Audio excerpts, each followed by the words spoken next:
and welcome to South Portland, Maine, Wainwright Sports Complex on this glorious October morning for the UVM women's versus the Yukon women's live stream game here, brought to you by Maine Ultimate and in part by Tyler Technologies, empowering the public sector to create smarter, safer, and stronger communities.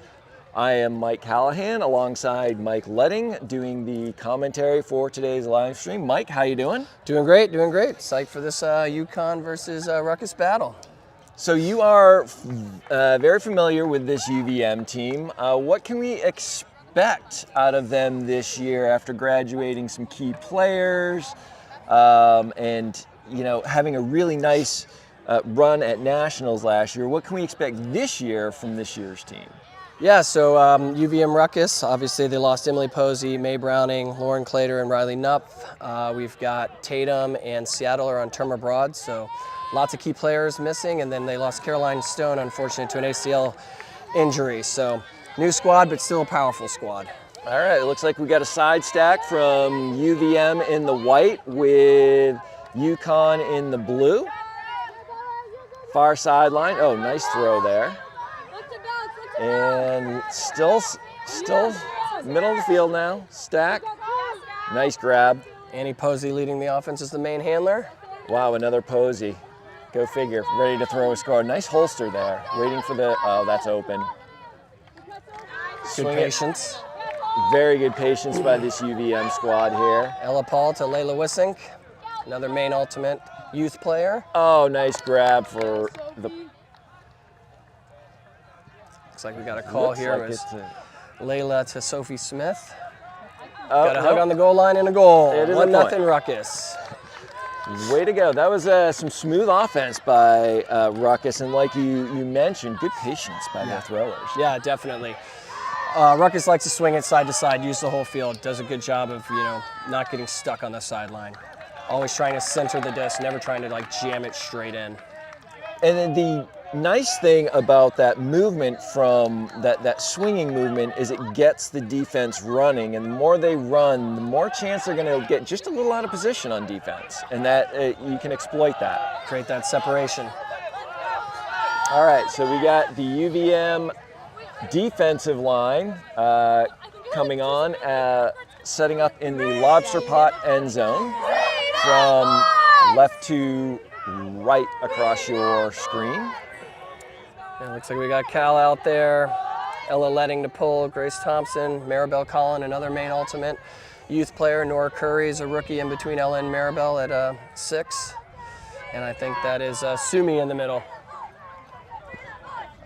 We've got developed quite the pipeline from the Maine high school community to UVM, such that it seems like every elite player in the Maine high school system goes to UVM women's program. It's crazy. Like the Maine pipeline to UVM, I think they had 9 former Maine Ultimate YCC players on their team last year. I think it's down to 5 this year with Ella, Willa, Layla, Haley Hemian, Willa Morales. Can I ask you a question? Yes. Do you know how far where a team is playing? Do you have the app? No. There's a Maine Ultimate app and it shows the field list. Hold on, Mike, take over. So we have Middlebury. UVM pulling Y'all look across like the you know field. a lot of things about- and sound Very like nice a lot of pull things by about Ella Ultimate. Letting. Oh, great catch by the Yukon player there. They're setting up in a vertical I'm on a live stack. mic here for the stream. And UVM playing, oh, UVM gets the quick turnover. It's my first And Ultimate there you match. go. I'm so excited. Is it called a Getting match? ready to Yes, take it is, over it on is. offense. Nice swing back to the middle. Cross the field to Letting. Oh, a nice up you the looking for Middlebury sideline. men's or Great women's? grab for another point. UVM goes up 2-0 over Yukon. Field Now, it's my F1 understanding versus that Harvard. Yukon Let's find finished out where second that is. in their region last year, and unfortunately there was only one bid to nationals from their region. I think they're in the metro area region. So that was, so this is a really YouTube good live stream. club, but UVM's really come out on fire, playing really solid offense and excellent defense as well. Do you know where the field map is, Mike, on the app? hold on. Revision Energy is Maine's clean energy partner. They want to make life better by building a just and equitable electric future. So Revision Energy is a is the 100% last row, employee-owned solar all the way company out and certified towards that B way. So I would Corp, get on, serving like, one of the clients in carts Maine, and New have you drive Hampshire, out there. So and if you cut Massachusetts. through there, Save money, there's a reduce your bridge, carbon and it's like footprint, C, D, and F. and go Like on to the other side. revisionenergy.com Yeah. for more details. No, there isn't. Good luck. Sorry about that. Had to help somebody find a field. What did I miss? You missed. So Letting made a nice pull, nice angle pull over to the sideline. Yukon player just jumps up, one hands it, snags it out of the air. Started getting their offense moving. Yukon turned it over quick, and UVM just struck.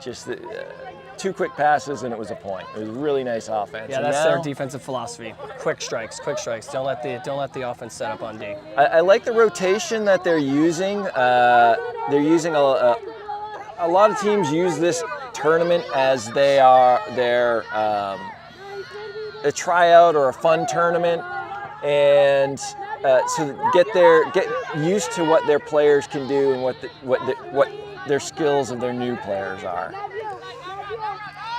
Connecticut breaking mark. Willa Morales with the D. Back to Letting, far side of the field. Now that's Ella Paul right there. Ella Letting's on the sidelines now. Oh, sorry. So 18 is Paul and 9 is Letty because they have so many Lettings, Ellas on the team. They all have pirate nicknames. That's good. Willa I like Morales is powering the offense right here. Oh, a little bit quick on that. Now got to play defense. Willa trying to get back.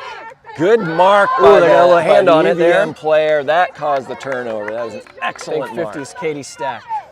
It's a U20 player, it's a freshman rookie. Near side of the field. Good patience by UVM. Cutting, ooh. Waited on that one, almost got it picked.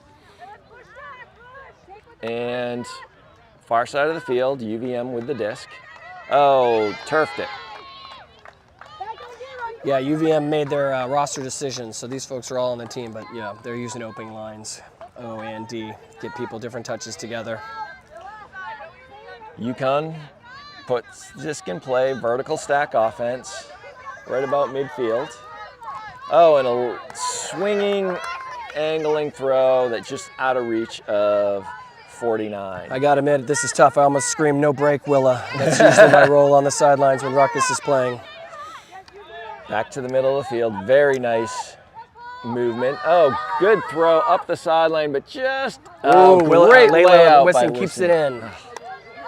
Great grab. Nice going up the patience, line. waiting for Willa. Oh, and Stay with just, it. oh, great grab by 3-0 UVM Ruckus. player. Oh, that was nice. Now UVM is up 3-0. Yeah, so for folks that don't know, games are to 15. Half is at 8.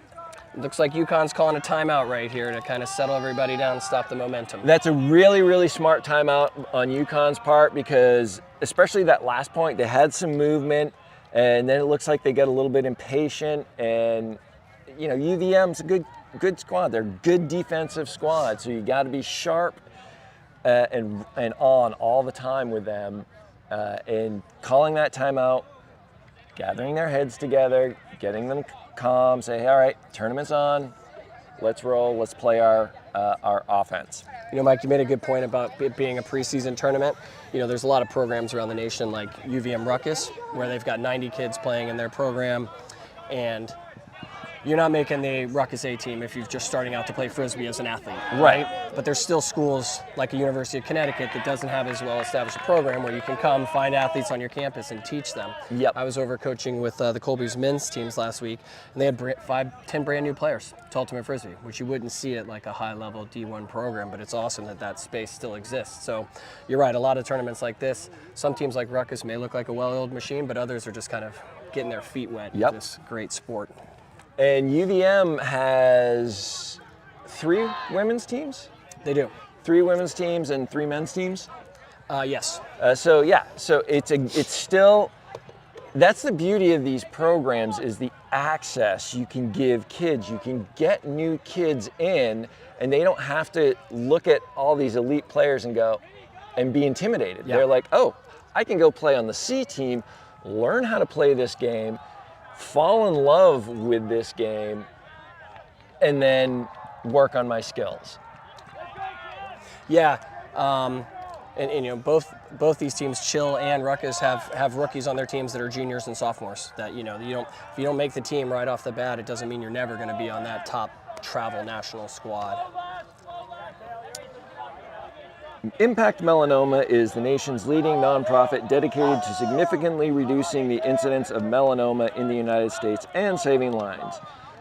Check your skin, because melanoma is 99% curable with early detection, and early detection saves lives. Learn more at impactmelanoma.org. You may have noticed our impactmelanoma.org sunshades on the live stream fields. They've also provided sunscreen for the players at Kearney Central, and also any volunteers and fans. They've been a wonderful sponsor for us over the years, and as someone who's had skin cancer, I can assure you it is not cool. Definitely. All right, we got Annie Posey out there to pull. Got Cal, Ella Letting.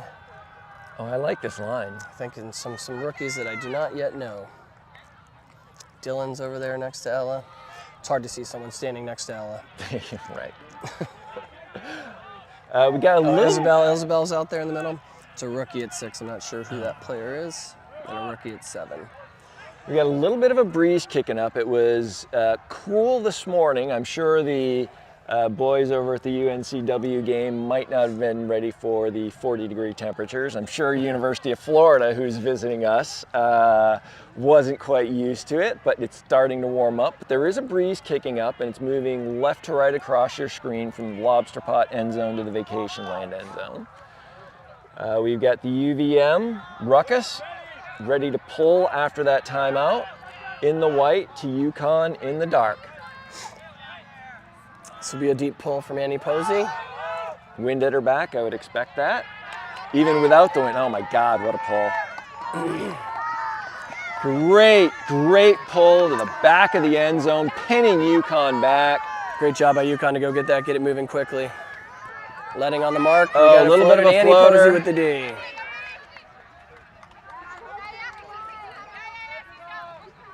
Good patience by Posey. And that's going to be a point. Oh, wasn't able to connect. Nice layout, just out of reach. I think the wind monster must have got up and kicked that up a little bit. Yukon comes back in their vert stack offense.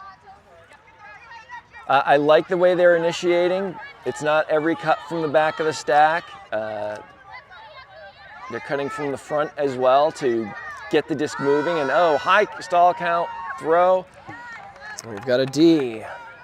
No number on that player. That's a new player. I'm not sure who that is. Annie Posey will be picking it up and sending it deep to Ella Letting. Oh, nice undercut there. Oh, I like that look though. Letting up the nice line up to Posey. line. Posey shoots it deep, and we got a turn. Yeah, got a little bit too much into that. Get up, Jimmy. A little bit too much into that. All right, Yukon is going to try to take it out of the end zone down the field. Just keep an eye on. Okay. All right, up by Yukon, and Annie Posey with the D on the sideline. Up the line dump cut. Oh, nice. Nice around. Cal to Dylan. 4-0 Ruckus. What I like that I've seen about out of UVM this morning is all their passes are crisp. There's no float. The wind may take it because the wind's behind them, but it's not up there fluttering. It's not a hospital pass. You mentioned it earlier. You know, they've lost a lot of talent, but this is a program that reloads, right? People go to UVM because they want to play high level, travel, national level ultimate frisbee where they have a chance to make nationals. Where's the trainer at? Are you doing something? Yeah, I'm on the mic. At Turney Central, you have to get a cart. So for those of you who may be unfamiliar with the sport of ultimate, a vertical stack offense is where the offense usually has two handlers back being the primary controllers of the offense, and everyone else is spaced out in the middle of the field and cutting up or deep out of that stack. And what it does is it opens up a lot of space because you're not sort of in this amoeba form in the middle of the field. If we see a horizontal stack offense, that's a little bit different. We haven't seen that yet. We haven't seen zone defense yet either, which is not a surprise because both teams have some pretty athletic players, and zone defense is really a defense meant to make the offense make mistakes by making a lot of throws. All right, here we go. Let's see if Yukon's made some adjustments. Yep, they're going deep. Oh, that is a nice throw. What a great put. And Yukon gets on the board. Yeah, that was a nice adjustment by Yukon, right? They've been trying to take him underneath. That hasn't been working. Try to open up the long game, and speedy cutter for the score. What's that, 4-1, Ruckus? 4-1, Ruckus. Yeah, that was a really nice throw. And the interesting thing on that one was the mark was almost straight up, and then they had the poach in the lane, which is supposed to take that throw away, but it was such a good throw and over the heads of the poach that they didn't have a shot. Yeah, it was a beautiful throw to space. There we got Cal, Letting, Willa Morales, Katie Stack out here, Dylan. I'm not sure. I think that might be Noah Curry. I'm not sure. Still getting to know the rookies. This is the first tournament. First tournament, first time of the year for, especially for these freshmen. We got Yukon in the dark in the vacation land end zone, getting ready to pull right to left across your screen. It's interesting. Yukon seems to already be playing kind of their powerful, their top players, both ways early on in the game. Yeah, I wonder if it's, you know, to try different combinations to figure out who works really well together and, you know, what kind of flow they can get going, that sort of thing. Or if they're just like getting them running, getting them warm a little bit. Yep. It's going to be a long day. It is going to be a long day. 3 games in a row. Yukon seems to have a smaller roster. I don't know, what do they got over there? About 10 on the sidelines, probably. So they've probably got 17 out here. Ruck is probably closer to 25.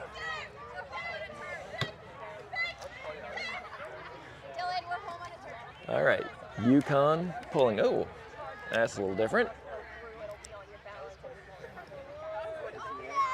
Pull will go to the far sideline. Going to settle inbound still. That's Haley Hemian, another main ultimate player off on the side slot. They got Letting center of the field. Oh, just a little bit too low, and one of those in-between throws between the knees and the ankles. Those are tough. Yeah, look at the flags. You're right. Wind's picking up. Looks like Yukon's going upwind here. Still running that vert stack. They're really, UVM's really aggressive on the mark. Get through, El. Oops.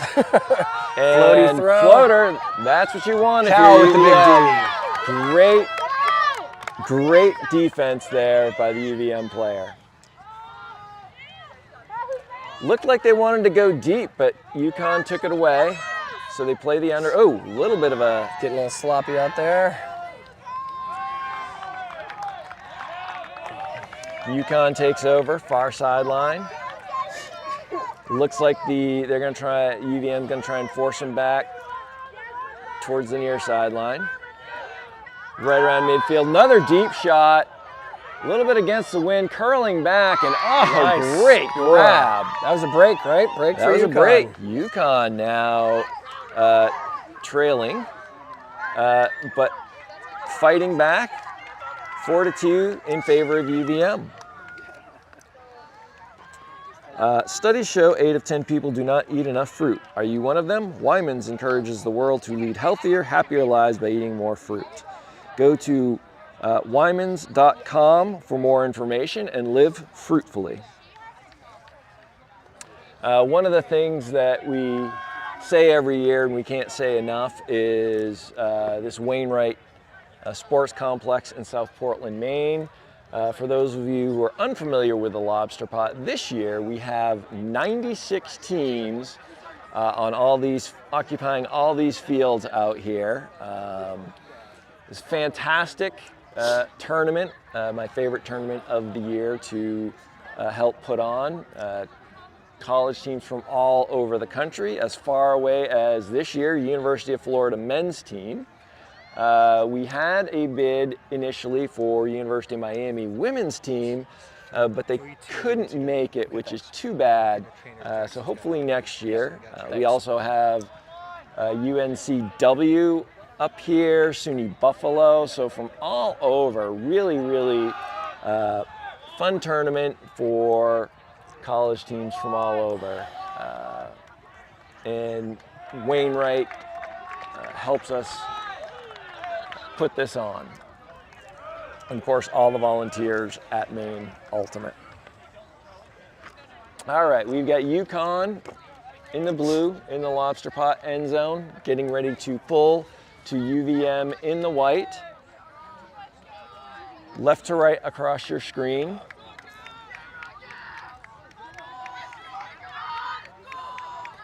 See how UVM recovers from that break.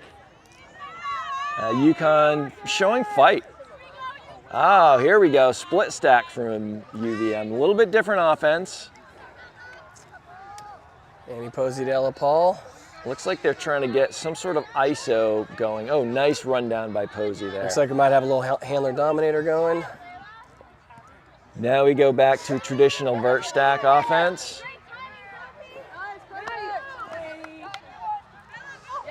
Nice throw. Nice break around the way to step around the mark like that. And not enough players do that, in my opinion. They're doing a great job of using both sides of the field. Touchdown to Ella Paul.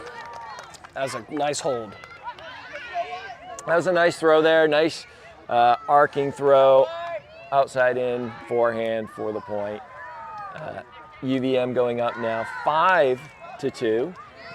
Trying to reassert control. Now see if they can get a break. They're saying they're not Yukon hearing my showing voice at all. fight, playing really They said hard. they're not hearing my voice at all. Is Coming that up true? in that vertical stack offense.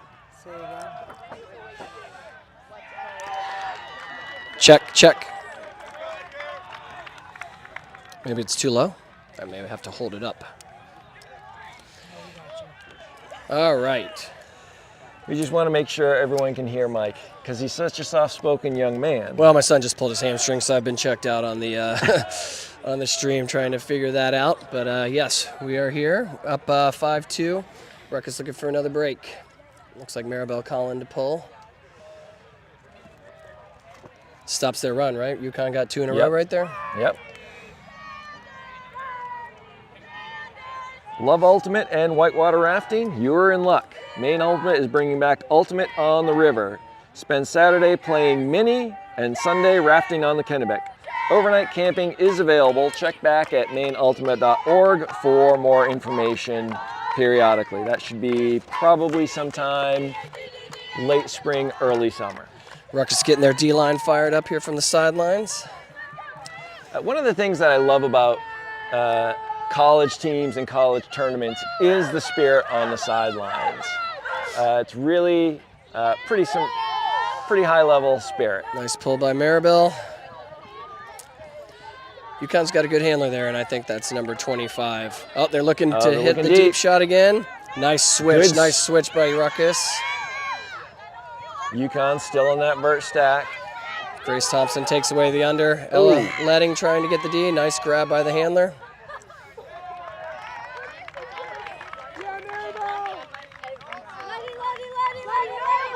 That's a hammer throw available. Now UVM forcing that sideline. Nice D by Maribel Collin right there. How you doing? Maribel with the it's all good. undercut there. All right, UVM Ruckus looking for a break here. Ella letting on the in cut. Deep Big shot. backhand to Cal. Oh, is it going to hold up? Oh, that's going to float enough, and that's going to be another touchdown. Letting to Cal. Know your receiver type stuff right there. Yeah, that was,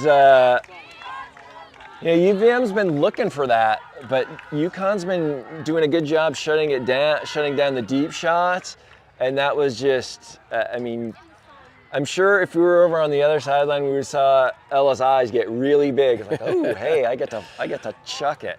You're right. I mean, they do like to go long. They are a hucking team, and Yukon's been a good job making them take the unders.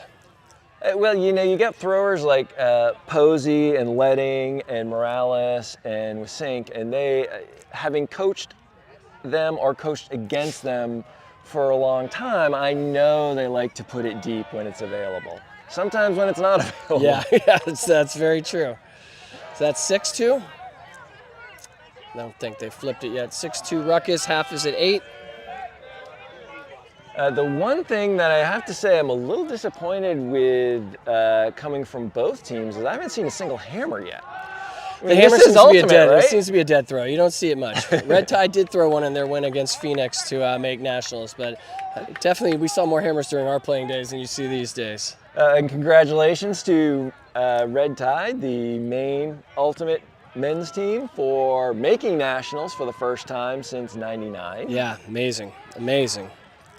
Brings tears to a lot of us old players' eyes. Big time, big time. Great accomplishment for that group of guys. Lots of Maine-based folks on that team that came through the Maine Ultimate youth programs. All right, we got Yukon in the white in the vacation land end zone. Getting ready to play D, pulling to Yukon in the lobster pot end zone in the dark. Looks like we've got Katie Stack on the pull. Angling towards us, but coming Is back. Is it gonna sit in? Nope, out of bounds. Yeah, just out.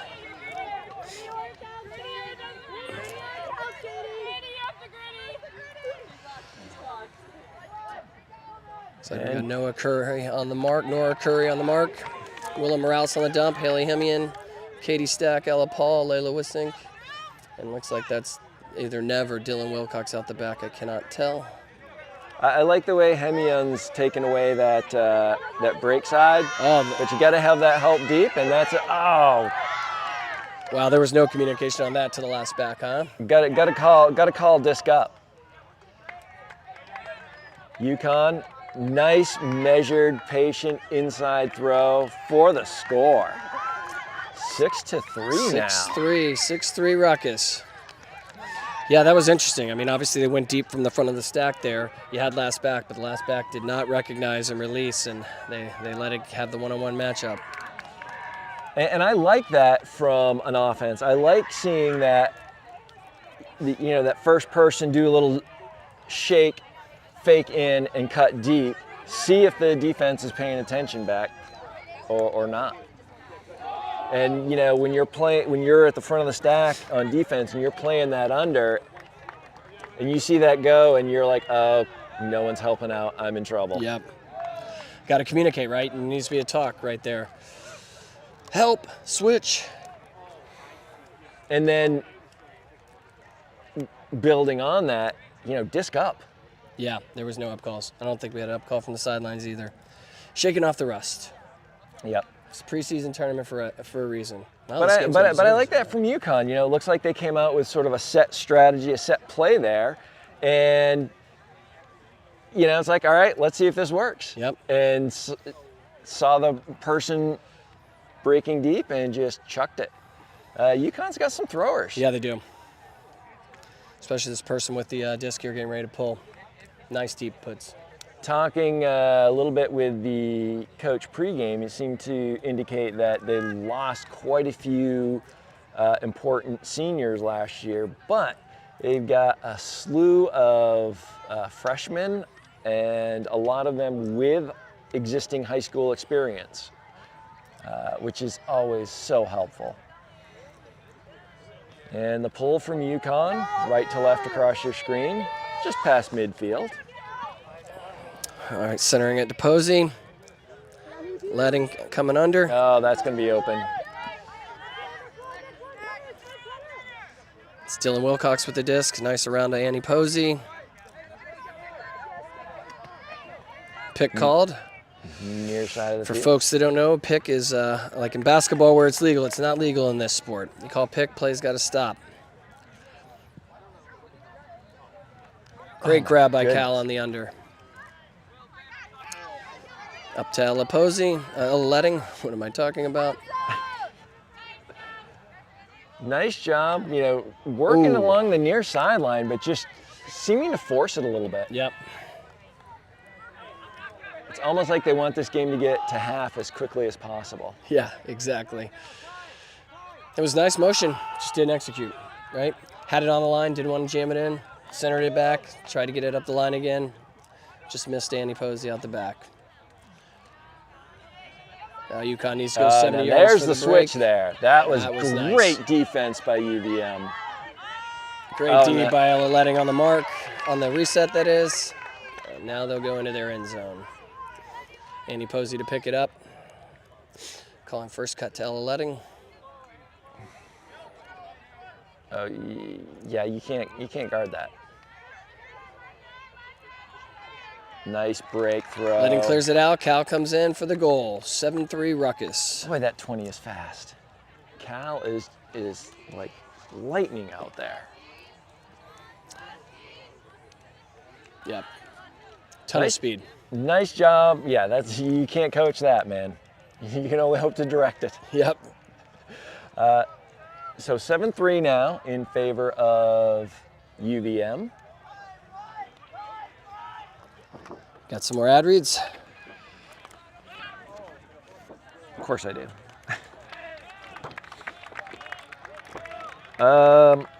Ever dream of playing Ultimate on an island in summer? Make that dream a reality. We're playing on beautiful Chebeague Island in the middle of Casco Bay, July 18th, 2026. Ultimate time on Island Time is a hat tournament. There's a pool where we play at the rec center for when you're on a bye. Camping is available both nights. Registration fee includes your ferry ride to and from the island. You get a day of Ultimate, a barbecue, camping. Go to mainultimate.org for more information. I gotta tell you, what a beautiful day out here, right? Nobody runs God. better tournaments than Maine Ultimate. We've got 96 teams here, fields as far as the eyes can see, carts, food, playhouses for young kids, people's dogs out here. I mean, just a gorgeous facility for Ultimate Frisbee. You know, and one of the things that, you know, Rich says all the time when we go to these thank you dinners for the volunteers or just talking to the volunteers is, you know, picture a young college kid, your first tournament, you just started playing, you park, you get picked up by a golf cart, you get this great tourney central with shenanigans going on and food trucks and merch, and today Boston Glory is here, which is awesome, coming off their UFA championship. So you can talk to some of the players, hold the trophy. Awesome. Nice And roller then you get pool. to come out and play on beautiful fields. Yep. Can't beat it. Maine Ultimate, the way Frisbee should be, right? Absolutely. Yeah, Layla picks up last back there. That was nice, forcing him underneath. Nice hands. Great mark here. Oh, good break throw. Yeah, you're not going to get a break off on Maribel Collin there. Well, you're right, Mike. They look to be employing a straight-up mark and then coming back to kind of 45. All right, this is Nora Curry on the mark. They are doing a really good job, though, after that first point getting caught flat-footed on the deep throw, of switching up deep. Are we going to go deep right here off the turn? Nope. Too much traffic. Near side of the field. UVM with the disc, swinging it back. Layla Wissink in the handling space. Great break side, but the continuation was not there. Nice patience, too. They want a jacket, and they're not sending it deep. Oh. Just out of the reach of Layla Wissink. You like to see the layout, though. This Ruckus team is not afraid to lay it out, offensively or defensively. Oh, that's going to be... Oh, nice see that coming. Whether Ford got it or not, that was great pressure, led to the turn.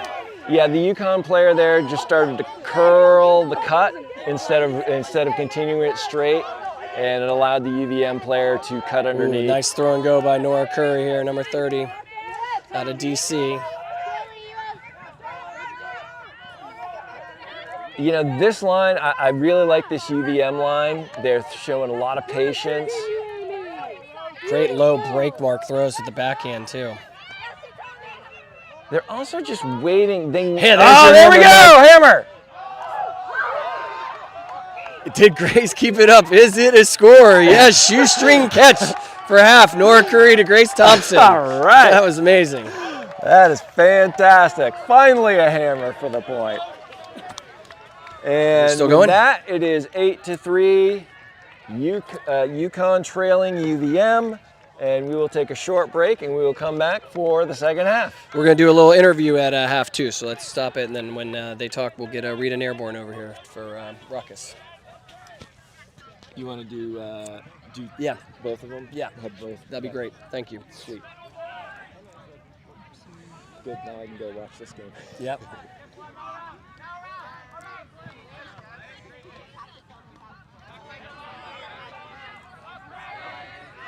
Recover 180 was created as a better way to hydrate. No added sugar, no artificial ingredients, USDA organic certified. Designed for athletes and everyday go-getters. Recover 180 empowers you to hydrate better and recover strong. No shortcuts, no junk, just better hydration. Recover 180, everything you need, nothing you don't.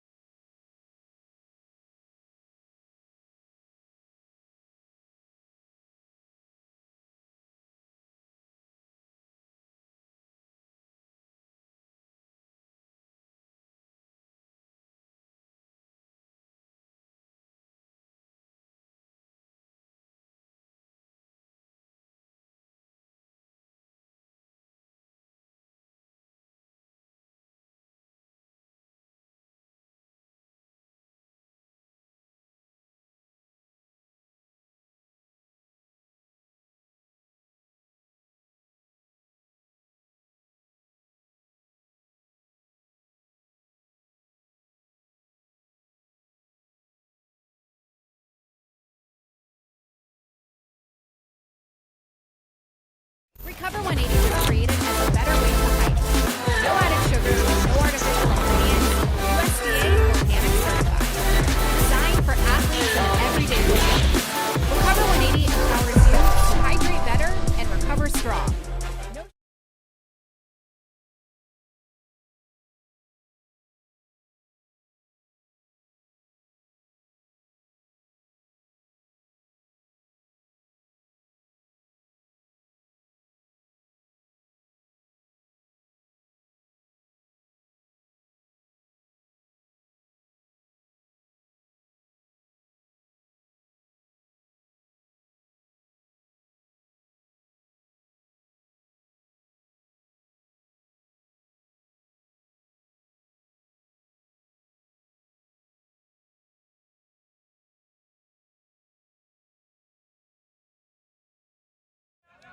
All right, we're here with Rita from Ruckus. Hello.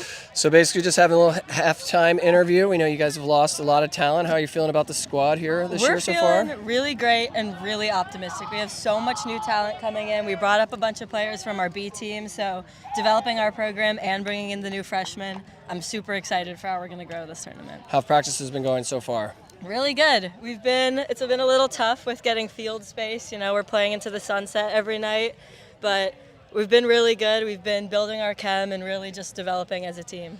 What's the training plan look like for you guys? You guys got field practices, you have training in the gym. Take us kind of through what that looks like. We got about 3 field practices a week. We're going to start having that like for real now that we're on turf fields. And then we're lifting in the gym, doing sprint workouts on our own, going on runs. We're really just trying to build a strong athletic base for our fall. I love it. So we can ball out in the spring. What's the next tournament for you?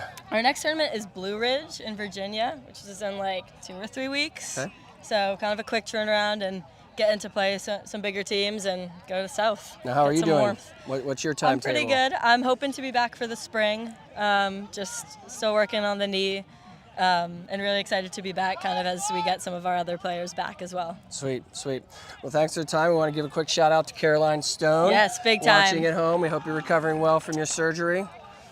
Yeah. And thanks, Rita. Yeah, thank you. Yeah, good luck. Go Thanks. Ruckus.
Recover 180. Everything you need, nothing you don't.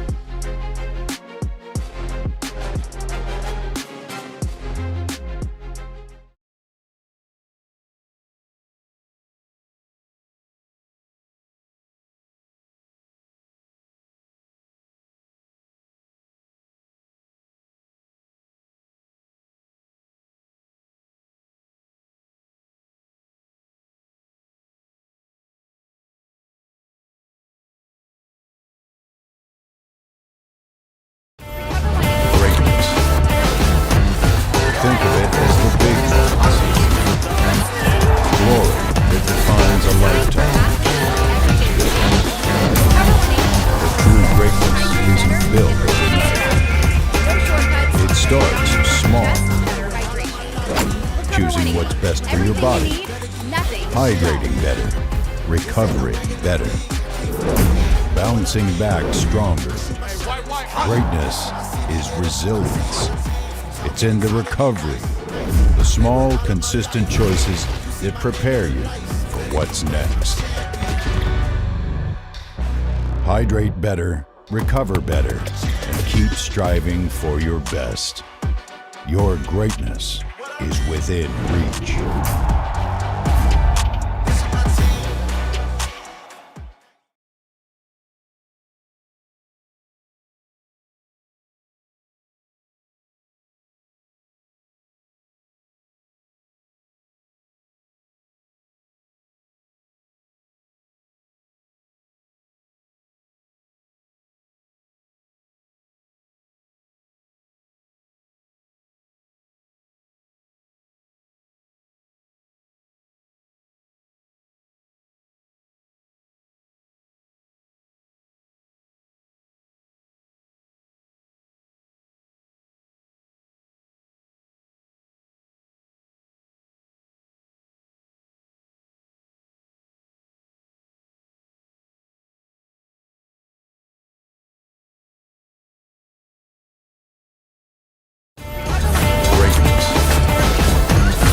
Think of it as the big ones.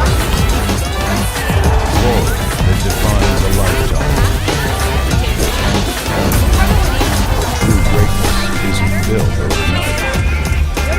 It starts small. Choosing what's best for your body. Hydrating better. Recovering better. Bouncing back stronger. Greatness is resilience. It's in the recovery, The small, consistent choices that prepare you for what's next. Hydrate better, recover better, and keep striving for your best. Your greatness is within reach.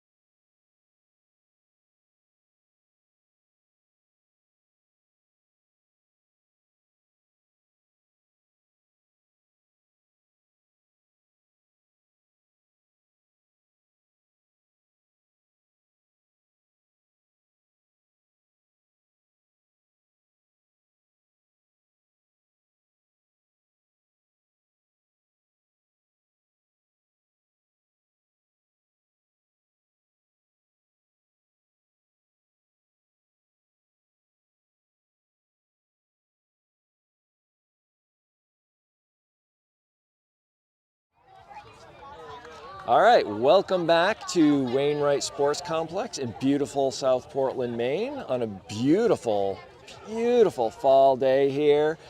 Leaves are just about at peak, and we've got UVM women's versus the Yukon women's team here in the upper division at Wainwright Field A1. Our videographer is Andy Akins, and I am Mike Callahan. Alongside this half, Tom Myers as Mike Letting, and thank you for your input, Mike. That was awesome. Glad you got back into it. He wanted to watch both of his children play instead of just one of them, so he's off watching games. Tom, how are you today? Awesome. I'm doing great. It is a gorgeous day for Ultimate. I am excited to be here and excited to get to commentate Ultimate Frisbee and get to watch some high-quality games. It's going to be a good day. This has been a really, really interesting game so far.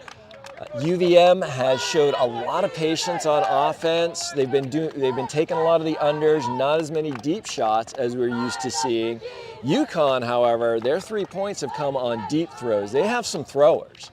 And one was a miscommunication. The last back didn't pick up on the front of the stack cutting deep and got burned for it. So Yukon's really fighting. Yeah, you know, so I've been going back and forth watching both the UVM games here while I was so far this morning, and yeah, that's what I've been noticing. UVM seems very patient, and Yukon seems willing to set up those huck plays. They have somebody going deep from the front of their vertical stack. They get the disc into those throwers' hands, and they're also trying to get out in transition. The hard part with that is that means UVM has to make mistakes, which they don't make very many of. And UVM pulling from the Lobster pot end zone in the white to Yukon in the dark. Yukon looking at their vertical stack, getting their cutters moving here, cutting from the back. Good look. Oh, nice. Letting with the layout. Letting with the layout. She must have known her dad went to go watch her brother and saved that till he left. Say, watch that, Dad. He'll have to tune in onto the video to see that live. She did, however, pick there on offense.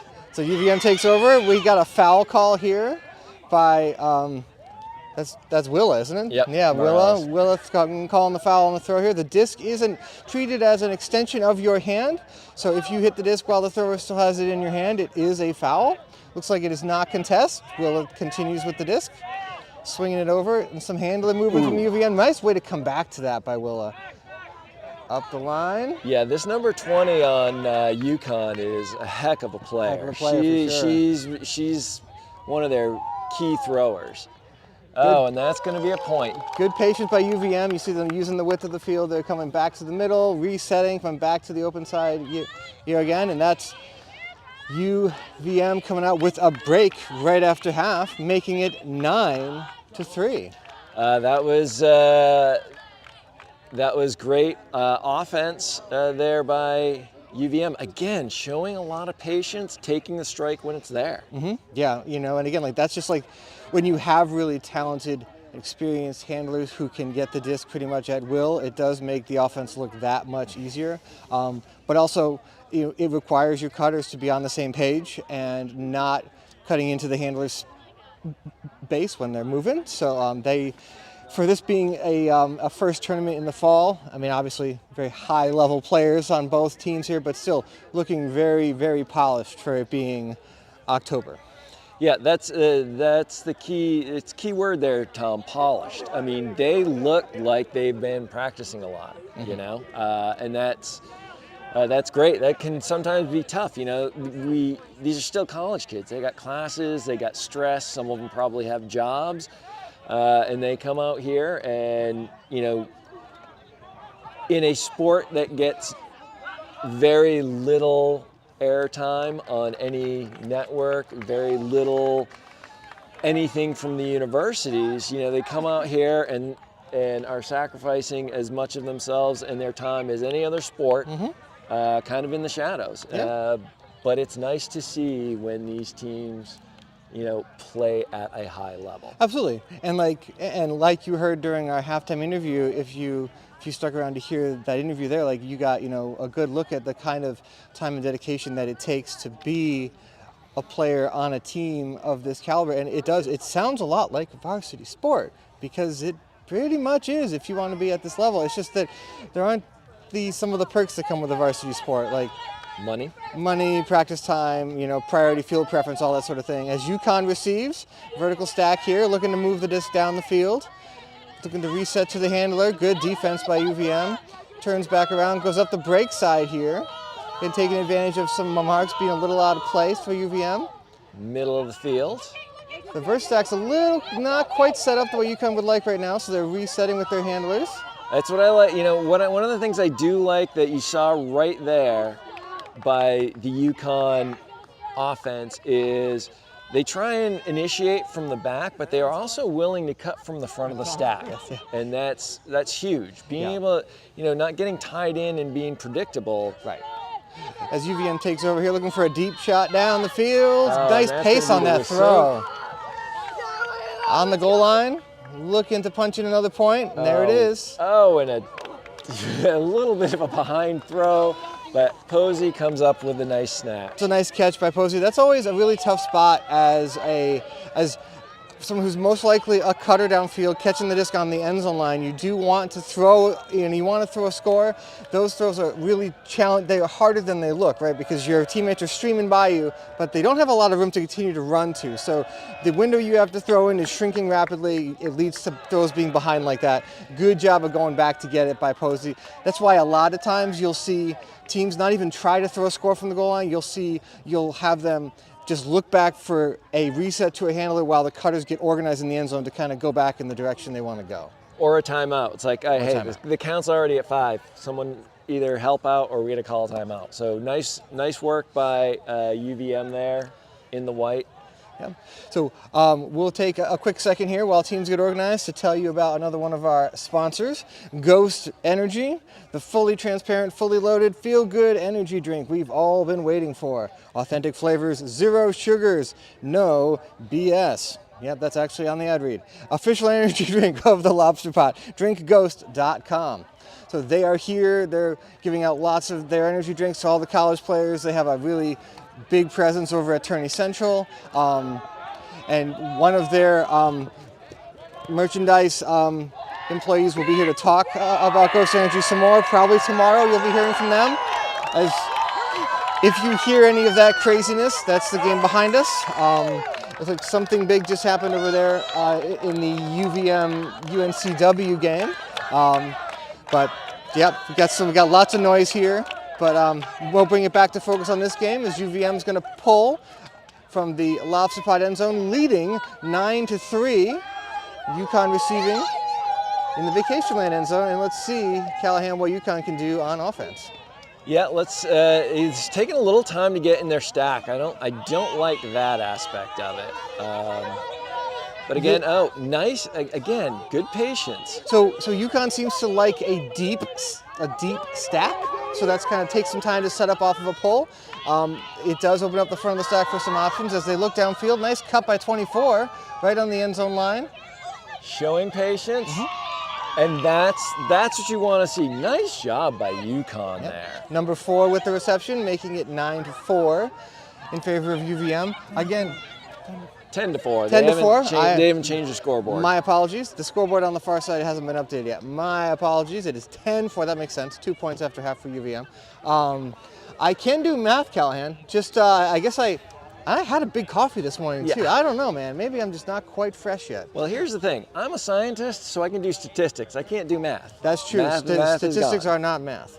No. So you can see there too of how Yukon wants to play, at least from my observation, how they would like to play offense. They like to get a big chunk of yards and beat you down the field with speed and athleticism, and really trying to get their offense moving and score that point before the defense can really get set up. And as we saw in the first half, this UVM team does have players who love to throw deep, but they have showed a lot of patience in not forcing that and taking what's given, because they are getting open under. There's no doubt about that. Well, and if you come into a game thinking, based on previous performance and previous records and things, that you have a skill advantage, then the way to make sure that you come out of this game with the most important thing, which is the win, is to not turn the disc over. And to know that our offense will do, if we just all do our jobs collectively, we're going to score, most likely. So that's kind of the viewpoint that UVM seems to have been bringing to this game. But Yukon is a feisty bunch, and they're doing a great job of working the disc down the field and scoring points. I mean, it's 10-4. I've got to say, I've been impressed with how gritty this Yukon team has been. They have really fought and really played hard. Oh, and Morales with a deep shot. Could be undercut, but Nice no. catch. Nice grab by UVM downfield. So you saw a bit of a split stack there and a play called right off the line to get a team loose in the deep space as they swing back to the middle. UVM does. Patience up the line. UVM's been trying to do that. They set up that side stack a number of times in the first half, and they were unable to connect. And that time they were able to connect in the deep space. And maybe because it was a little bit of a short throw, or short pull rather, that they had that advantage there. Just a miscommunication there from the handler and the cutter there for UVM. Just the throw happened a little too fast before the cut even happened. As Yukon looking to punt, high stall count, turns it over, and UVM going right back to work about 20 yards out. I like this patient from the handler, the sink to Morales. Again, working the disc around. I'm not Near corner of the end zone. I'm not sure exactly what UConn's trying to force right now, but I think they're trying to force home.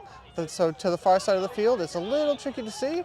But UVM patience gets it up there. I was asking because UVM did a great job of coming multiple break sides to bring the disc back to the near side of the field, using that open space and really getting easy yards up the field. Then they went back around again to what I think was the open side to score that point, making it 11-4. They're very good at working the disc back and forth across the field. Absolutely. So, with more than 50 different varieties of fresh apples, Sweetser Apple Barrel and Orchards offers fresh hand-picked apples from mid-August to early December for both cooking and eating. Their helpful and knowledgeable staff will help you find the perfect apple to suit your taste and cooking needs. Sweetzers also offers select vegetables, cut flowers, maple syrup, honey, cheese, apple cider, apple butter, fresh baked pies, pastries, and more. Visit them on Blanchard Road in Cumberland Center or online at mainapple.com.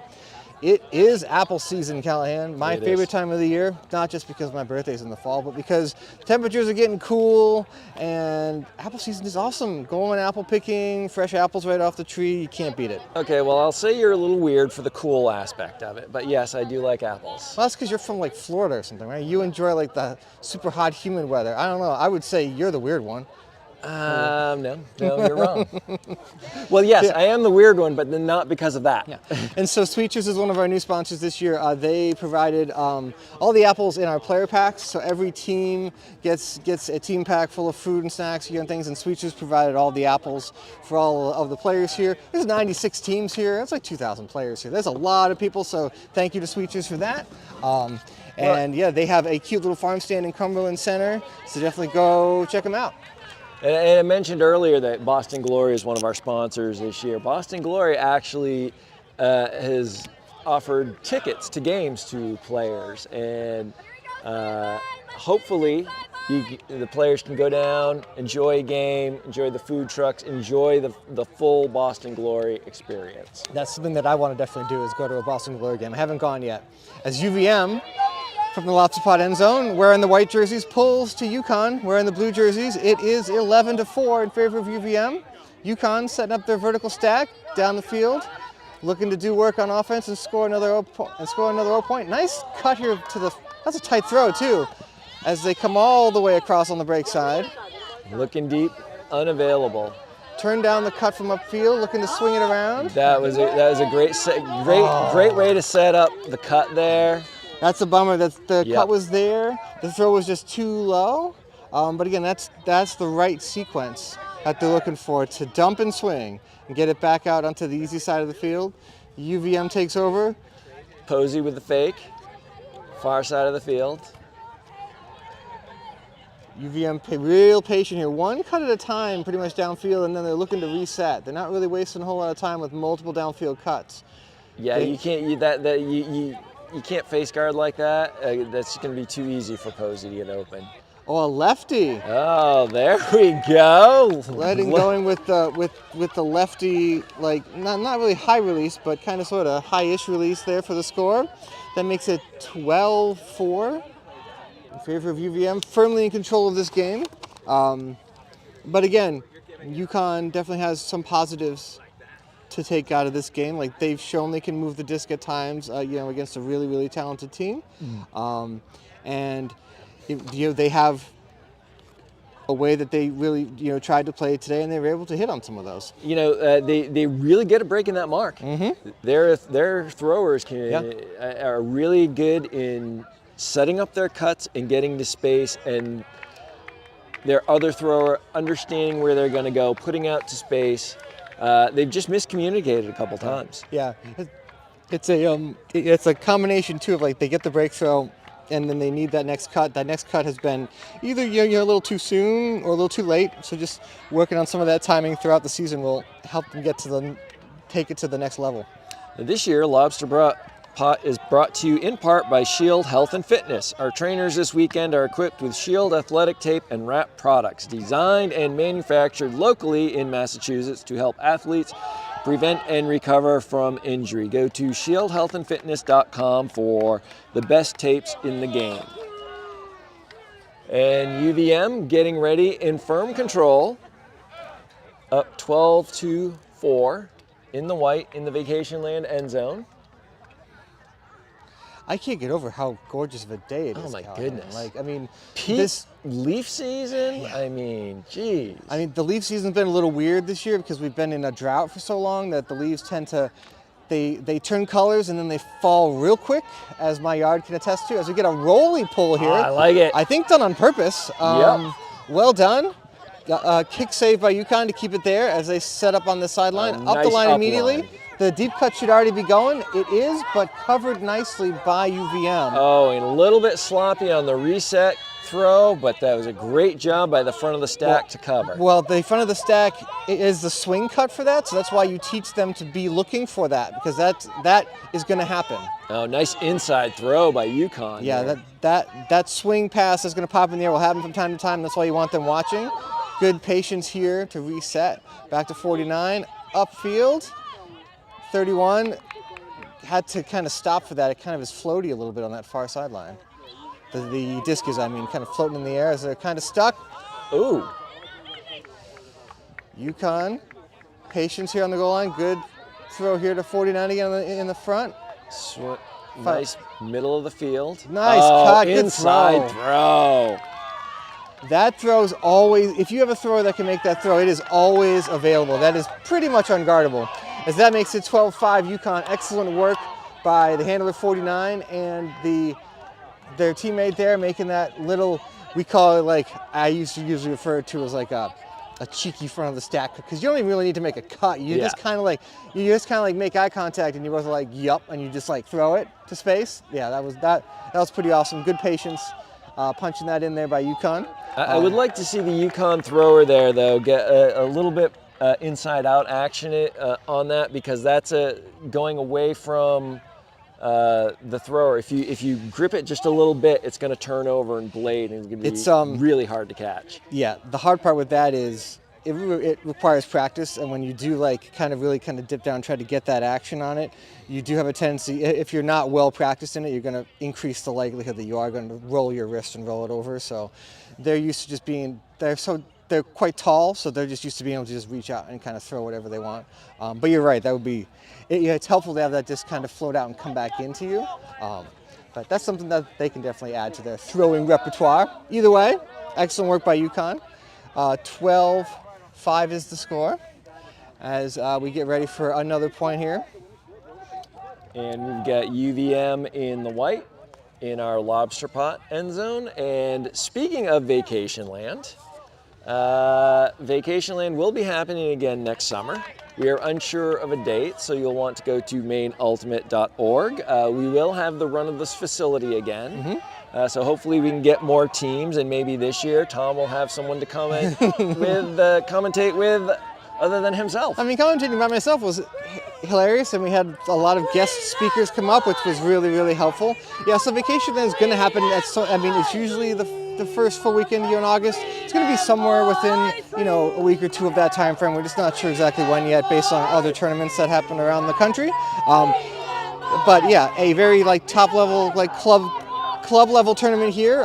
Teams from all over the Northeast and Canada. So if you're interested, just keep an eye out on the Main Ultimate website for once we get a date firmed up. And that's going to be a point. UVM punts it real far, looking from the Morales to Letting connection, and a little too much on it.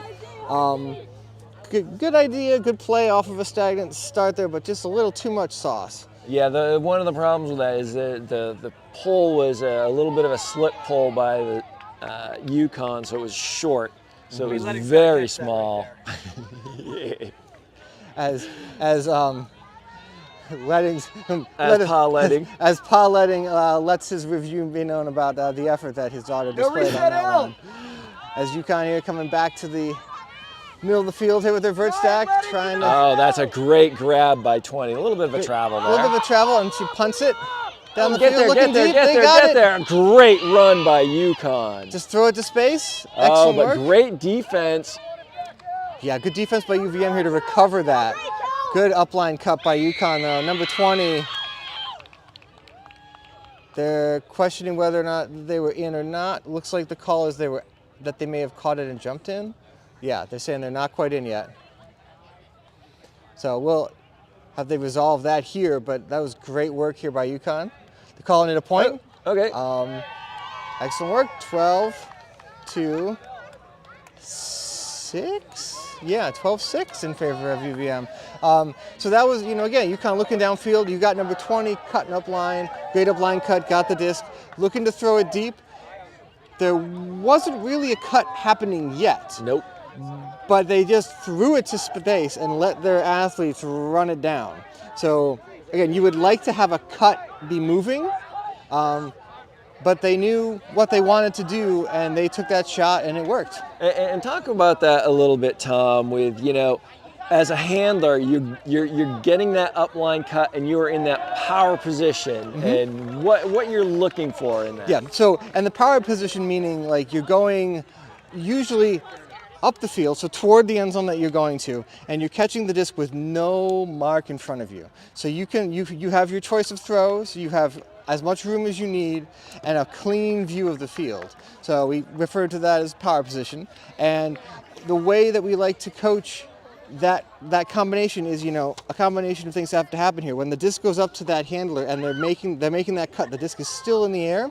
Before they catch it, the cut needs to start from the cutter, going down the field, so that the handler can just catch it, see them, and throw it in rhythm. They don't necessarily have to stop and wait, stop their momentum, and then generate momentum again to get the distance they want. They can just catch it and in rhythm, just let it go all the way down the field into the end zone. It's easier to throw the length of the field that way too. So that's what you're looking for. That's what didn't really happen here. And you saw number 20 kind of catch it, look for that, have to fake, bring it back, and then decide I'm going to throw it anyway. And they launched it. This time it worked. What you want the cutter to be doing there is you want them in the middle of the field, Yes. so you can throw anywhere and they right. can just adjust. Right, you don't want the cutter cutting to the front cone on your side of the field, because then the window you can land the disc in is much smaller than what you're looking for. UVM split stack again, gonna blend into, they won't have to with this. Big upfield throw by Wissing. And so what we just talked about what you want a deep cutter to do, that's a perfect illustration of that right there, is the UVM cutter took off down the middle of the field, and they checked over their shoulder to see what side the thrower threw the disc to. So the thrower dictated they're right-handed, they're going to throw backhand, it's going to come to the near side of your view here, out on that half of the field. If they had gone and thrown a forehand, it's going to come to the far side of the field on that end. And so the cutter just cuts down the middle and peeks over their shoulder to see what side the disc is coming on, and that's where they will adjust to the disc in the air after that. That's really well done by UVM. Nothing says Maine like Wyman's, family owned for 150 years and still growing, wild up the coast. They're here today keeping fans fueled with their fruit and peanut butter poppers, and if you're watching from away, don't worry, you can grab Wyman's in the freezer aisle wherever you are. Yeah, that was, you sort of heard me predict it because you saw, like you said, you saw it coming. The UVM player had timed their deep cut perfectly. Mm-hmm. Now, if for some reason the UVM handler dropped it, okay, they're deep up the field, but so is their defender. Mm-hmm. You know, now you can recover and get back.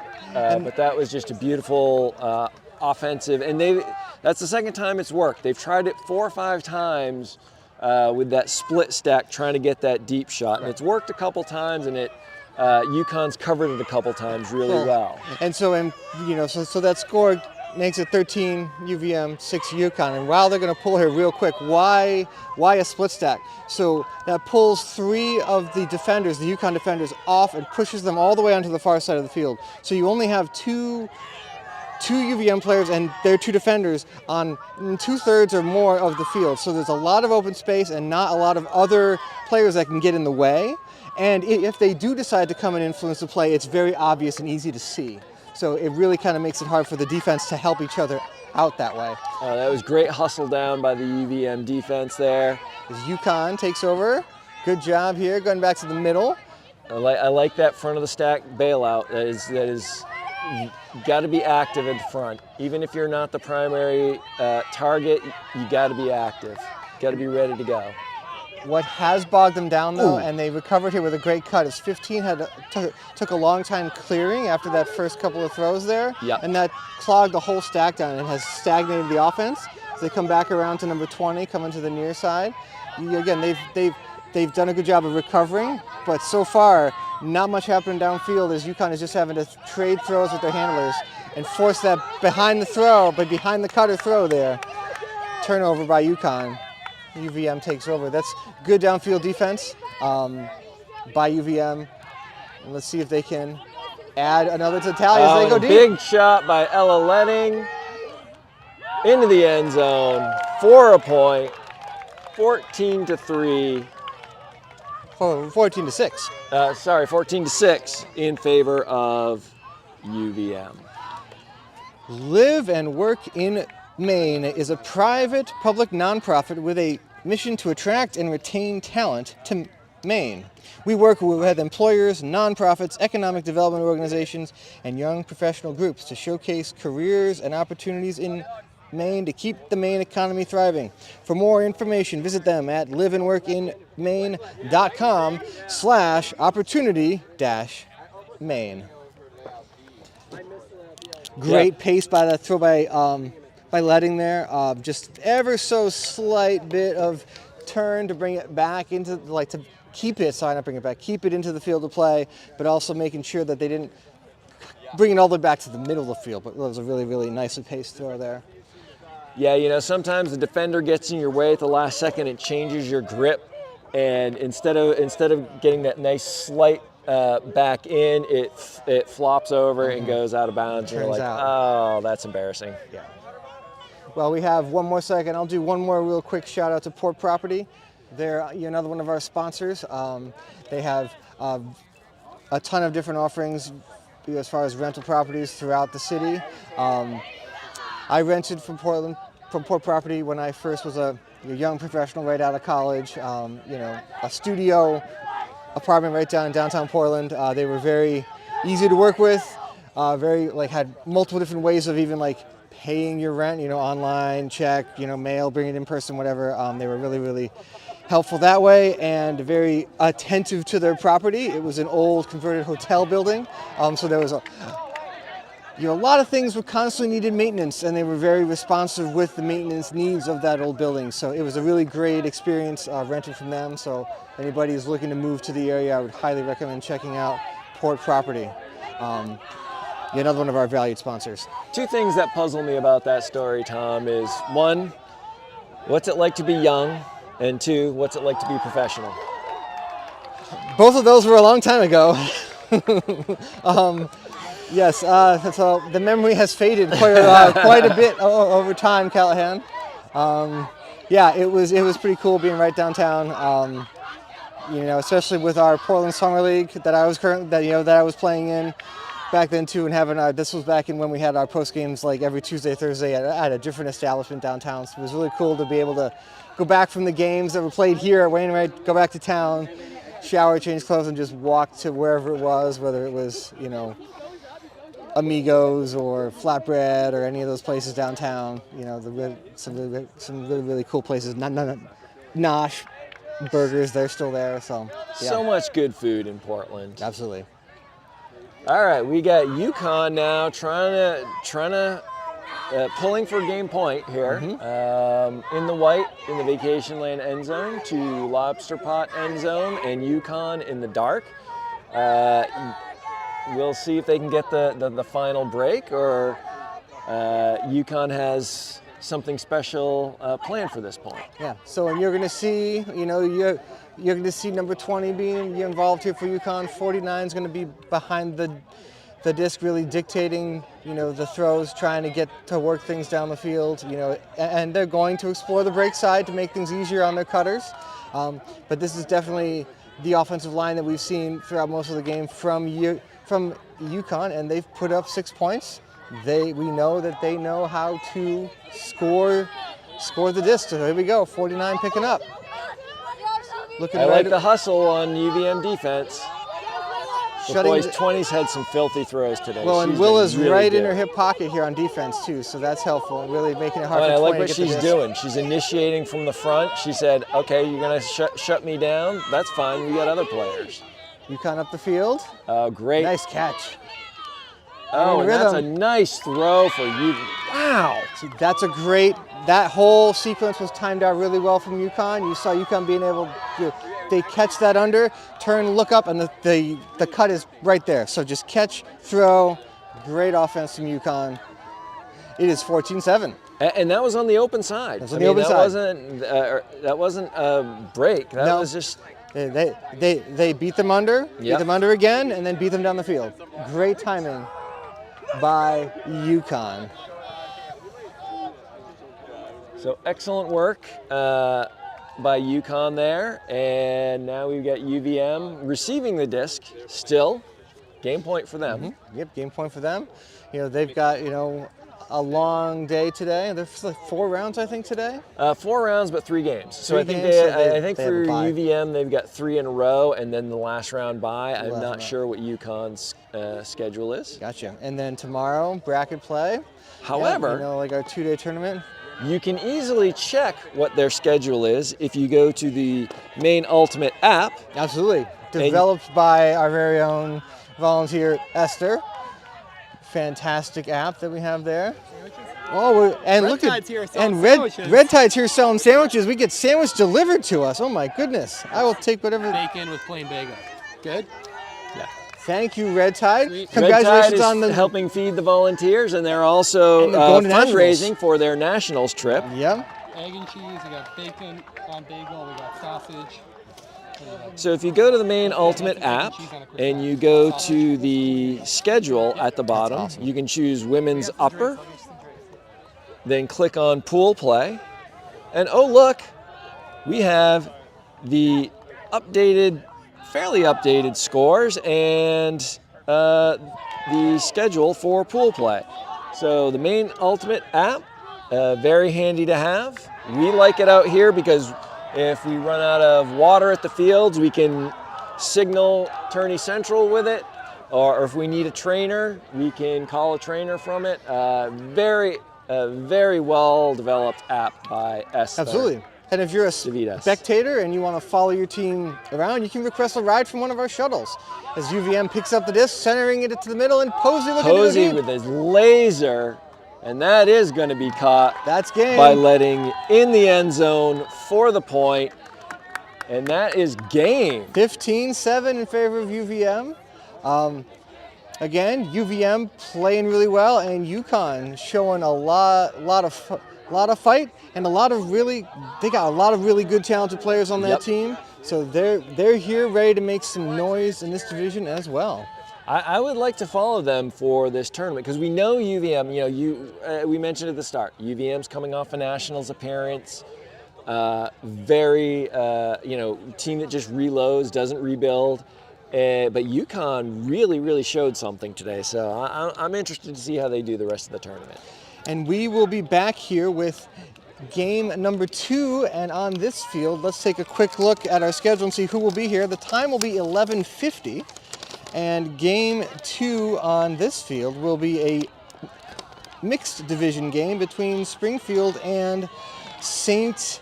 Andrews? St. Anselm? St. Ed? St. Anselm? Probably St. Anselm. St. Anselm. They're, I think, Massachusetts College. Okay, so we'll see you back here at 11:50.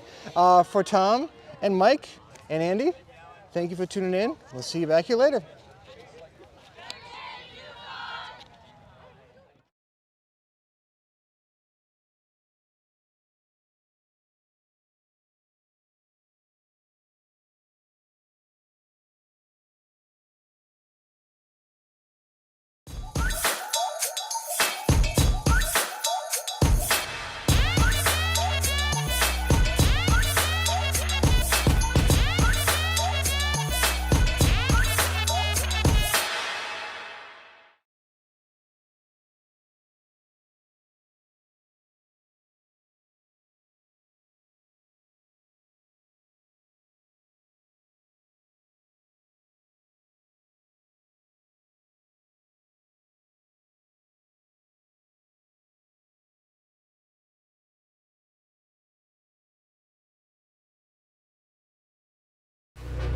Greatness. We think of it as the big moments, the glory that defines a lifetime. But true greatness isn't built overnight. It starts small, choosing what's best for your body, hydrating better, recovering better, bouncing back stronger. Greatness is resilience. It's in the recovery, the small, consistent choices that prepare you for what's next. Hydrate better, recover better, and keep striving for your best. Your greatness is within reach.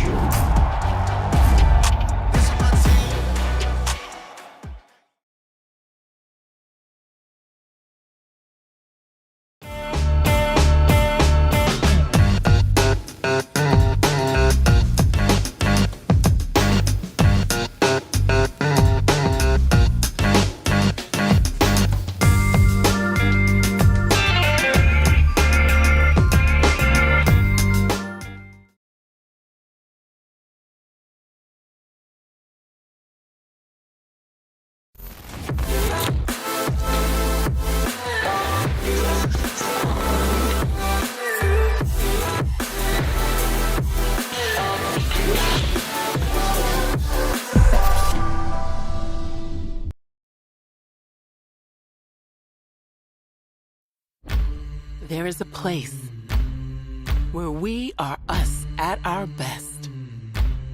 A place where everyone is welcome. Regardless of age, shape, skin color, or anything else that tries to box people in. A place where we defy the odds defy the naysayers, and even defy gravity. A place where it's accepted that success doesn't belong to the faint-hearted. It belongs to the brave, to the determined. A place that knows grit, knows grace, knows bright lights, and knows empty bleachers. A place where we remember to laugh. Where we learn to trust. Learn to high-five strangers. And eventually, even learn to fly. A place where character, community, and competition are all as balanced as a disc in flight. That place isn't in a stadium or on a field. That place is in the spirit of our players. Because we don't just play ultimate, we live ultimate.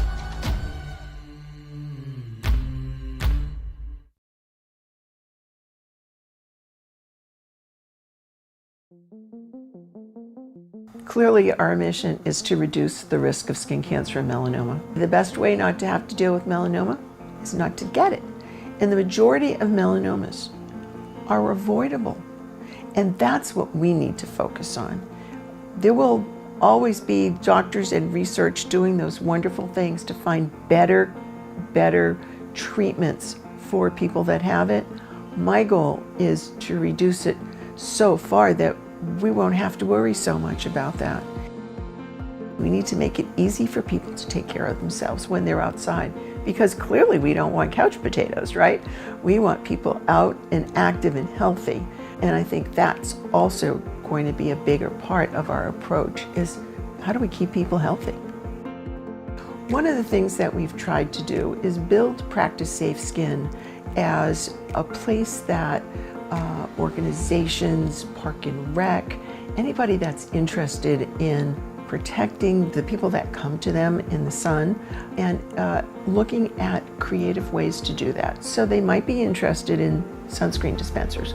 They might be interested in training their outdoor workers to protect themselves. Now they might be interested in our No Sun for Babies program. They might be interested in our Skinny on Skin program, training beauty professionals and estheticians and all sorts of people that look at your skin more than you do. They might be interested in a middle school, high school, college program.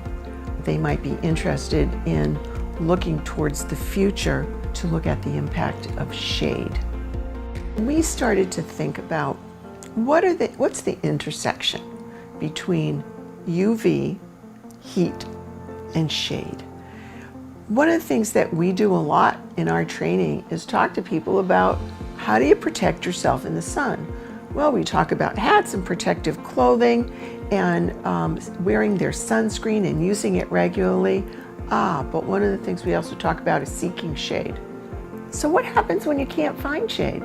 What happens when you live on a heat island where there's concrete or asphalt around and there is no shade?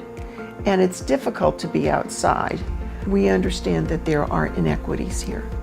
We need to talk to the people who don't have shade about what they need. And when we do that, we find out that there are places close to home that don't have a place for their neighbors to meet, that they have playgrounds with no shade whatsoever.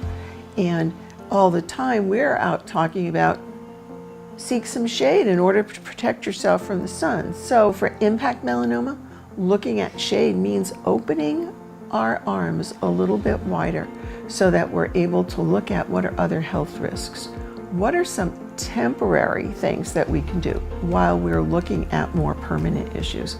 Because honestly, we don't have the kinds of funds that would allow us to bring shade everywhere. What we work with communities around is putting in temporary shade, whether it's 10 by 10 tents or zinnias sunshades or something else. We're really working right now and for the foreseeable future on temporary shade that people can bring personally or have in their neighborhoods. I think these are going to be the things that we need to do to improve the overall health of our community and to reduce the risk of skin cancer and melanoma. The call to action that I'm challenging you with is go out and find a group of people that are interested in supporting their community in a way that will potentially save lives. We can help you do that.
We started as the Massachusetts Melanoma Foundation, and in 2006, we said, we can't just stay in Massachusetts.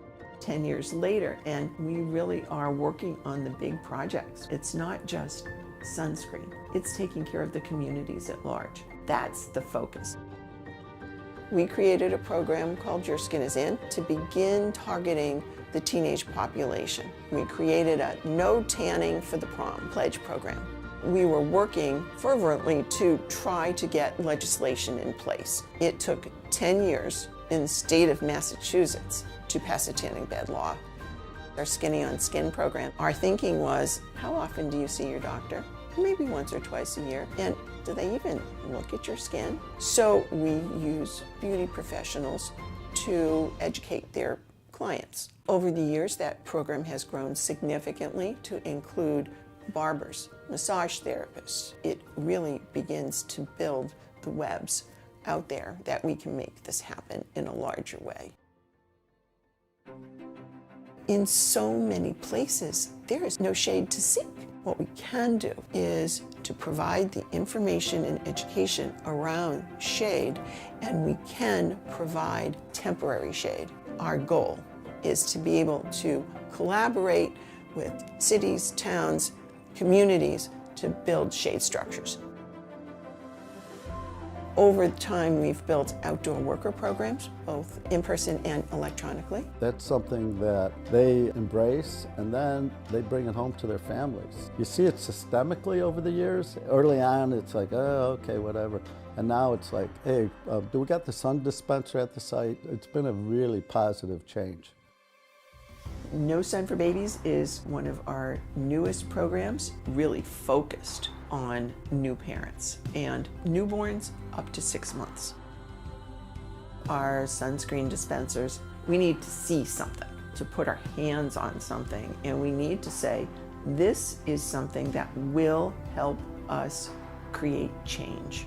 Our vision really exploded more than we could have ever thought it would. We've placed over 11,000 sunscreen dispensers across the country in 42 states. Every day when I walk into the office, I see things like, oh, we're going to do a melanoma symposium as part of our 25th anniversary, and one of the topics is a new melanoma vaccine. We didn't have that 20 years ago. I think the biggest thing we've accomplished over these past 10 years is the awareness. It continues to be our biggest messaging, and we're expanding nationally. That's been really positive. I have the pleasure of working with medical students that are passionate about dermatology. They give me hope. We've demonstrated that our education prevention has a tangible effect in reducing melanoma rates. If we can figure out how to fund prevention at better levels than we are now, I think we have a great chance going forward. with the amount of lab space and research and whatnot, that's half the battle, and we have some of the brightest minds in the world here that are working on that. We're on the right trajectory to hopefully eliminate it. I get to bear witness every day to the incredible stories of these folks who have had this terrible diagnosis, this terrible thing happen to them, and yet they are finding hope. I'm just incredibly hopeful about what's to come, as well about additional treatment options. That's very exciting to me as well. I do have a lot of faith in the ability of organizations like Impact Melanoma to continue the effort to reduce the incidence and the suffering from the disease. Yes, I think we can conquer skin cancer in the U.S. As we expand, we have other organizations that are interested in taking it to their geography and trying new things. We work with Stanford and OSHU and lots of other places that are very interested in what's the next step for this. So that's an exciting thing.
greatness. We think of it as the big moments, the glory that defines a lifetime. But true greatness isn't built overnight. It starts small. Choosing what's best for your body, hydrating better, recovering better, bouncing back stronger. Greatness is resilience. It's in the recovery, the small, consistent choices that prepare you for what's next. Hydrate better, recover better, and keep striving for your best. Your greatness is within reach.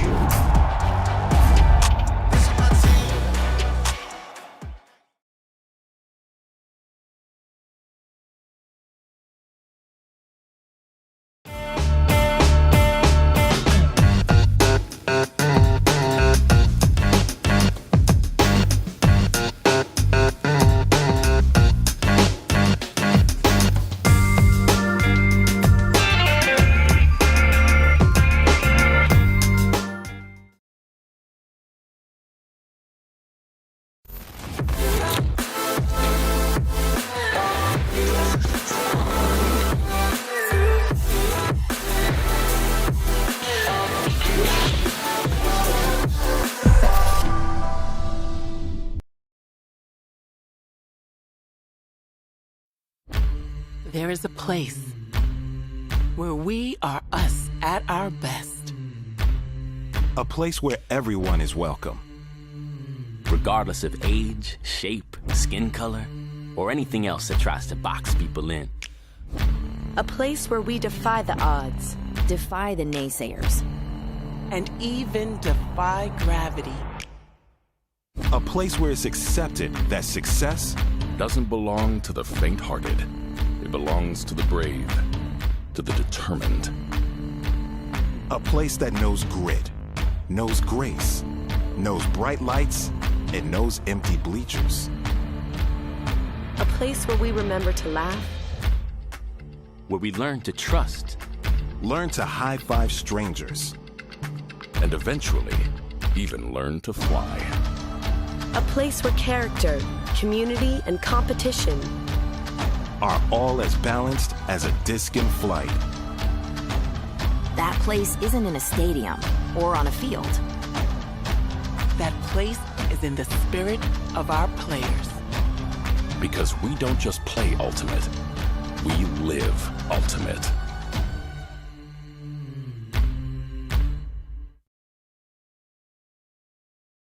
Recover 180 was created as a better way to hydrate. No added sugar, no artificial ingredients, USDA organic certified. Designed for athletes and everyday go-getters. Recover 180 empowers you to hydrate better and recover strong. No shortcuts, no junk, just better hydration. Recover 180, everything you need, nothing you don't.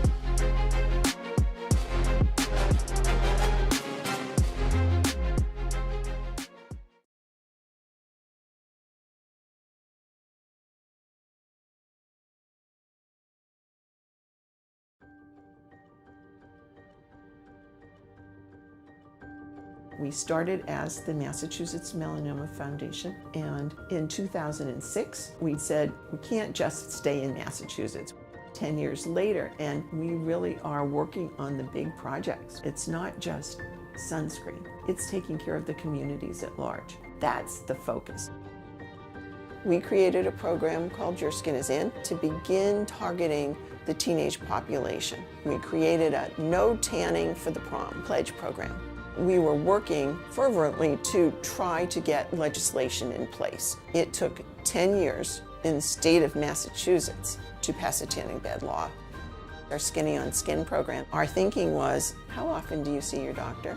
Maybe once or twice a year. And do they even look at your skin? So we use beauty professionals to educate their clients. Over the years, that program has grown significantly to include barbers, massage therapists. It really begins to build the webs out there that we can make this happen in a larger way.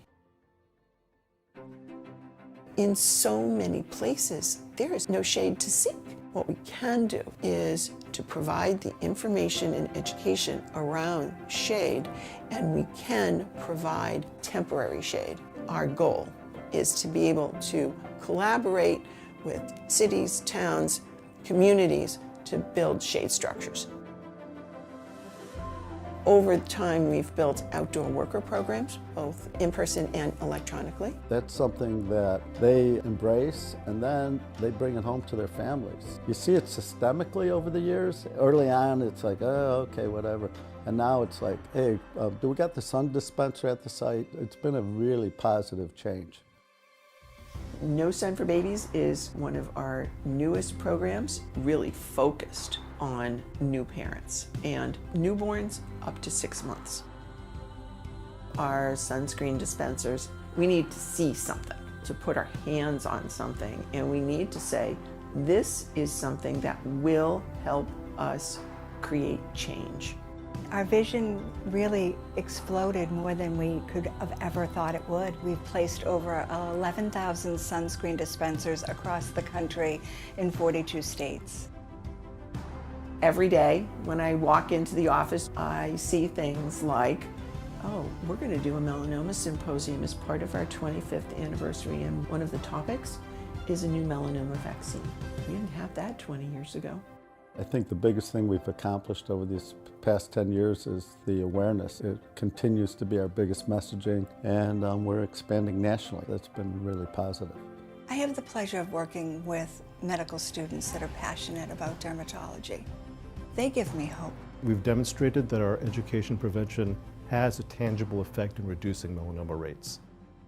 If we can figure out how to fund prevention at better levels than we are now, I think we have a great chance going forward. With the amount of lab space and research and whatnot, that's half the battle, and we have some of the brightest minds in the world here that are working on that. We're on the right trajectory to hopefully eliminate it.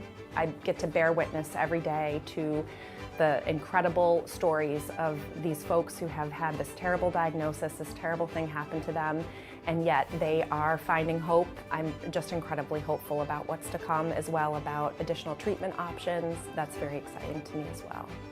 I do have a lot of faith in the ability of organizations like Impact Melanoma to continue the effort to reduce the incidence and the suffering from the disease. Yes, I think we can conquer skin cancer in the U.S. As we expand, we have other organizations that are interested in taking it to their geography and trying new things. We work with Stanford and OSHU and lots of other places that are very interested in what's the next step for this. So that's an exciting thing.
wasn't made for everybody.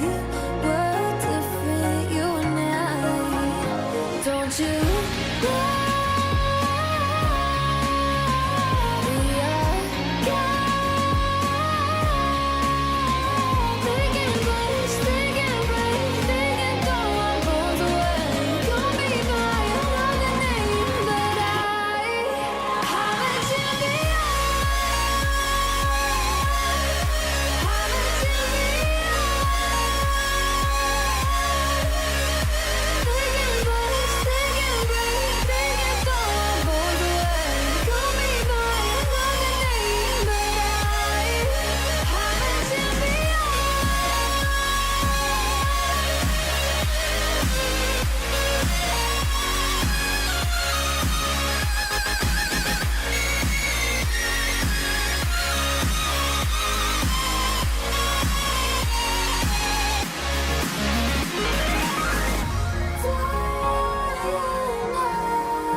Hello, everyone, and welcome back to Lobster Pot.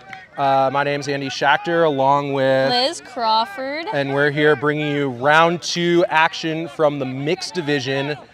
St. Anselm from Manchester, New Hampshire, I believe, playing against Springfield College. St. Anselm's in blue and white here. Springfield's in red. This is a mixed division game. Teams are going to be alternating, majority 4 women matching players and 4 men matching players. Looks like they're starting out with 4 women matching players on the field. And we see our first turn after Springfield put on a zone. Ooh, close to a D there. And it actually looks like both teams coming out in a quick zone offense, and St. A's gets another turn back, 22 picking up the disc. Close to the goal line now, and a scoober. Hammer over the top for a goal, and a hold in having to get back the disc, but working hard here and coming out on top for this point. Yeah, so it looked like they were coming out in zone, which could have been effective, and because it got the turn, got the goal. I'll be interested in seeing more of that throughout the rest of the game. Yeah, we'll see if both teams decide to stick with it.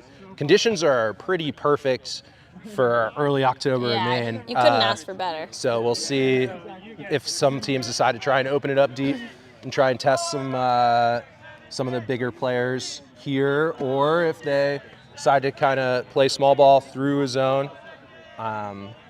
We'll see more.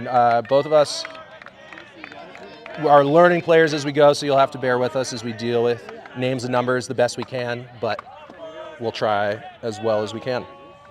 Another big pull here. It's after the first point, the gender match ratio has switched to 4 men matching players, so the majority gender match on the line will always pull. So we see a men matching player pulling here for St. Anselm's. Oh, and the pull gets touched and knocked down by number 13 on Springfield.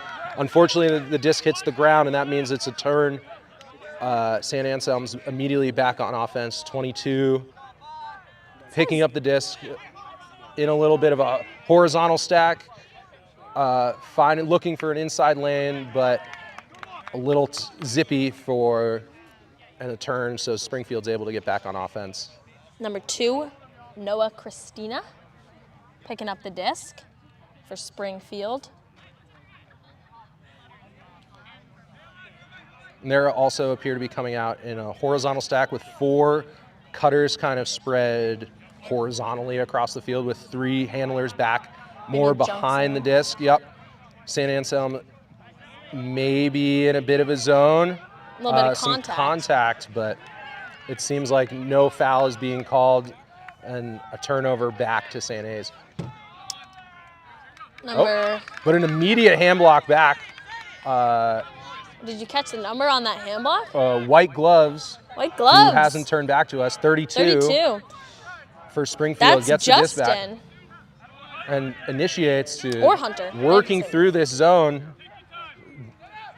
Back on the goal line now, and a floaty throw, almost in. Nice. And Springfield gets their first point. That's number 15 to number 22 to even the score, 1-1. So 15, 22, that's Steven to Emily for the goal for Springfield. And once they got the disc working, both teams having a little bit of a hard time starting motion when they get a turn or when they get on offense. But once they start stringing one pass together, it seemed like continuation throws and spacing seems to be working pretty well. Yeah, I would say so. And both teams coming out in horizontal stacks, maybe expecting their opponents to play zone, and that's a typical zone offense formation, so maybe they're expecting that, or we'll see if they decide to play matchup defense, if they stick with that or move to a different offensive formation. Yeah, I wonder if starting with the zone D kind of sent the teams into playing Hostak, or vice versa. That's true. We have 2 observers out with this for this match also. Just one, 2 observers. So I don't know how much experience both teams have with observers as far as keeping time or arbitrating foul calls. So we'll see. The zone again from Springfield after a big pull, and they get a very early turn again. So they're back on offense, kind of in the same position. St. Anselm's deciding to put on a zone even though Springfield is close to the end zone, and we'll see if that works to kind of compress the field or if Springfield's able to work through it. Yeah, St. A is putting their tallest player in the middle of the field, which I think is probably going to... I would put them in the back of the field. Seems like it didn't quite work out as Springfield's able to find a throw over the top. Number 32 again, Hunter or Justin, they have the same number. Oh, I see. 2 32s, which is a smart offensive strategy for matchups. White Able gloves. to find another hammer over the top to get it back on serve. Seems like Hunter or Justin is a player to watch out for. And we apologize for any misnaming we're doing here. Yes, we'll learn the names over time. Hopefully we'll be able to ask who's who at half. This broadcast brought to you by Live and Work in Maine, which is a private, public nonprofit with a mission to attract and retain talent to Maine. They work with employers, nonprofits, economic development organizations, and young professional groups to showcase careers and opportunities in Maine to keep the Maine economy thriving. For more information, visit them at www.liveandworkinmaine.com/opportunity-maine. Yeah, thank you to our sponsors. We will be shouting out a bunch of them throughout this broadcast.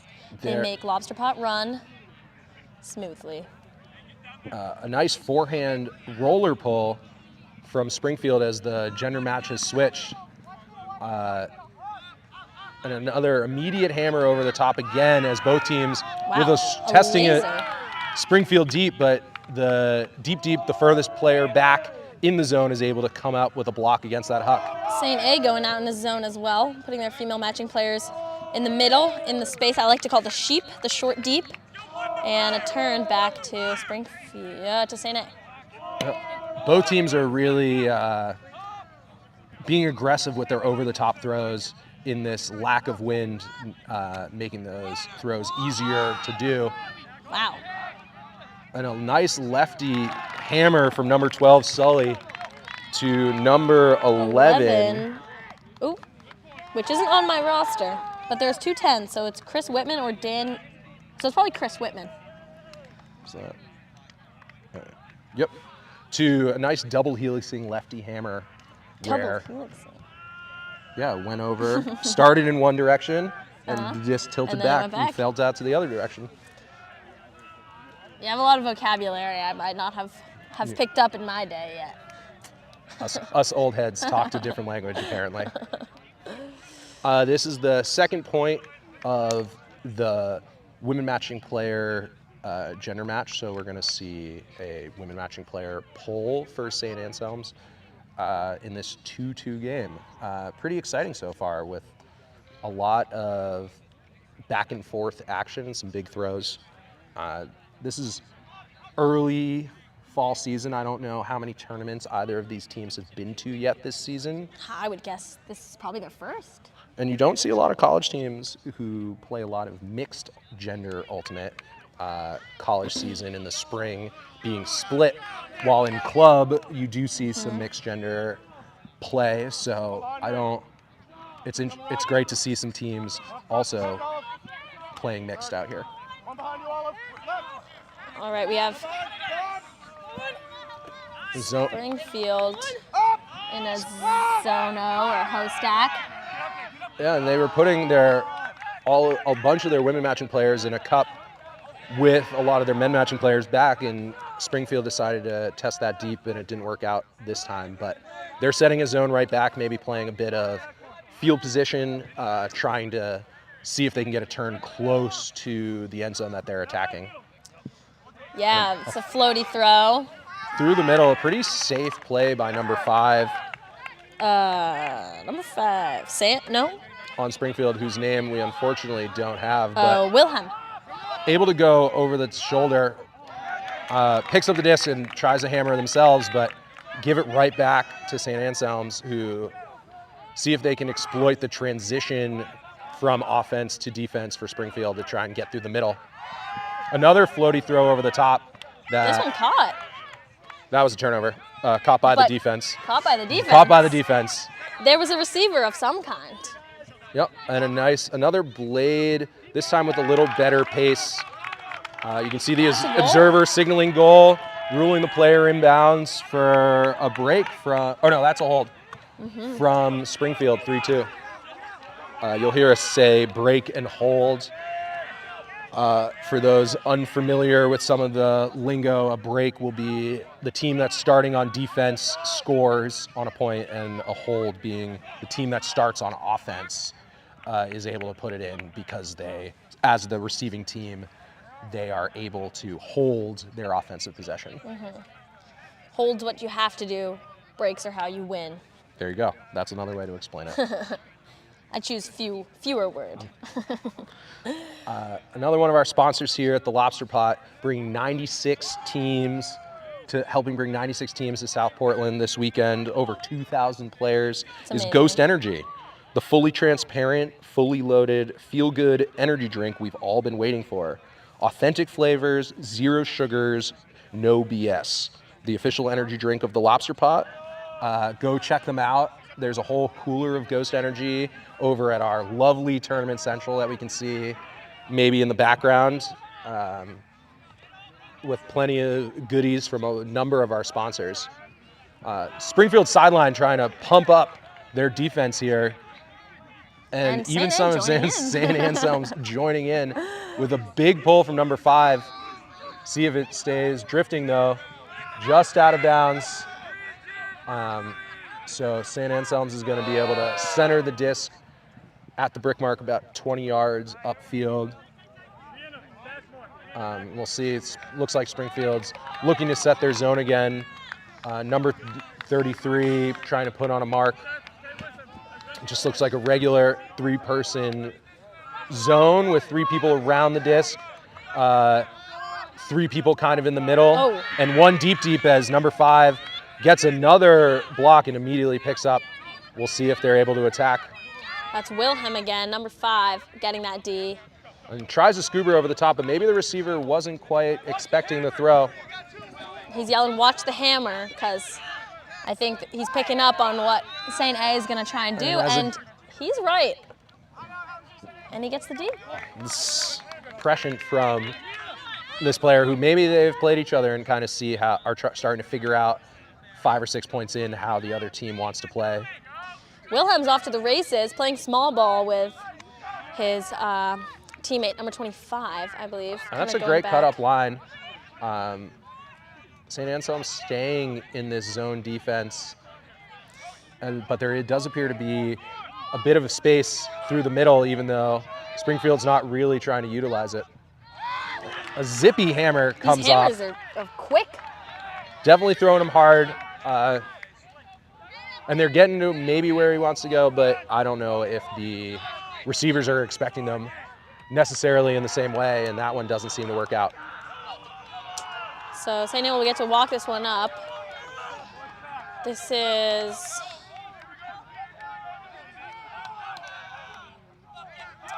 that number 1? Number 1, who I don't have on my roster, but it could be Jason. And potentially? Oh no, St. Jason's Anselm number was 0. able to string a couple passes together, but now more on this trap sideline. They were trying to force, Springfield was trying to force all backhand back in, but a nice hammer gets it over to the break side, and let's see. Oh, a piece on the mark. Yeah. Oh, and you hear fire calls, which means Springfield might be transitioning more to a person defense, matchup D, and they're able to get a block. I don't know there from, I'd love to see this individual's number in the hat. Number 4. That's Joshua with that D. Oh, and another quick strike puck Again, Springfield being aggressive downfield, trying to get into the end zone. I think they are maybe trying to take advantage of this huck and play zone style of offense. As another hammer goes up, and a great D by number 25, who's been everywhere, both on offense and defense. Definitely a primary target. That's Rihanna or Rihanna with that D, number 25 on Springfield. Number 5, Wilhelm with the disc right now. Yep. It's interesting to see Springfield only having 1 or 2 players back in the handler space against a zone and putting more players downfield where there are more defenders. They're definitely getting some open looks, but as we see that one, receivers aren't quite able to come up with a throw to the end zone. Good pressure by the defense. I understand why a lot of these hammers are going up, because there are a lot of open players on the cross sides of the fields, but not a lot of people are cutting in and out of the middle space. Yep. And another big backhand huck going up. Oh, is a throw. Wide open catch, unfortunately, goes through the hands. And that even hammer unmarked. Another one. It's just seems maybe both these teams enjoying Major League Baseball playoffs, really liking their overhead throws. Yeah, I wonder if we have some pitchers. It's possible, maybe some outfielders. Yeah. As St. Anselm's able to win that marathon point here to bring it even 3-3. Both teams getting a lot of chances. It seemed like St. A was able to finally get it through and get some good closer field position and able to convert. Yeah, they were able to capitalize on a lot of those maybe miscommunications or slight errors from Springfield. We'll see what they decide to bring out again. We'll see if they decide to stick with that host stack, if St. A wants to keep going with that zone. They're putting their male matching players in the cup, it seems, and their female matching players downfield. I think that usually what one would look at for that is, you have your taller people in the cup around the disc. So I think that might be another reason why they're throwing these hammers up and over these big cups. Yeah, both teams are definitely dedicated to their zone defenses, and will be interesting to see how either of them change it up going through the game, if they have different zones, or if they use different personnel. We look like a full new 7 for both teams. Whoop. As one of our ad reads flies away here. This time you can see Springfield has a few more players back behind the disc in the handler space. As St. Anselm in more of a different kind of zone with one point where they want to trap. An unfortunate throw hitting the turf. St. A gets a short field. And a floaty throw goes up that flies. Maybe a little wind feeling at their back just pushes it a little too far. Yeah, that gust started up right at that moment when the throw went up. And I think it affected maybe both turnovers here. So. Number 40, Rabbit, his jersey says, on the mark for St. A. Yeah, it looks like maybe more of a little diamond zone with one player on the mark and 2 people on either side when the disc is in the middle of the field. And then looking more like a trap. Oh, a nice bid by number 10. Yeah, that was a close D attempt. Trying to anticipate where the disc is going to go through the middle. But good job by Springfield resetting the stall count. They definitely have options behind to reset it, but are continuing to look downfield, being a little more patient, not quite defaulting to throwing over the top here. Trying to maybe succeeding a little more with shorter throws from the handlers in the backfield. As a close towing of the line by Springfield. These reset options are quite open. And they're doing a good job getting one throw off, but That's maybe not hitting a good continuation, but a great find by number 24 to fully switch the field and just follows their throw and gets now threatening the end zone. St. Anselm staying in this zone as they get a floaty throw and earn a D. Wow, a scorpion style kick definitely happens. Tried to back up there, and Springfield setting a zone of their own. This looks like a 3-person cup, but a good job by the handler crashing from behind to get a reset as 41 was looking at maybe a punt. I don't know if there was a receiver quite in the vicinity or if it was a miscommunication as someone came under. The stall count didn't seem too high. I wonder if they thought someone was going deep for that throw. Yeah, this is even more leads me to believe that maybe this is a chosen strategy. Yeah, huck it and play defense. That's what we say. Yeah, but able to get it off against the trap. That was a backhand force where St. Anselm's was letting players throw backhands down the line because that was the sideline they were against. But the handler here, is that 32? Is doing a good job controlling that sideline and throwing the disc back into the middle of the field where there's a little more space to throw. Back to 24. 11 is wide open back behind the disc. Yep. Choosing just to work it between the two of them, 24 and 32. 32. They definitely seem to maybe default to each other. Staying on the trap sideline, but able to get some good yards. And a great read by 16 to make a nice safe play on that floaty throw. Kind of patrolling the middle of the field, and yeah, distance back to St. Anselm. You can see 24 using their length to really put a foot up there. And force another punt. Receivers going in the area, but closer not than quite last. able. Yep. Definitely. They're looking in the right spaces for these throws. As an enthusiastic younger fan. And a bit of a confusion against the rule. The rule, if the disc lands out of bounds in the back of the end zone, a team is able to walk it up to the front of the end zone. That looked like the it observer rolled doing out. a good job letting the players know that they're able to do that as opposed to having to start in the back.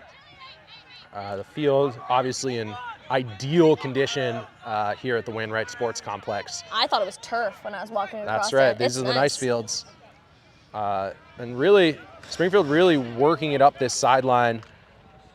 Let's see if they can get it off to the middle and give themselves some more space.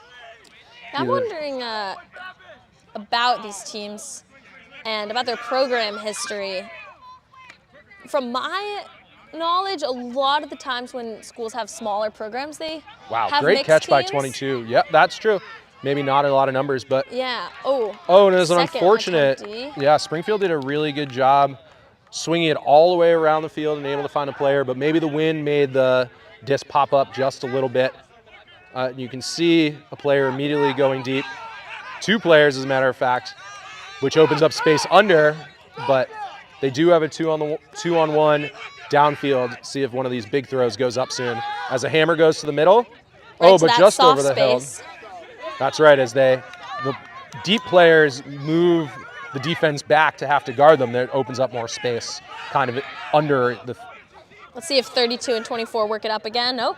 32 decides to throw it downfield to a 41, and that's a goal for Springfield. I want to know who that was who caught the goal, but 13. Number 11, perhaps? I think number 13, Natalia, with the goal. Great job to follow, have a cut coming up after the disc as that throw over the top went over and have someone available to catch the goal. Definitely good flow from Springfield here, and they're able to take the lead back. Looks like the gender matching ratio is flipping, so Springfield is putting on a fourth woman matching player for this point. Yep, back to the A pattern. That's right, you'll hear ABBA. Or ABBA. Or ABBA talked about for gender matching ratios. If you're familiar with tennis, you'll hear it's a bit of the tiebreak format, or high school English, maybe some Shakespearean rhyming situation going on. Yes, exactly. Any kind of Choose pattern. what you will. Yeah, or Swedish pop group. But that might not help with knowing the pattern quite so well. Good job, short pull. St. Anselm able to get the disc started, but then stop the disc moving and gave Springfield some time to set the disc. High release there to get it over the cup. Yeah, team St. Anselm definitely looking to throw their big receiver, number 22. Big guy in the area to come down with that D. Yeah, pretty good. And again, both teams making some big plays here, but also being pretty safe with their physicality with these floaty throws. There haven't been a lot of physical contact, even with the disc going over a lot of players' heads. Especially in mixed. We really appreciate seeing that. As a female matching player who plays in the mixed division, who's small, having large men playing against you is sometimes scary, so we love to see good physical control. That's absolutely correct. As you know, Ultimate Frisbee is non-contact sport.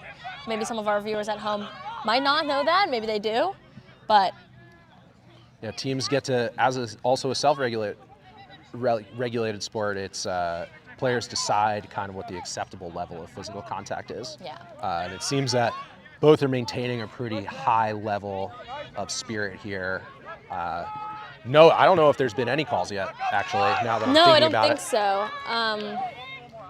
And having the observers definitely helps with that too. Yeah, having observers here means they automatically call in and out of bounds and get to count timing between points and kind of make sure the game moves quickly. If there is a controversial call, a foul call or anything that teams disagree on, they're also able to arbitrate. Teams can go to the observer to make a binding call. You can see the receiver on the other side of the field here. Springfield was keeping the disc kind of trapped, and number 1 on the other side of the field was holding their arms wide open because the defense had all sucked in to try and get a block around the disc, but Springfield opting not to do that, instead looking deep, which doesn't work out. And so now they're back on defense, setting a zone of their own. And a floaty throw through the middle. A lot of people in the area. 13, just almost missed getting that D. by 13, yeah. That was Natalia who caught that goal earlier. The women matching players on... Oh, nice catch under Great pressure. Catch. The women matching players on both teams getting involved. Number 2, great catch under pressure, an excellent bid by Springfield. Unfortunately, maybe hit their face a little bit on the follow-through, but they... Deem it a goal? Deem it a goal, yeah. Continuation. It doesn't look like an injury called, maybe just a little stunned. 4. Score is 4-4? And it's back on, yeah, back to a tie game, yep. So another sponsor for Lobster Pot here in South Portland, Maine, Revision Energy. Revision Energy is Maine Ultimate's clean energy partner. They want to make life better by building a just and equitable electric future.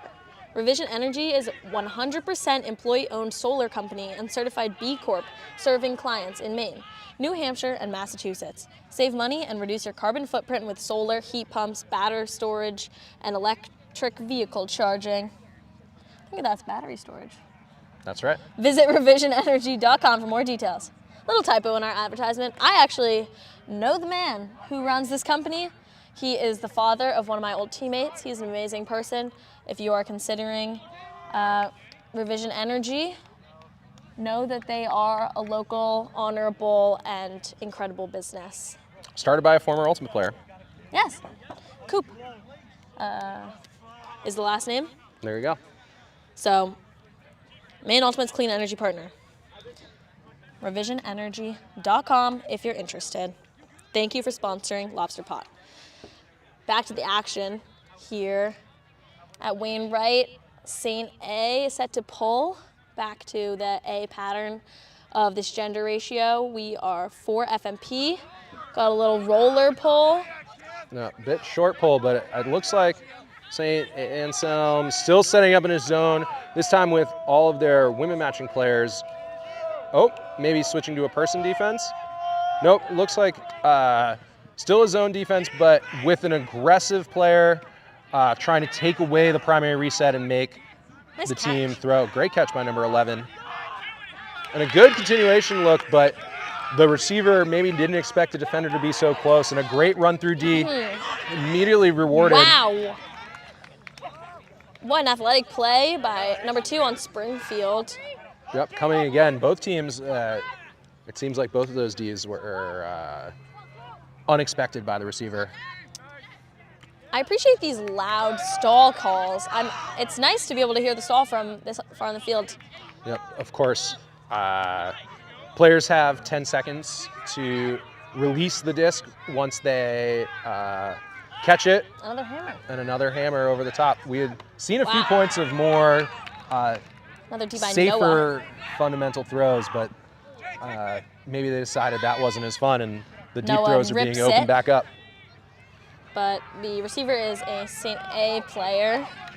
The deeps on both zones, getting blocks and then immediately deciding to give those blocks right back so they can play more defense. Bit of surge of energy when you get a block. You got to put that into something. Typically a huck.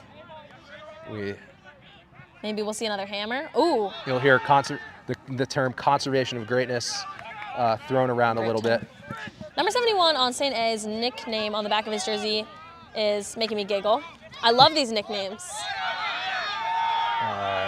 Good job, St. Anselm, working through that zone, a couple hammers.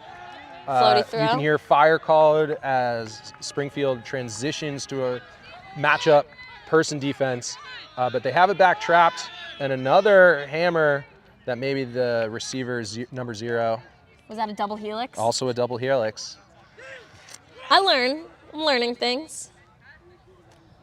Back on D goes St. A. And in a good bid as the disc is trailing away from the receiver, but unable to make the catch. And now we'll see St. Anselm puts the disc in the back of the field.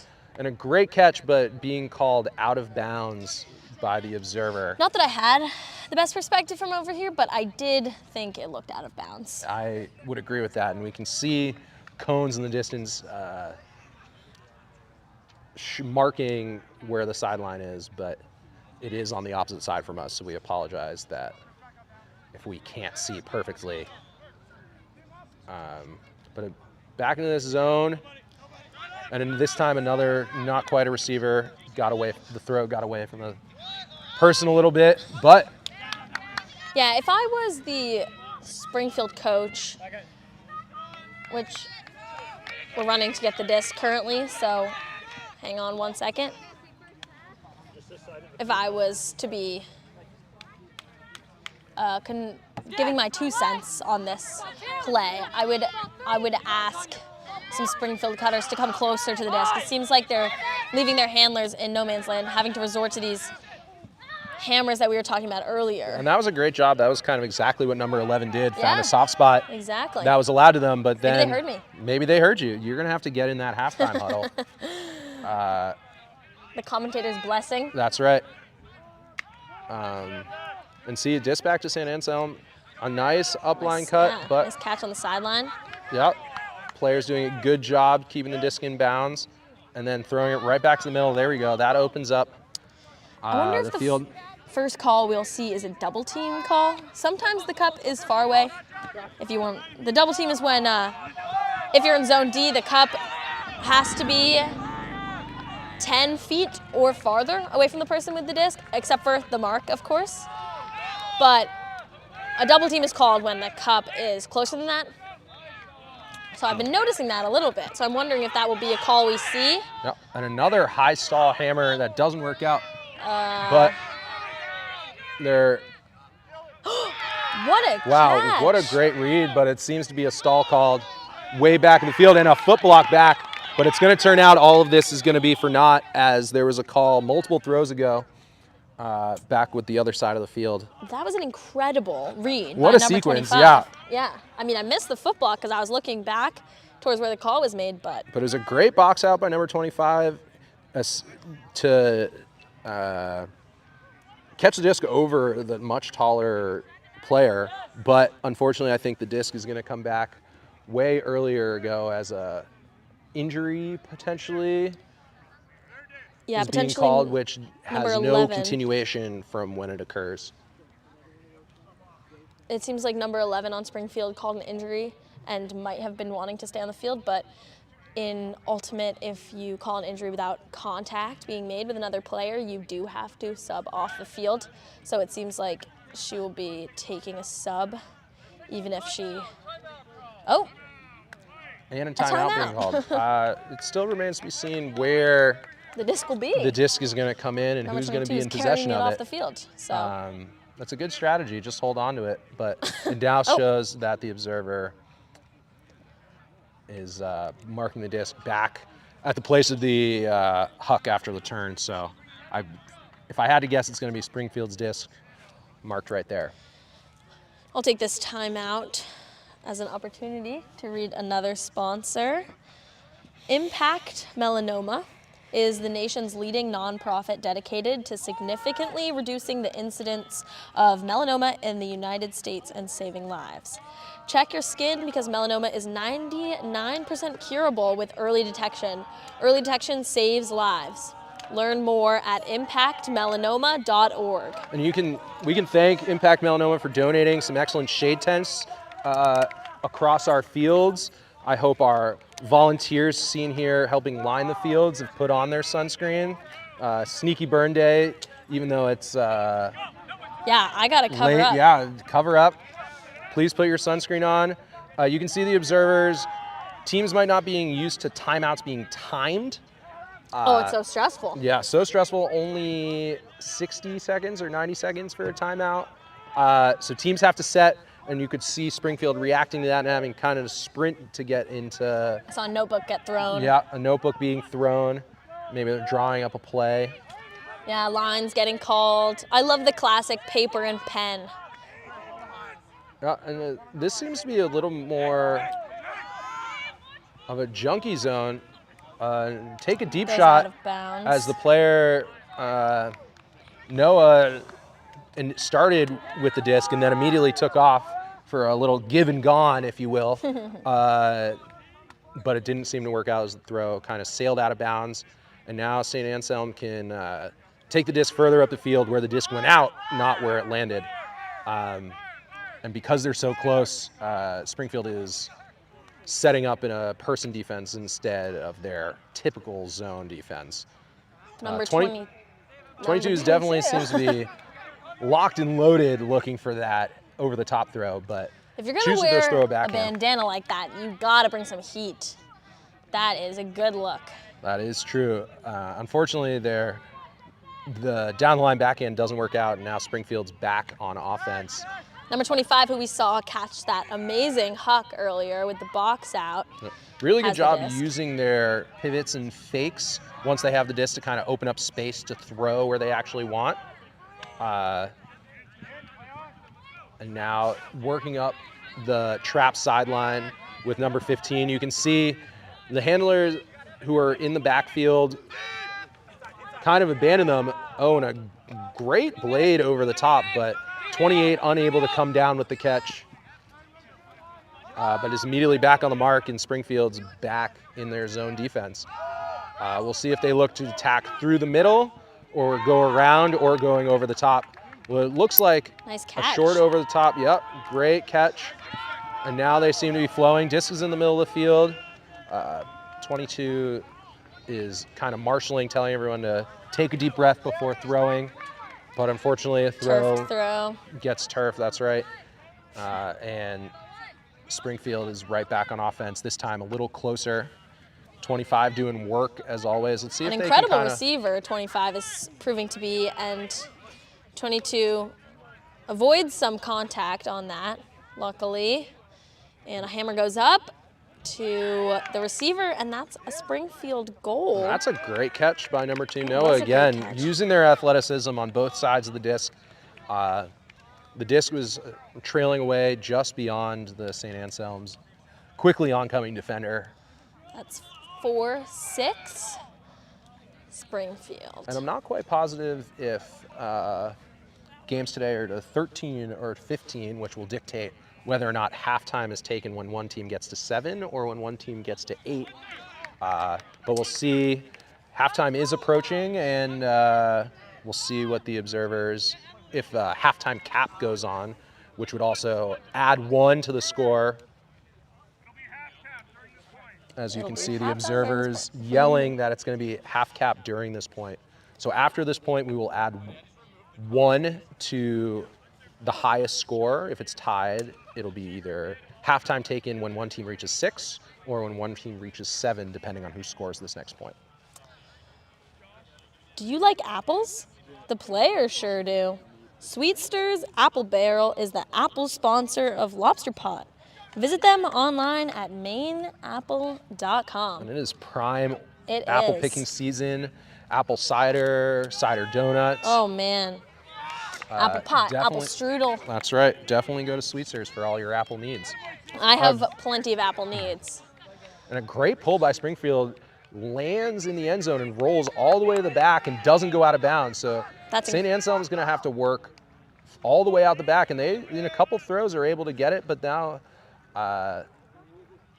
see if Springfield's able to set their zone, and they do, which causes a turn and gives them another opportunity to increase their lead here as 33 is picking it up. And they're back in this slight sag with a FMP poach. Yeah, and it's a good job kind of more the St. Anselm's forcing the disc towards that forehand sideline. Ooh, double coverage. Oh. Ooh, that might have been in had he caught it. If it had been caught. But unfortunately, it bounces off the hands of the receiver and back to St. A. And they're able to walk, because the disc went out of bounds on a turnover, they're able to walk up to the front of the end zone. A little less troublesome of a starting position. That's a formidable mark.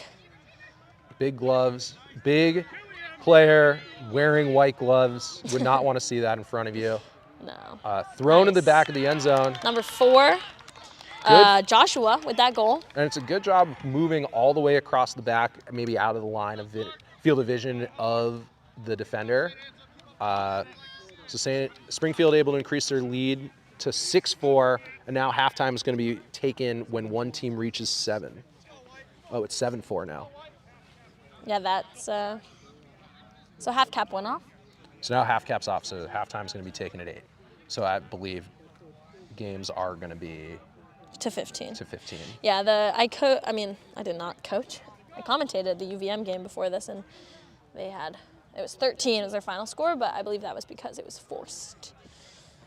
Yeah, and we're lucky to have these observers out here from maybe all over the East Coast. I know at least one coming from all the way from North Carolina to work games at this tournament. We're very thankful they keep the game moving and they're able to arbitrate like we've discussed. And it just helps increase this lovely streaming product that Maine Ultimate's able to put on here for this tournament. Ooh, let's see if this pull is coming back in. A 360 pull turns over, and that went out of bounds pretty early. You can see the observer marking where the disc went out of bounds, and St. Anselm's going to be able to walk it to the middle of the field as well.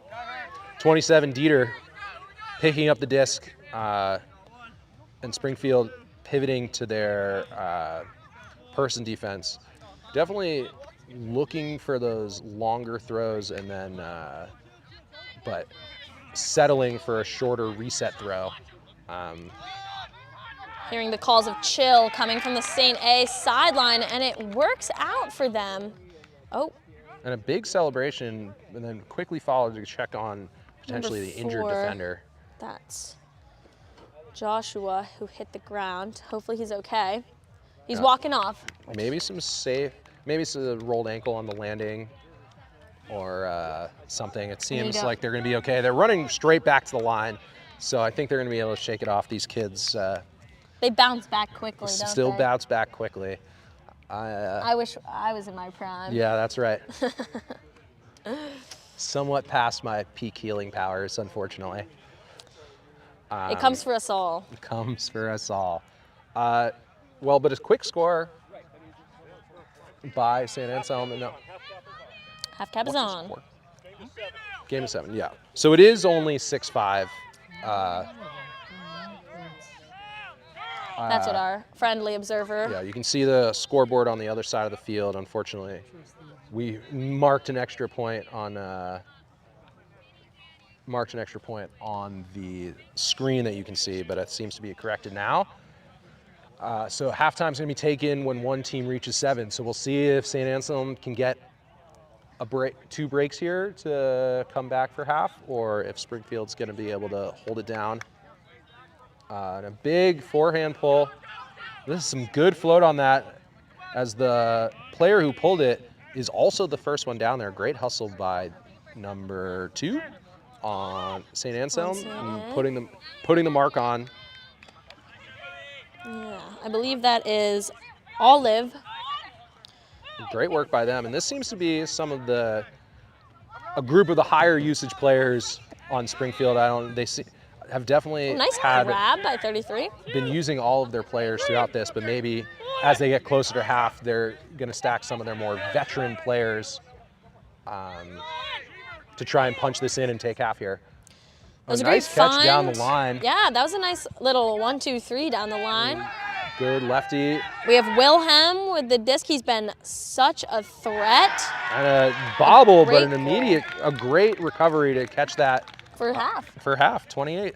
Springfield taking half 7-5 in a very exciting halftime. Both teams came out maybe a little excited to be on the live stream, definitely using their bigger throws, and then towards the back half of that half, the second quarter of the game, they settled down a little bit and got into some more flow. Yeah. We definitely saw some great ultimate. Definitely some great highlight plays. Some beautiful moments happening out here in South Portland, Maine. Yeah, and we'll see what kind of adjustments both teams are able to make and going into the other half. I'm looking forward to the second half. We're going to cut to an ad break. And we'll be back with you soon. Perfect. Sweet, I need water so badly. Yeah, I know. Do you want some of mine? Or no, I guess that's my full. water bottle's Yeah, over okay, here. great. We're good to keep the mics on.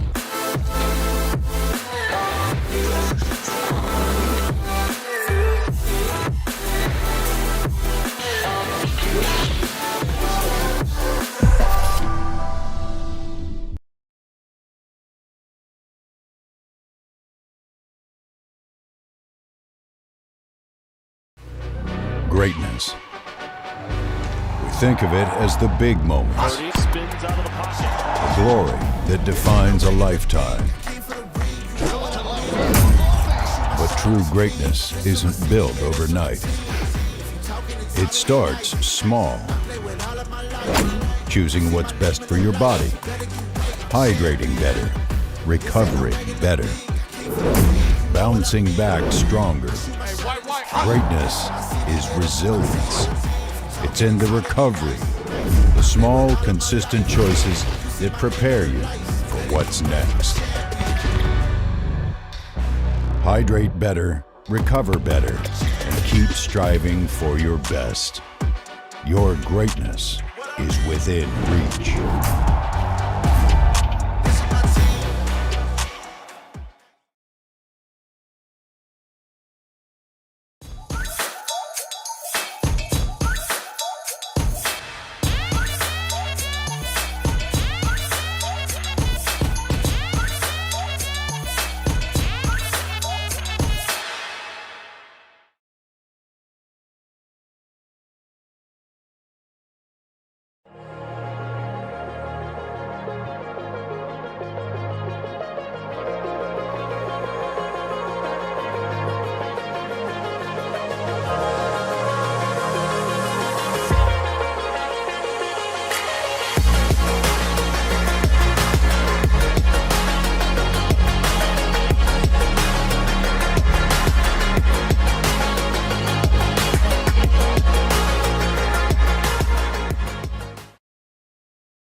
Recover 180 was created as a better way to hydrate. No added sugar, no artificial ingredients, USDA organic certified. Designed for athletes and everyday go-getters. Recover 180 empowers you to hydrate better and recover strong. No shortcuts, no junk, just better hydration. Recover 180, everything you need, nothing you don't.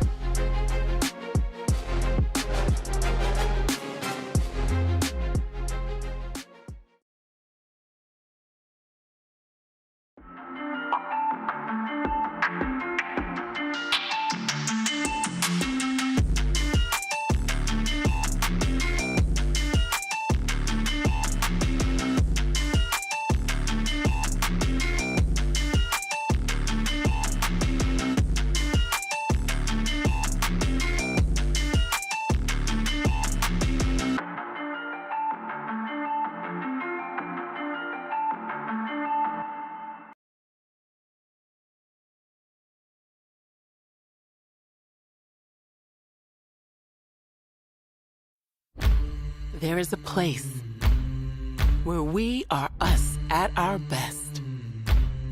A place where everyone is welcome. Regardless of age, shape, skin color, or anything else that tries to box people in. A place where we defy the odds, defy the naysayers, and even defy gravity. A place where it's accepted that success doesn't belong to the faint-hearted. It belongs to the brave, to the determined. A place that knows grit, knows grace, knows bright lights, and knows empty bleachers. a place where we remember to laugh, where we learn to trust, learn to high-five strangers, and eventually even learn to fly. a place where character, community, and competition are all as balanced as a disc in flight. That place isn't in a stadium or on a field. That place is in the spirit of our players. Because we don't just play Ultimate, we live Ultimate.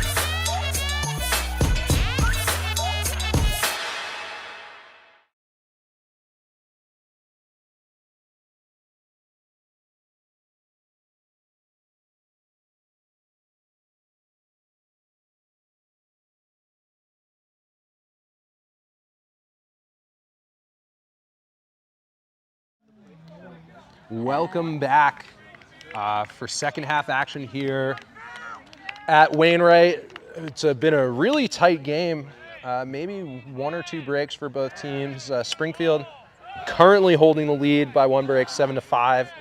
Even though halftime cap happened where the first half ended due to time constraints, this game is actually being played to 15.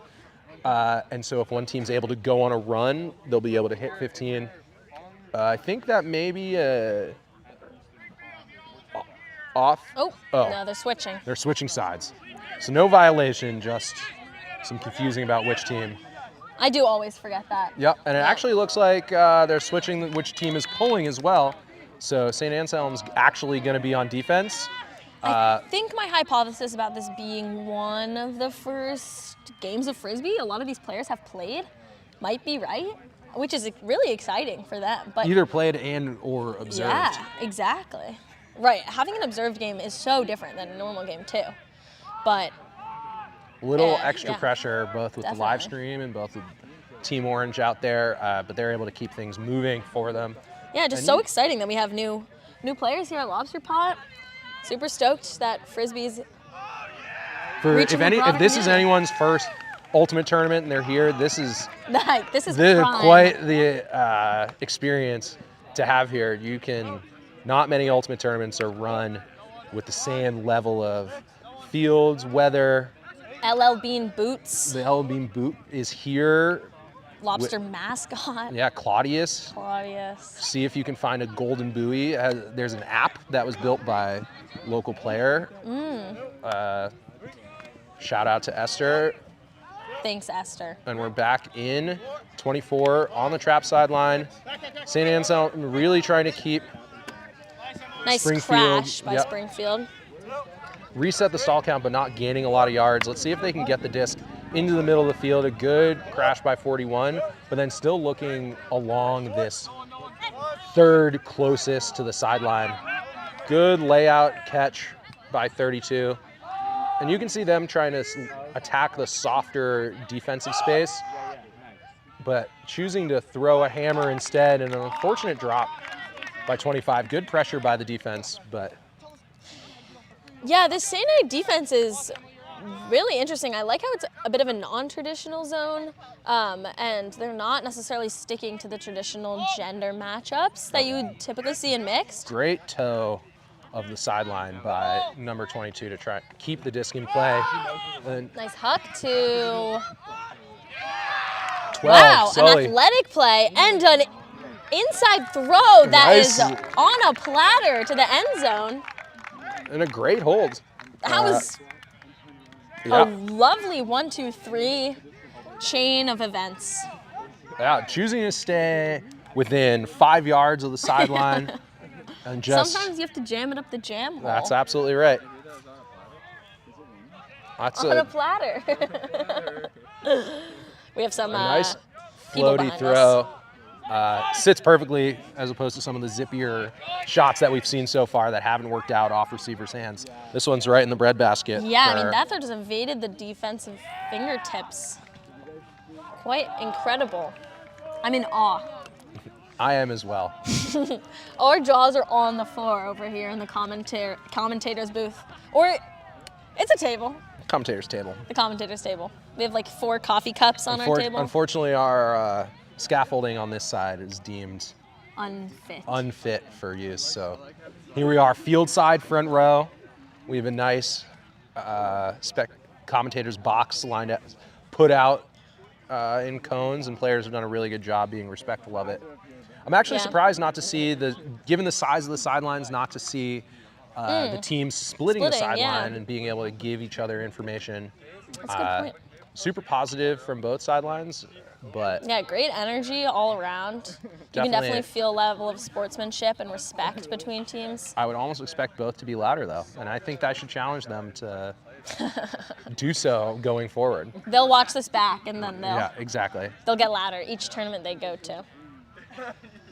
Springfield back out on offense. Good vacate of the space by 32, and they're able to reset after the defense follows them up line, and then immediately comes back and catches a nice 10-yard under on that sideline. Let's see if they can hit 24 in the middle, give them a little more space, as you can feel the wind kind of kicking up, blowing towards us. It's changing a lot. Yeah, definitely gusty, been up and down. This is as strong as I've felt it, but probably no more than 7 miles an hour. Yeah, a couple knots. Yeah, a couple knots. I'm watching number 25 in the deep space. She has had some really great plays. And you can see her almost setting up for that hammer cut, expecting some of the over-the-top throws we saw in the first half. I expect it too. An unfortunate turn, and the disc is back with St. A. Yeah, 41, you could tell what they were trying to do, but the wind had other ideas. Great catch by Sully, who puts it another big backhand shot up. Wow! Oh, and a great catch. An amazing catch, and 32 is not happy. That's the first real sign of negativity I've seen from any team, is a big sunglass spike. Definitely disappointed. Definitely no conflict between the teams. Yeah, St. A should get fired up maybe a about sign of that frustration from the defense. He did have a good read on the disc. He was in the right position. The St. A offender just elevated for that catch. That was quite an athletic feat, and he should be really proud of that catch, that play. And that's number 12, Sully again. Yes, Sully. Putting a big floaty backhand up into space for their receivers to make a play. And don't look now, but St. Anselm has been able to bring this game back level. Still down a break, I believe.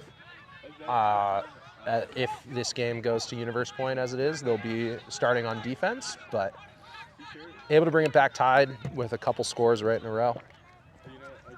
Able to chip into this lead that Springfield built in the first half. Pull going up. Good job using the wind, having the disc fall back. And Springfield's back on defense. 15 kind of marshaling the offense here. See if they can keep working it. Good swing. That's 25 again. Number 25. You can definitely tell they're one of the more experienced players on this Springfield offense, as a lot of teams you won't see aggressively look to move the disc laterally. Again, finding a soft space where the defense didn't have any personnel, but the throw just dropped a little bit. We might be seeing an effect of the wind here on those beloved hammer throws. And an upwind, downwind as the disc is throws or downwind, the wind wants to push the disc down, and that certainly might have been what caused that hammer to drop. Throw popping up. Yeah, and conversely, on going upwind. Is that number 5? No, or number 35. That's Mike with that D. Using their athleticism to really elevate and ensure that the disc wasn't caught as it went over the receiver's head. Yep, that's the first thing they teach you, is that anytime the disc is up, it's your disc. If you think it's not going to get caught, you should still do it. Ooh, wow. Tough bid by number 6. I don't know about that. First real sign of contact from either team here. It's been a clean game. But it seems like 15 is okay despite the contact. But yes, that might have been a little more aggression than we've seen. Seemed accidental, but a great throw, but unfortunately right off the receiver's chest. Immediately ripping it downfield. Oh, but a little short. I think that also might have been the wind affecting the power of the throw. Wasn't quite able to get to it there, receiver. And Springfield's Number back. 2, that's Noah with the disc. Over to another one of the big players on this team.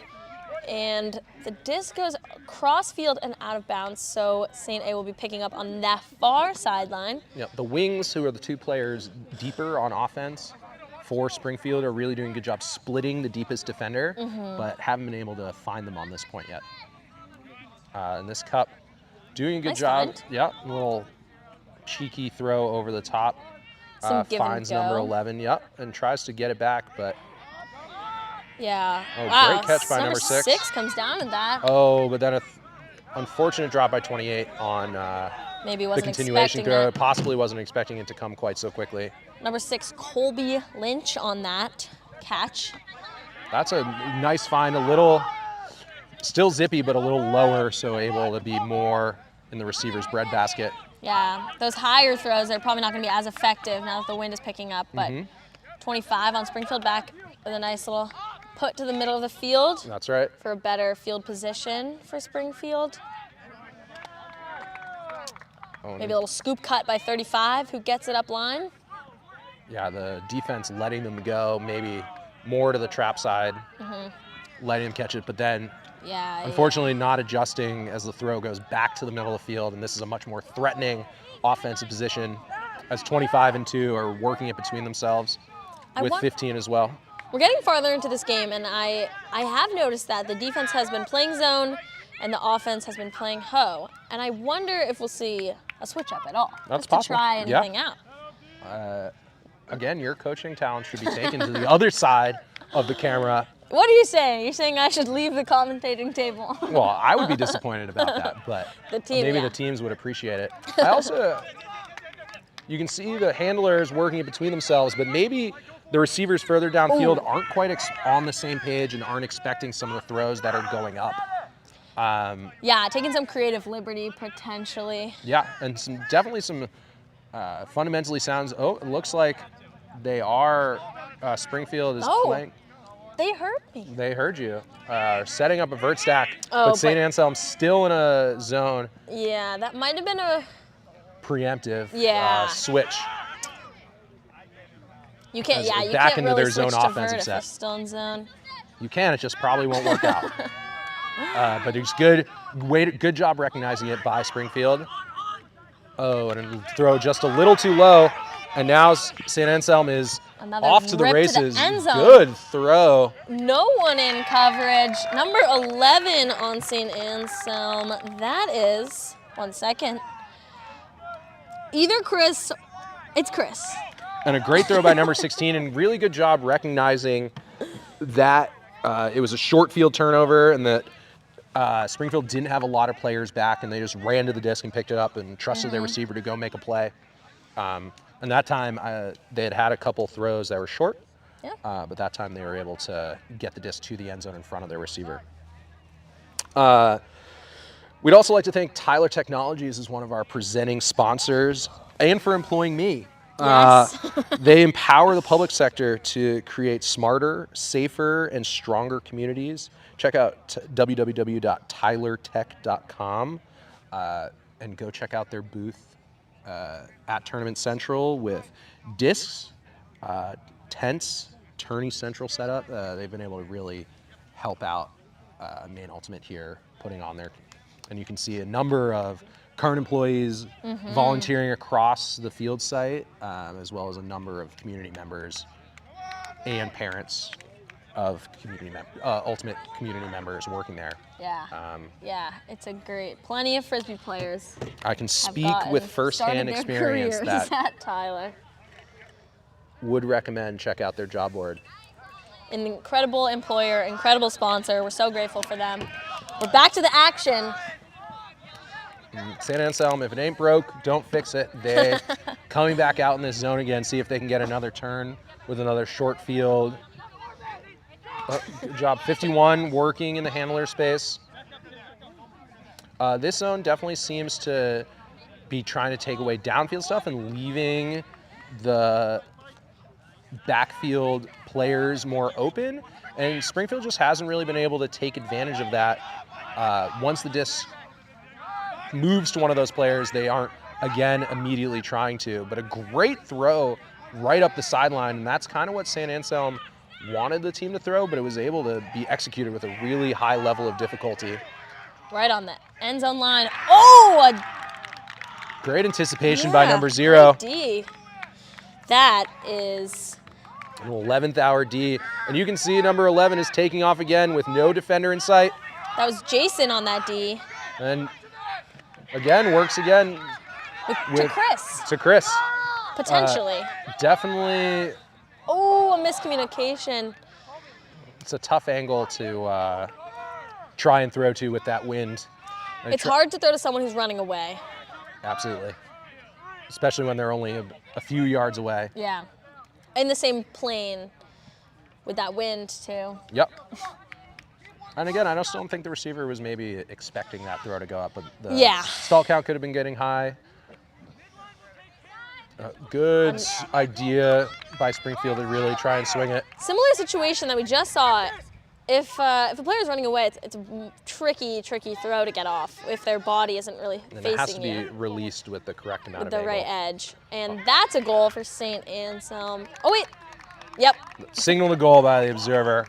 And a really good job just running straight at the disc. The defense wasn't adjusted to the space that they were being given. And St. Anselm is on a big run here out of half. Now going from 7-5 down at halftime to taking the lead 9-7. Wow, I think the whole line ran back to play again. I don't know if this Springfield team is taking many subs. Yeah, I don't know quite what their subbing strategy is. We've definitely seen all the players on the team on the field so far. Yeah. But maybe sticking with a little more of a veteran line here, or trying to give their players some experience against this zone in an early season tournament.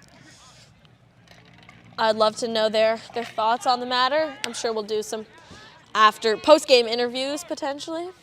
This only being the second round of the tournament so far, both teams may be kind of feeling out subbing patterns and getting legs, fresh legs in anticipation of playing later in the day on Sunday when bracket play begins. Yeah, 4 games today too. You gotta preserve some of that energy. Yeah, and a forehand pull goes up from St. Anselm, but it doesn't. Maybe it slips out of the thrower's hands. So it's a very short field for Springfield here, which they would love given the run that St. Anselm has been on. See if they can utilize this field position. Close to the end zone, but staying in zone.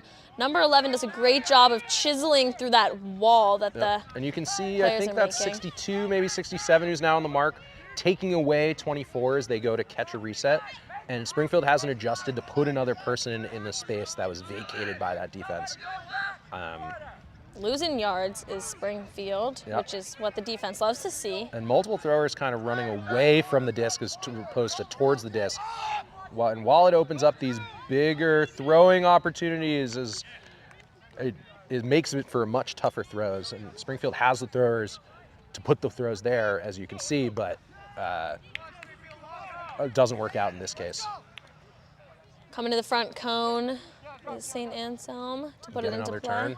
And this is a big trap zone put on by Springfield. Oh, nice. That almost causes a great bobbling catch. Oh, it's a turn. It ends up dropping, and now Springfield truly on the goal line to see if they can put this disc in. And you can hear them calling an ISO 24, really trying to marshal the offense. But because St. Anselm's in his zone, they had kind of taken away the space right in front of the disc. Maybe not expecting that throw, but a drop gives the disc back to St. A. Putting this one into a space just for Sully. And it's gonna be tailing a little bit in that upware, but to being caught. Definitely not quite what the thrower was intending. Yeah, Sully's immediate reaction to releasing that throw makes me think that you're probably right about that. And you can see St. Anselm back in that zone, and again, not a ton of players around the disc for Springfield, causing the throwers to have to wait a little longer maybe than they want to release. Yeah. And that causes another turnover as the disc goes through the hands. And throw to the end zone. And they get it right back. Definitely a back and forth point so far. I don't know if both teams, I know St. Anselm put on a new line, but Springfield keeping their line and maybe some case of some tired legs here. Hope to see some subs out of the next point. We could get some water. It's the breeze is making the airfield cold, but the sun is still beating down on us. Yeah, and if we feel hot just standing here in the booth, can only imagine what running around feels like. I'm sure some players were expecting this weekend to be much colder being up in Maine. And we're feeling blessed with the weather It we're is having lovely. right now. Oh, really nice huck. And that... Definitely some throw going up. I'm glad she's up and walking. That was a lot of contact. And a yellow card is given by the observer. That's a PMF, personal misconduct foul, where for excess contact, I don't know if a foul was called. Observers can decide to card a player for accepted contact even if there is no call made on the play, but it looks like maybe a call is being taken, and that definitely, I think, is the right call. 28 was coming into that space and looking to make an easy catch and maybe pulled up because the defender made a little too much contact and they didn't want there to be more. So I think an appropriate resolution of that outcome.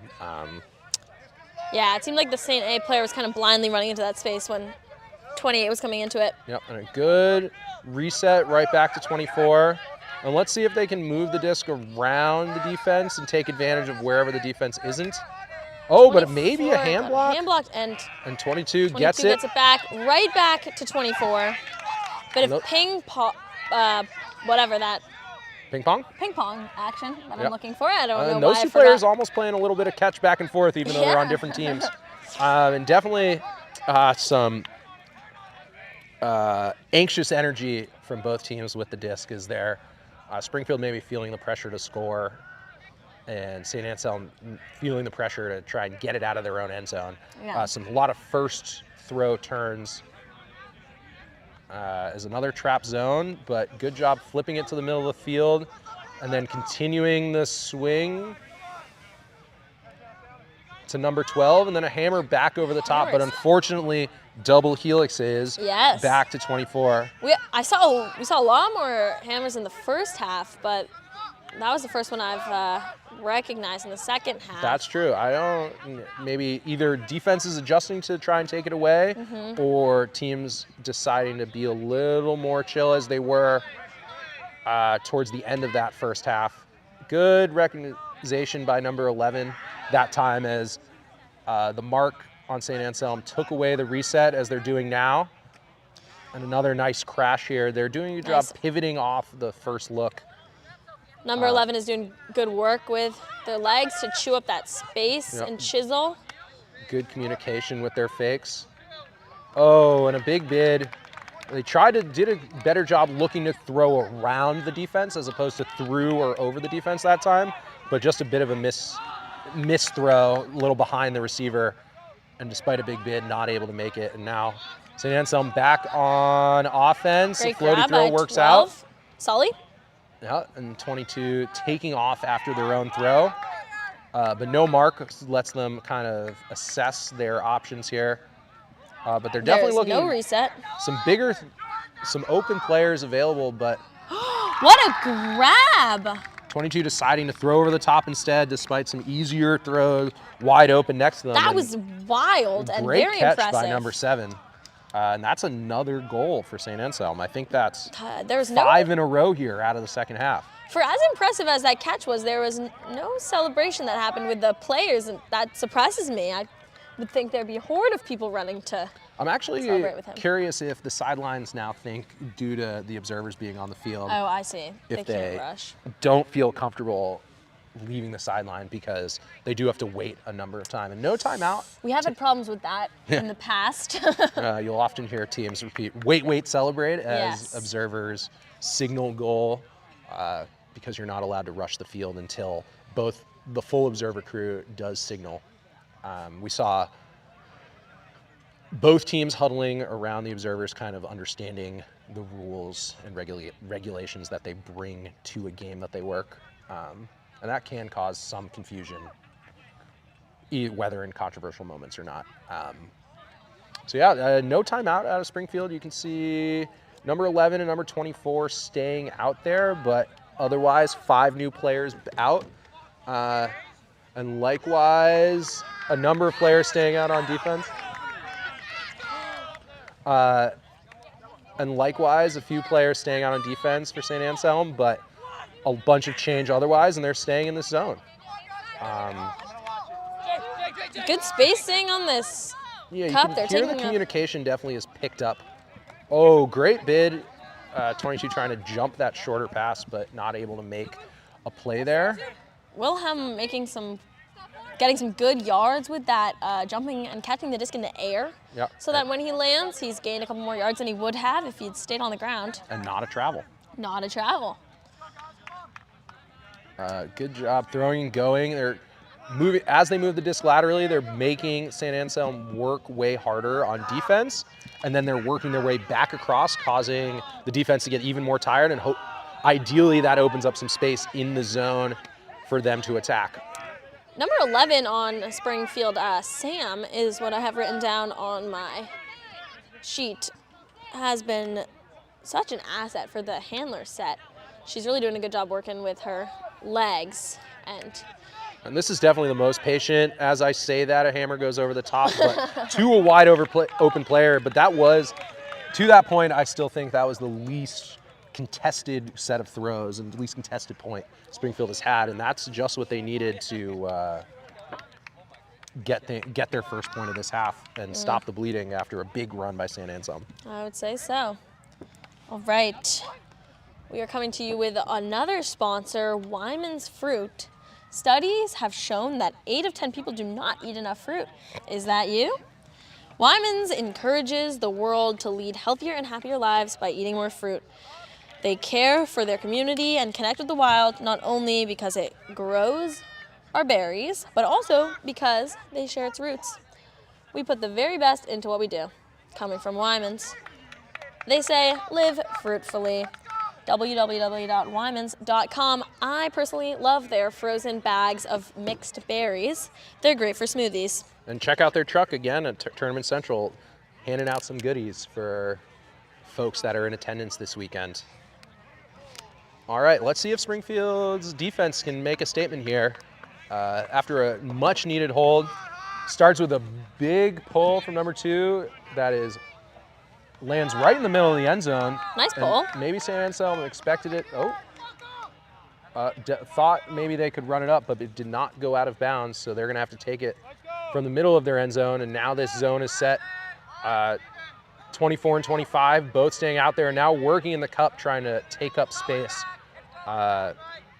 Caused a bit of a sketchy throw, but that is caught, and now a throw through the middle, which finds a wide open receiver, and a great job moving the disc, now starting the disc quickly, and then another big throw.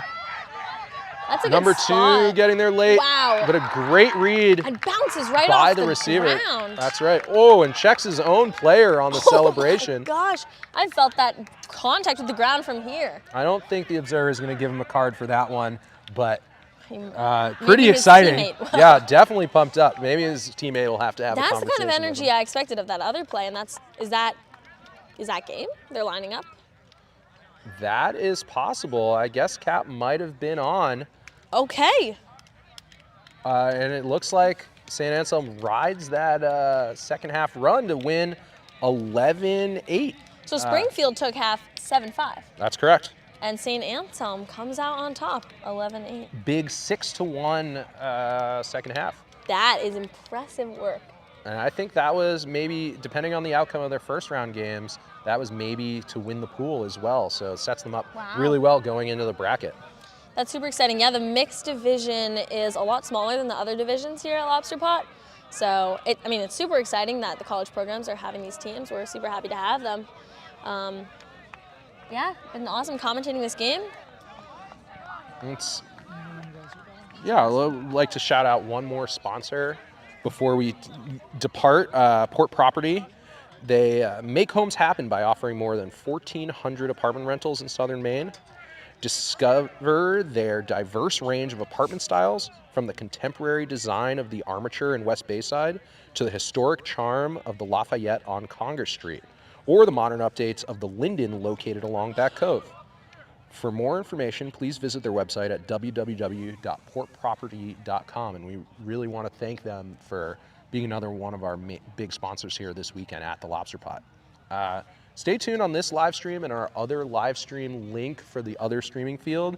As we're bringing games all weekend, you'll hear both of our voices, as long as our rest of our great commentating crew. We'd like to shout out the observers, teams for being here, and all of our camera operators. And stay tuned for more excellent fall ultimate. Yeah, I'll be back in 23 minutes with the Middlebury Tufts game, which is happening on A1. Stay tuned. Thanks, y'all.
greatness.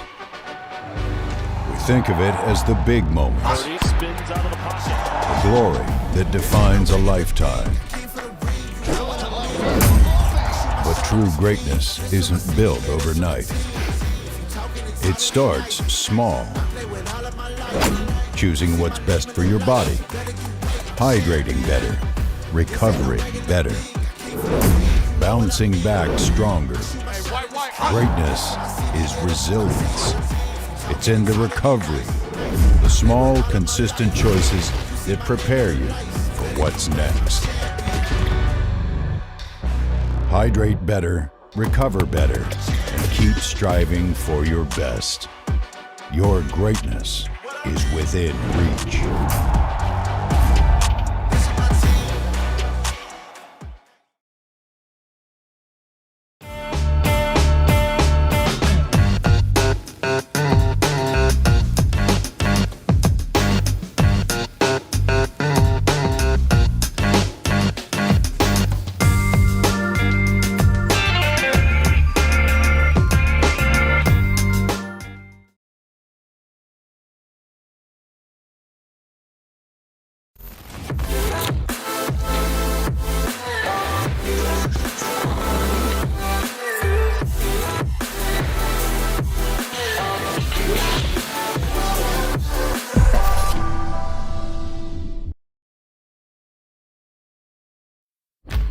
There is a place where we are us at our best. A place where everyone is welcome.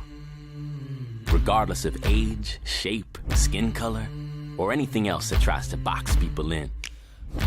A place where we defy the odds, defy the naysayers, and even defy gravity. A place where it's accepted that success doesn't belong to the faint-hearted. It belongs to the brave, to the determined. A place that knows grit, knows grace, knows bright lights, and knows empty bleachers. A place where we remember to laugh, where we learn to trust, learn to high-five strangers, and eventually even learn to fly. A place where character, community, and competition. That place isn't in a stadium or on a field. That place is in the spirit of our players. Because we don't just play ultimate, we live ultimate. Recover 180 was created as a better way to hydrate. No added sugar, no artificial ingredients, USDA organic certified. Designed for athletes and everyday go-getters. Recover 180 empowers you to hydrate better and recover strong. No shortcuts, no junk, just better hydration. Recover 180. Everything you need, nothing you don't.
We started as the Massachusetts Melanoma Foundation, and in 2006, we said, we can't just stay in Massachusetts.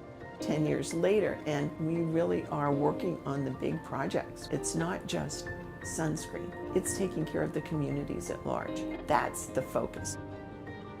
We created a program called Your Skin Is In to begin targeting the teenage population. We created a No Tanning for the Prom pledge program.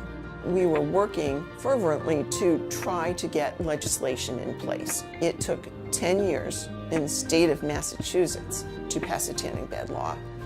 Our Skinny on Skin program, our thinking was, how often do you see your doctor?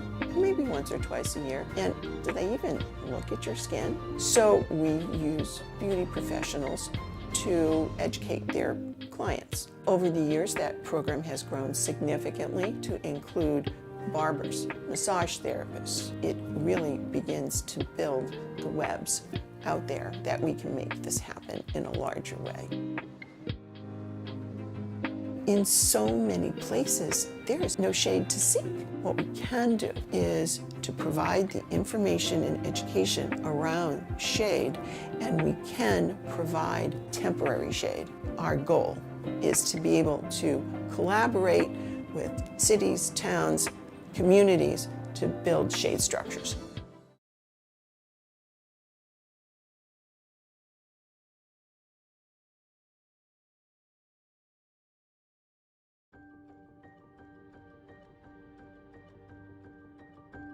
We started as the Massachusetts Melanoma Foundation, and in 2006, we said, we can't just stay in Massachusetts. 10 years later, and we really are working on the big projects. It's not just sunscreen, it's taking care of the communities at large. That's the focus. We created a program called Your Skin Is In to begin targeting the teenage population. We created a No Tanning for the Prom pledge program. We were working fervently to try to get legislation in place. It took 10 years in the state of Massachusetts to pass a tanning bed law. Our Skinny on Skin program, our thinking was, how often do you see your doctor? Maybe once or twice a year. And do they even look at your skin? So we use beauty professionals to educate their clients. Over the years, that program has grown significantly to include barbers, massage therapists. It really begins to build the webs out there that we can make this happen in a larger way. In so many places, there is no shade to seek. What we can do is to provide the information and education around shade, and we can provide temporary shade. Our goal is to be able to collaborate with cities, towns, communities to build shade structures.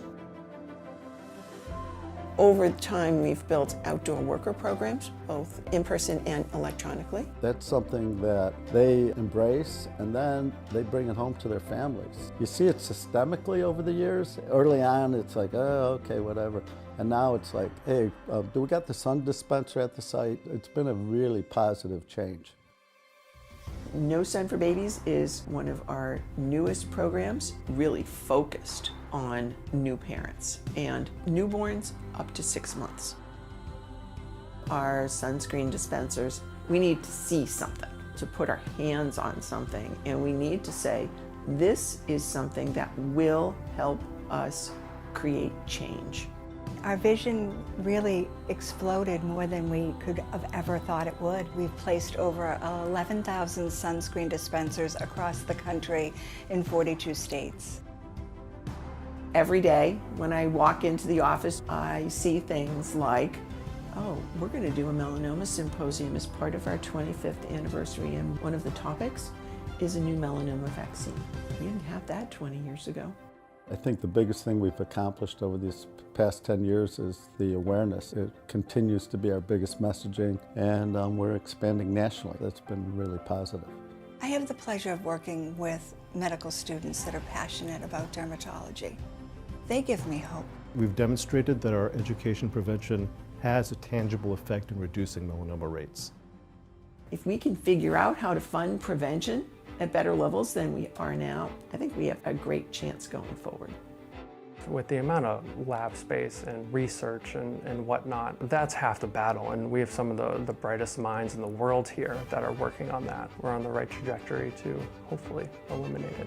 I get to bear witness every day to the incredible stories of these folks who have had this terrible diagnosis, this terrible thing happen to them, and yet they are finding hope. I'm just incredibly hopeful about what's to come, as well about additional treatment options. That's very exciting to me as well. I do have a lot of faith in the ability of organizations like Impact Melanoma to continue the effort to reduce the incidence and the suffering from the disease. Yes, I think we can conquer skin cancer in the U.S. As we expand, we have other organizations that are interested in taking it to their geography and trying new things. We work with Stanford and OSHU and lots of other places that are very interested in what's the next step for this. So that's an exciting thing.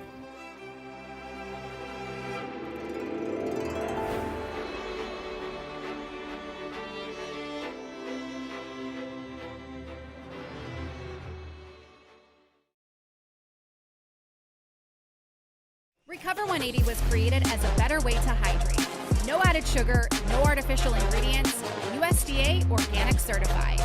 Designed for athletes and everyday go-getters. Recover 180 empowers you to hydrate better and recover strong. No shortcuts, no junk, just better hydration. Recover 180, everything you need, nothing you don't.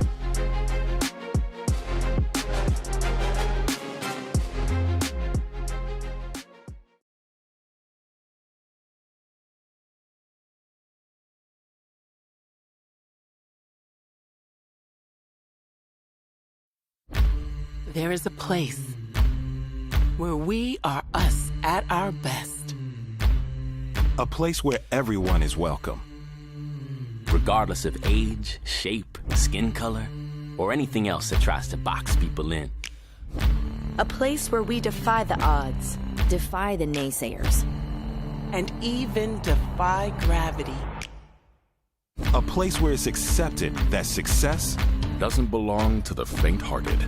It belongs to the brave, to the determined. A place that knows grit, knows grace, knows bright lights, and knows empty bleachers. a place where we remember to laugh, where we learn to trust, learn to high-five strangers, and eventually even learn to fly. a place where character, community, and competition are all as balanced as a disc in flight. That place isn't in a stadium or on a field. That place is in the spirit of our players. Because we don't just play Ultimate, we live Ultimate.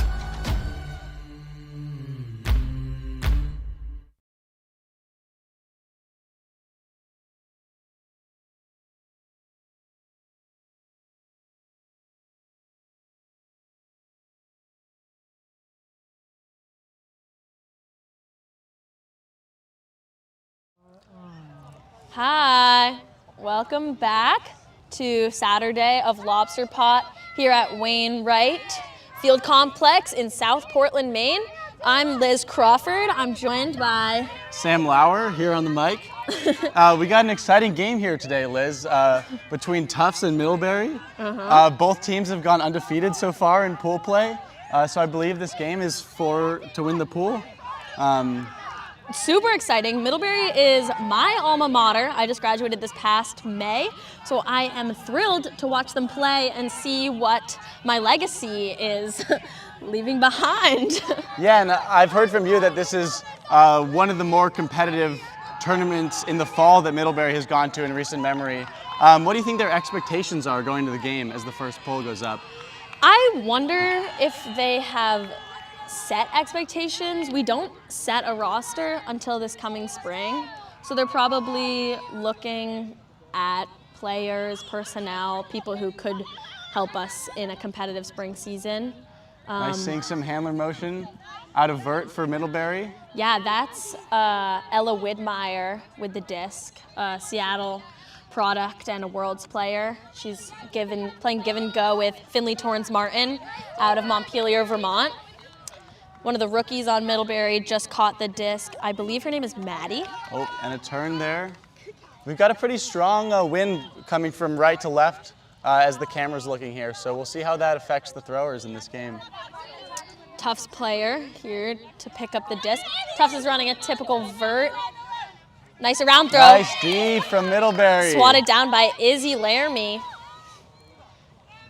That's a great D and short field from Middlebury. Setting up their vert again. Widmeyer picking up the disc. Looking for the back of the stack. It's floating in the end zone. And Middlebury holds to start the game. Oh, makes me so happy to see him out there. I'm not trying to pick sides. Tufts is a formidable D1 team, and Middlebury, obviously, formidable D3 team. This is going to be a super cool matchup. We know that Tufts only has 13 players, I believe. That's what they told you? That's what I was told by one of the players before the game, yeah. Yeah, so they're really going to be playing with a short roster, which will definitely, work their cardiovascular muscles. Yeah, so let's talk about some of the history between these teams. Listen, do you recall playing Tufts when you were in college?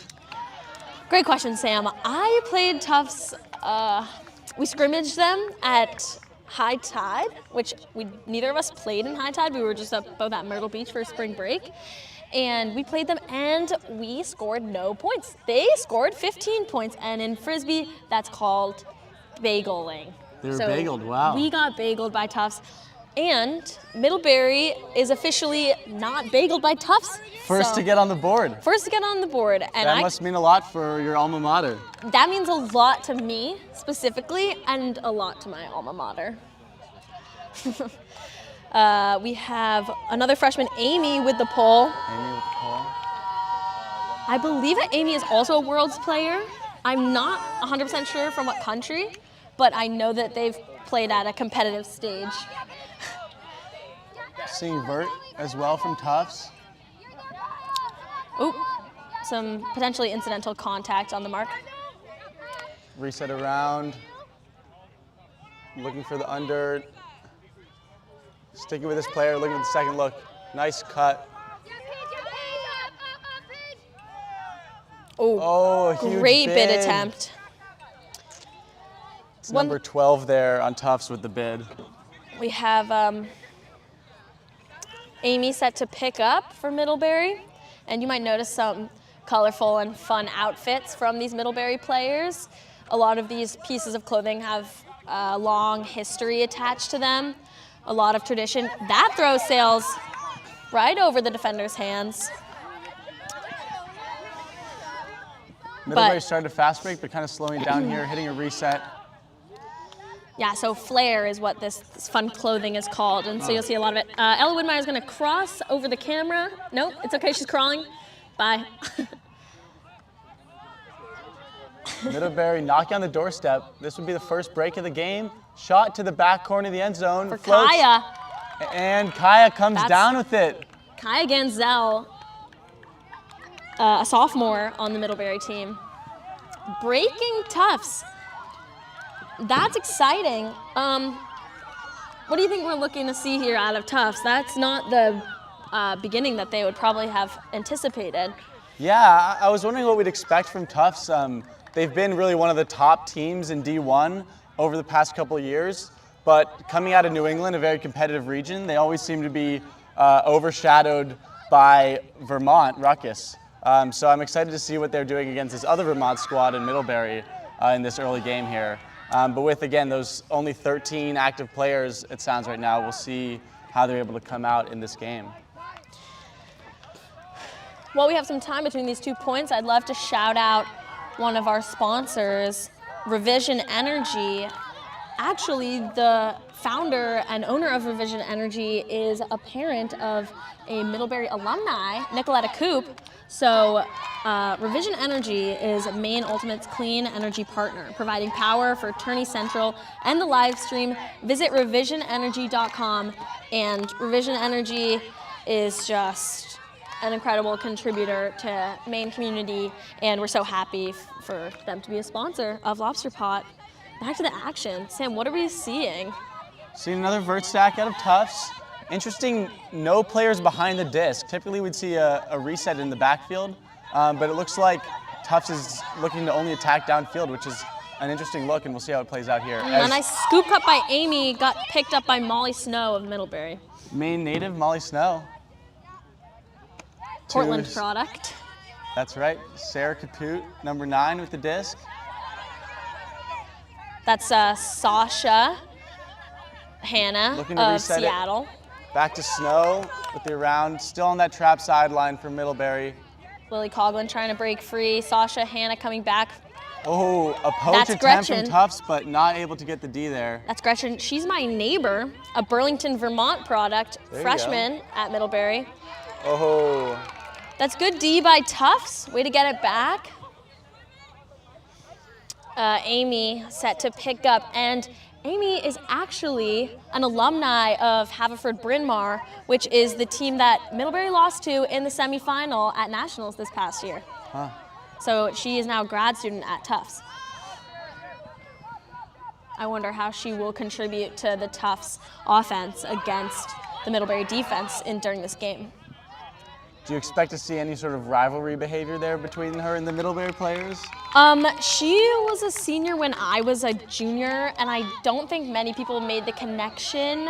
So she's older than most people on this team, and they wouldn't have played against her. So I don't expect there to be any rivalry. Also, typically in D3, there's not a ton of, heated rivalry. Spirit of the game is strong still. It is, and you'll see a lot of cheers. The flair kind of contributes to that. Middlebury really prides itself in its sportsmanship, and I think Tufts does as well, from my understanding of the team, the community, the program, if you will. My friend Ari Felkin, also a Burlington, Vermont product, recently graduated from Tufts this past May, so I know a bit about this UO team, except for most of the people that I do know had graduated. So this is a new roster for me, and I'm still getting used to the faces and names. So we'll do our best. Obviously, we know more about Middlebury, but we're not picking any favorites on this field right now. Middlebury 2, Tufts 1. Ellie Middlebury up Kowalski, one number break. 45 here with the pole for Tufts.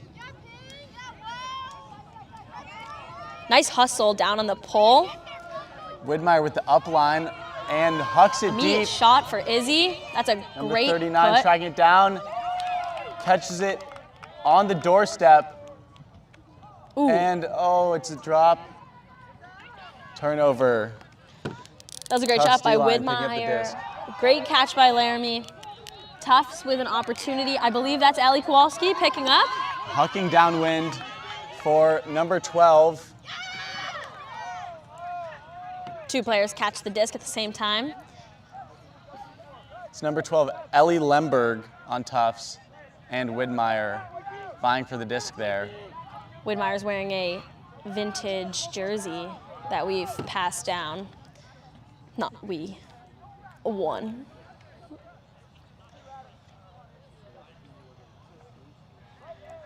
I wonder what the call will be made here. I know that the offense typically gets it, but I'm not sure if the rule has changed in recent years. Do you know anything about that, Sam? Let's see, the observer's ruling here.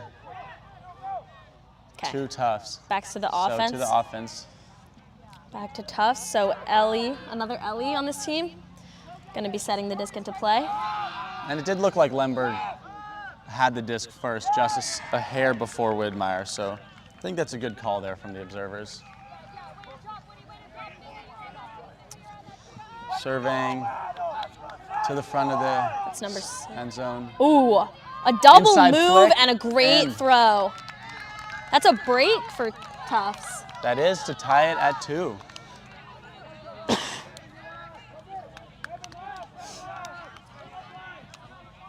For all you tuning in at home, we use some ultimate lingo when talking about the sport when given play-by-play.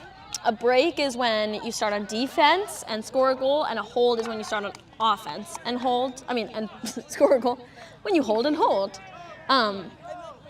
So just so you know what that terminology stands for. I'm not entirely sure what kind of lines Middlebury is playing this weekend. I don't know if they're doing traditional O&D, but this is the 4th line from them. Here's a O-line for 5th line. Middlebury.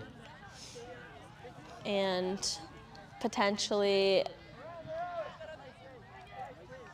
similar personnel for Tufts. Amy is back out there, and who is on the pole? Oh, and Yila. Yila in the blue hat, who Sam and I both know from Maine Ultimate. Yep, Yila's played club with the Bowie Association out of Portland. Who played with them 2 seasons ago. Great cut from Amy on Middlebury. We have 2 Amys on the field. It's a nice inside flick to the back of the stack, to the break side. That's sophomore Looking for the Kaya reset. Gansel. She's gonna have to put up a throw, and second effort. Oh. Nice defensive pressure from Tufts.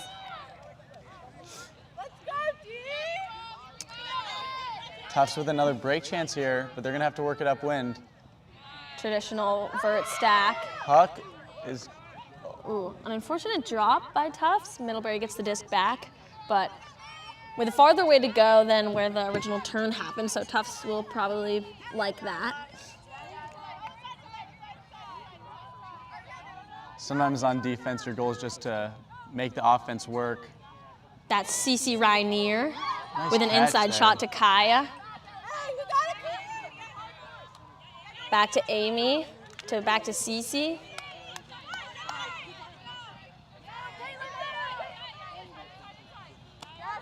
That's Ellie, another freshman. Back to Rainier. There seems to be no reset coming from the backfield. We're hearing some calls from the sideline. The Tufts defense seems to just be playing tight. I don't see a lot of switches happening. Amy is really doing a lot with their legs, working up line. Nice upline there, gets it around. That's always good in end zone offense to get the disc off that trap sideline. Trap sideline being the direction that the defense is forcing you. And yeah, we see them move back to the middle, back across the trap sideline and punch it in for the goal. Yeah, great score by Middlebury. Way to get it back from Tufts after that initial turnover.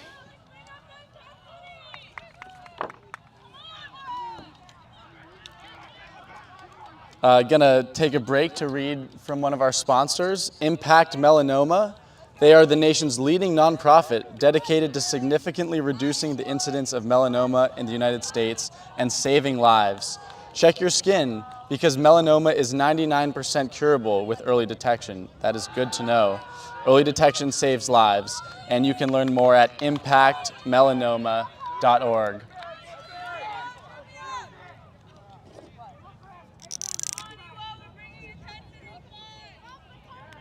All right, back to action out here. Thank you so much to all of our sponsors. Tufts is going to be receiving the pull from Middlebury. I wonder if we'll see a traditional vert stack from them again. It seems to be working in their favor when they have the disc on offense. Yeah, we've been seeing a lot of that, and I'll be interested to see where their reset sets up in this set. Again, they seem to always set the reset positive. Might be a different meta than what I'm used to seeing. 2-2. It's 2-3 Middlebury. The huck from Tufts, not yet in the end zone. Looking reset here. That's Ellie Kowal. Good defense in Middlebury. They put it up in the middle of the stack, and that's going to work out for Tufts. But, oh, a stall being called. I would be proud of that if I was Middlebury. They're going to discuss it That's here. Paige, a freshman, or a sophomore, Feb, on the mark there, who we're going to find out if that was a stall or not. Now, what is a Feb, Liz? At Middlebury, we have a program in which 100 students can come in February, and they are deemed Febs. They start one semester later and graduate one semester later. So Ella Widmeyer, for example, is a Feb.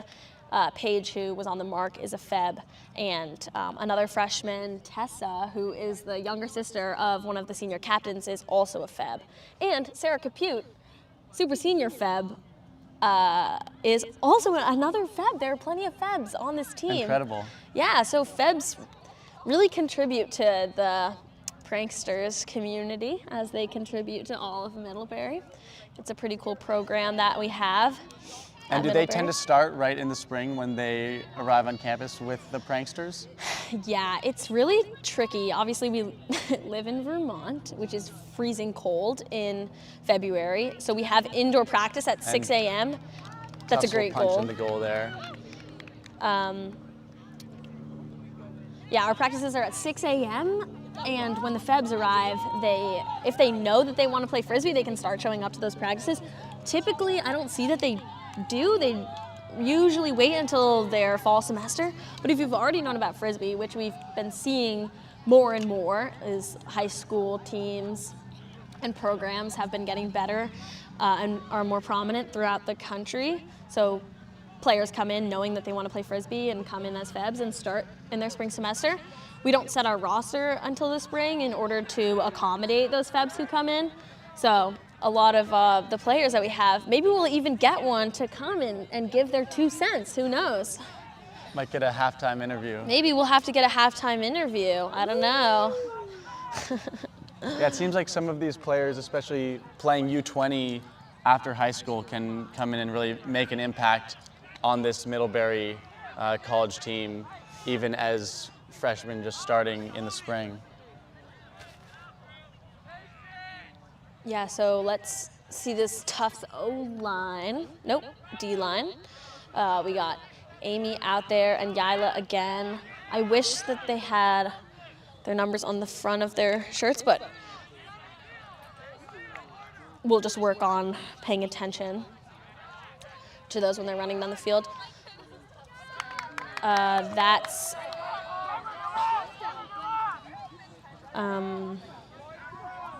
37 on the pole there. That's Anping Shengguan from Tufts with the pull there. Widmeyer centered to again. Nice block from Yaila. With the kick block. The disc rolls off the sideline and into the Bowdoin team that's coming. So Tufts with a break chance here on this close sideline. Chance to take the lead for the first time in the game here. Working upwind on this trap sideline, getting it back to the middle field. That is huge, just being able to get it off the sideline to start one of these D-line points. Tour surveying, swings it. A huck that's gonna hang up and D'd by Middlebury. That's Izzy Laramie again on that D. That's her second D of this game. And now she's putting herself in the back of the stack to make a nice undercut. Widmeyer chooses to reset the disc. And hucks it deep to number 4. That's Sasha Hanna on the Sasha Hanna? Yeah, Sasha Hanna is an incredible deep threat. She has caught, makes athletic plays left and right. Back to Widmeyer in the middle of the field. You can hear Sasha's voice calling for organized stack.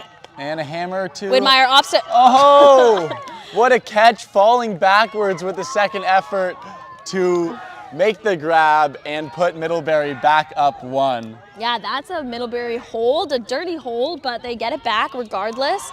Sasha Hanna, that's called a spirit raise. Yeah, great catch by Hanna, incredible. And, you know, recognizing that the Tufts break chance. Maybe that huck saw a bit of the wind we're kind of experiencing. You might be able to notice the flags blowing, but I think that huck probably didn't come out of the hand of the thrower in the way that they anticipated. But, you know, this is still a tight ball game. It's 3-4 Middlebury. Now, Liz, did you know that studies show out that 80% of our viewers out there do not eat enough fruit? You know, because I'm so sorry. Nice work, Sandy. I know. I actually maybe did know that, Sam, because I've been reading these ads. Yeah, but- well, Wyman's encourages the world to lead healthier and happier lives by eating more fruit. At Wyman's, we care for our community and connect with the wild, not only because it grows our berries, but also because we share its roots. We put the very best into what we do. Live fruitfully, www.wymans, that's WYMANS.com. Eat your We all fruits gotta and eat our veggies fruit. if you want to be good at Frisbee. That freshman Lizzie on Middlebury got down on the pole really fast. Tufts with a nice throw out into space and a great receiver that just reads the disc better than the defender. Tufts nicknamed Gliz with the throw there. An unfortunate turn for Tufts. You know, the Middlebury defense did a good job of forcing a lot of short, shallow passes, and sometimes when you're forced to make a lot of passes and win like this, it's tough to execute on every single one of them, and turns happen. A high throw, it's anyone's disc. It's gonna be, oh, it was almost Kaya's disc. And Tufts offense will get another chance. And they huck it immediately to a wide open player in the end zone. The wind is gonna push it to the back, and it's brought in to tie the game for Tufts. What a game here, Liz. I know. Really back and forth. Truly, but I think that we've been seeing a lot of good, high quality ultimate, a lot of good decisions. Players not necessarily letting the wind affect them. You see a couple things pop up, but I'm excited about this. 4-4. And I'm really impressed with this Middlebury side. I know they won 3 back-to-back national championships, but have lost in semis the past 2 years. Yeah, put a little bit of salt in the wound there, Sam. But way to bring up my past. We, when I was there, we won 2022 Spring Nationals, 2023 Spring Nationals. We also won Norco Nationals. That was the fall, 2021. But I wasn't on the team that fall. That was my freshman fall. And 2-time national champion is not too shabby, Liz. I guess I can't be too upset about that. So yeah, 3 gold medals in 3 years for Middlebury, then 2 bronze in 2024 and 2025. So this is a very strong program, and it's awesome to see competition at a D1 level. Let's see, that's a throw from Molly Snow. Intended receiver Sarah Capute. Her nickname is Tukey on the team. I really probably should be saying everyone's nicknames. That's entertaining for the viewers at home. That is good to know. Amy with a throw down to number 37 on Tufts. That is Yila with the disc. Nice chewing up some yards there is Tufts. Amy getting there's some contact. Contested Amy still catch catches there. the disc. That's nice, Amy. Amy's such an asset for this Tufts team. She's really gonna help work the field up, work the disc up the field. Trying to read this player's number. Number 20 on Tufts, really helping him gain some yards. And Ace with the disc right now. Back around to 37 Shengwan, really helping center this Tufts offense. Back to number 20, Keens, I think. Not able to see much over the Middlebury players on the sideline, but I believe that's a Tufts break to bring them up 1. First lead of the game for Tufts. They're probably happy about that. I love their jerseys made specifically for Lobster Pot with that nice red lobster on the front. What do you think about that? Yeah, Maine is known for its lobster, as I'm sure our viewers out there know, and it's nice to see them recognizing that legacy of our beautiful state. Yeah, if you're joining us here at Wainwright at all, you might be able to find the Bite into Maine food truck. They will hook you up with a lobster roll, and I mean, I'm pretty sure they're here. I think so, and you may also see Claudius, our 6-foot-tall lobster running around the field, really putting smiles on the faces of all of our The children viewers. and adults alike. Children and adults alike. He's given me a couple fist bumps today, and it's really made my day. Mine as well. Shout out Claudius. Claudius was a dear friend of ours. Not the man inside, but the lobster. Correct. Yeah. Widmeyer catching the pull up to Torrance Martin.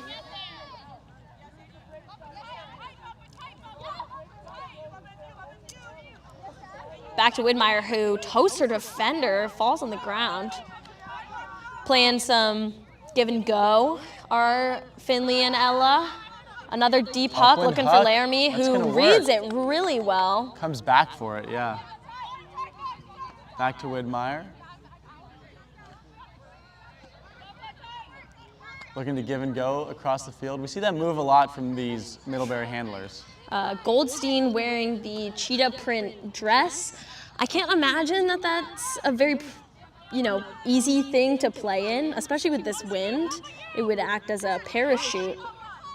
Yeah, interesting choice out there, but I'd like to see a layout in that costume. You might see it from her. What do you think is the craziest outfit you've ever worn in a Frisbee game, Liz? A nurse dress. Wow. Yeah. The flare is fun to wear. It's just not the most practical. Sure. I've worn a similar article to that in which Avery's wearing, but it's not very fun, and it kind of makes me feel a little stupid. What I like to tell my players is that when I feel good and I'm playing well, I love wearing the nurse dress, but as soon as I start playing badly, I want it off my body as soon as possible because I feel really silly. And that's enough about that. Let's get back to the game. Nice centering pass back to Widmeyer, looking for Goldstein. Number 6 on Tufts is playing really good tight D on Widmeyer. I'm pretty sure that player playing D, number 6.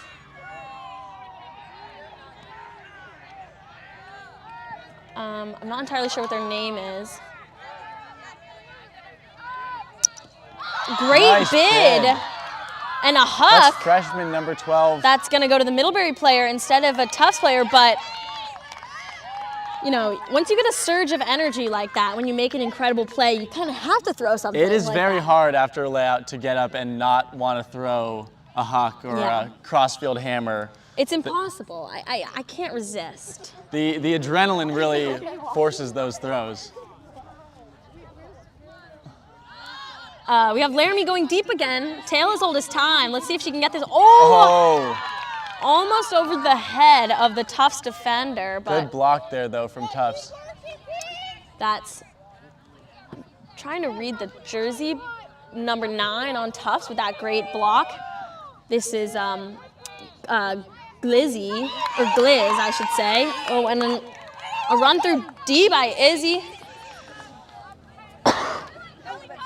Run Give through and D go by. again from Middlebury. That's the 3rd D for Izzy, and Ella Widmeyer is gonna try and Another put it up huck. into space for Amelia, And who that's gonna comes work. down with an incredible grab. Wow. Widmeyer is not afraid to shoot upwind. She has the green light, as we say. And when it works, it really opens things up for this Middlebury offense as they hold there after a back and forth point to tie this game. This Middlebury team is very impressive. They're taking some shots. They're coming down with incredible plays. This is a team that's looking to get back to the very top of D3 and coming to this very competitive Lobster Pot tournament. They're really making a statement playing against this, as we know, very strong, tough side. Yeah, truly. I mean, first time at this tournament, if they're having this much success, they're probably coming back. They're bound to. Do you know much about Tufts' experience at Lobster Pot? I think they come most years. Yeah, it seems that this tournament grows every year. I know there's 96 teams here this year. Incredible. It's really incredible to see.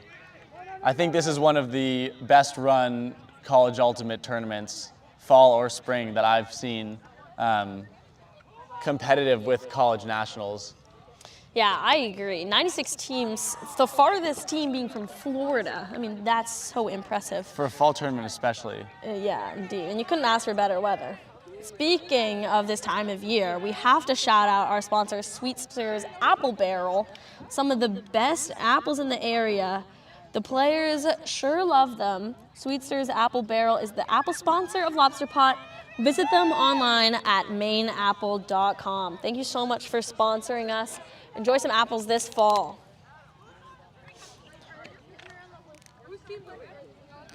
Tufts offense back to work. Back to Amy on the tough side. Number 37 with the disc right now. Back Surveying, to Amy. Back to Amy, 28. Again, looking at that empty backfield set and working to the front of the stack. 37's asking for a cut under. Throwing it to Ace, which is such a sick nickname. Really fitting that nickname, I think, is Ace. Up line. Oh, and that gets scooped up by the wind and then caught by a Middlebury player. Middlebury now has a chance to work downwind That's to break Melanie and take the with lead. that takeaway. Back to Amy. And an unfortunate bobble and drop. Gonna give Tufts a better placement on the field than they had before that turn. Picking up on the end zone with a chance to take the lead with a hold here. Yeah, let's see number 37. They've really proven themselves as a great asset for this tough side. Great handler. Amy's setting up a little farther away, and that's Keynes with that amazing juke cut. A little back and forth, 1-2. And nice inside flick there from 37 to throw the goal. Yeah, leaves the defender and catches a nice inside. Very impressive. We got a 6-6 on the scoreboard. 6-5 Tufts. 6-5. Yeah. So Tufts is up one break still. What do you think these players could try in their offense or defense? You think the weather's beautiful? You think it's worth trying a little zone? Yeah, maybe. I think a zone would be really effective in this wind. I come from a California program, shout out Ursa Major, that ran a lot of zone in college. And I think that helped us a lot make and succeed at nationals. If I were out on this field, I would be wanting to play zone with this wind. It's just so tough to string together that many passes, especially when over the tops are limited by this wind. I've only seen, because we've only seen the teams really play vert, you might as well throw zone. Maybe they don't have a Hostak or a Zono in their arsenal. Yeah, and this early in the season, I think a lot of teams are still figuring things out. A lot of the times you don't see zones until the spring, and it does make sense to work on person matchup defense as you're sort of building team chemistry and getting your legs under you. We have Molly Michael Snow playing Nice shot from with Caput. Sarah Caput, and that's intended receiver Ellie, freshman out of North Carolina, I believe. Yeah, just a little too far, and Tufts will pick up here going downwind. See some tight defense from the Middlebury side. Getting that second reset option. Gliz with the disc right now. Gonna find an open Ellie Kowalski. To Schmidt, number 1.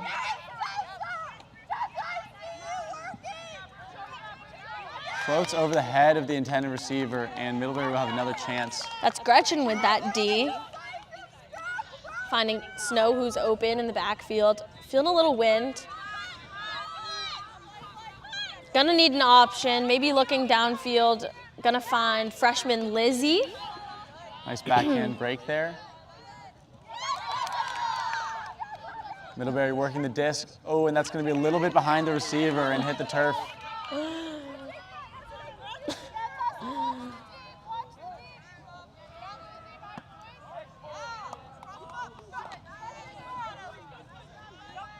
Tufts working it up the field now. All down the open side.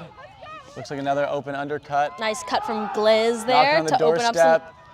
Nice find by Tufts. That's gonna bring the score to 7-5. They just jammed it up the jam hole on that sideline. Now, what does that phrase mean, Liz?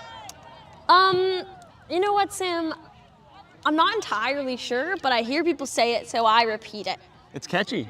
Jamming up the jam hole. Jam it up the jam hole. So that just means throwing it up line, throwing it into small spaces. All throws down that same sideline. Exactly. And it works out for Tufts there. I Turns believe out that I was did know Brooke what that Chomko with the goal. Way to go, Brooke. This is actually Tufts' largest lead of the game. A 2-point lead.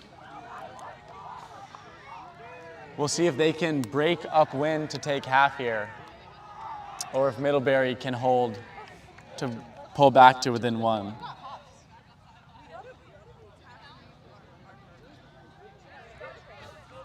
Got Changguan on the pole.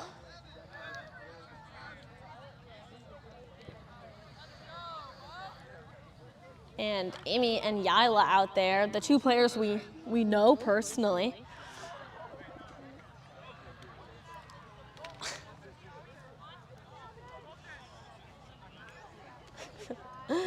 Just a friendly face joining us in the booth for 1 second. Sorry for that silence. Here's the pull from Tufts. Nice pull up wind. Torrance Martin here to pick it up. Centers to Widmeyer. Centers to Widmeyer. Yalatur on the mark. Hitting an under on that open side. Contested up line, but it's going to work there for Middlebury. Looking to swing it back to the middle. Oh, and just a little out of the reach. I've been really impressed with Tufts' defensive pressure. They play with their hips really facing the offensive player. A lot of face guarding, but it's seeming to work out for them. They're just a super athletic team. They're really quick on their feet. That's been something I've been observing. And the high floaty backhand, that is going to work. Seems like we have a discussion. And it seems like, who came down with that? I can barely see from It's a over goal. here. But a Tufts player comes down with the disc in the end zone, and that means it's a goal. Halftime, it's 8-5 Tufts, excuse me, at the half. Before we leave you to give a halftime break, we'd love to give another shout out to a sponsor. Sam will take it away. Live and Work in Maine is a private public nonprofit with a mission to attract and retain talent to Maine. We work with employers, nonprofits, economic development organizations, and young professional groups to showcase careers and opportunities in Maine to keep the Maine economy thriving. For more information, visit them at www.liveandworkinmaine.com/opportunity-Maine. Maine is a wonderful state to live and work in. We I've love been living and working in Maine. working here for about 1.5 years, and it's really a hidden gem on this side of the country. Yeah, Maine is an incredible state. I hope the 96 teams that are joining us here at Lobster Pot are enjoying their stay. And we are going to take a quick break to rest our vocal cords for the second half of this thrilling game. Tufts versus Middlebury. It is 8-5 Tufts at the half. We will be back in just a bit.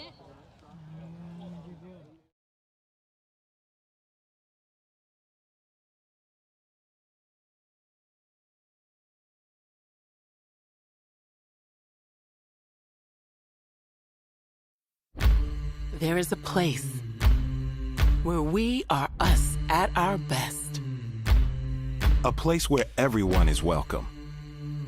Regardless of age, shape, skin color, or anything else that tries to box people in. A place where we defy the odds, defy the naysayers, and even defy gravity. A place where it's accepted that success doesn't belong to the faint-hearted. It belongs to the brave, to the determined. A place that knows grit, knows grace, knows bright lights, and knows empty bleachers. a place where we remember to laugh, where we learn to trust, learn to high-five strangers, and eventually even learn to fly. a place where character, community, and competition are all as balanced as a disc in flight. That place isn't in a stadium or on a field. That place is in the spirit of our players. Because we don't just play ultimate, we live ultimate.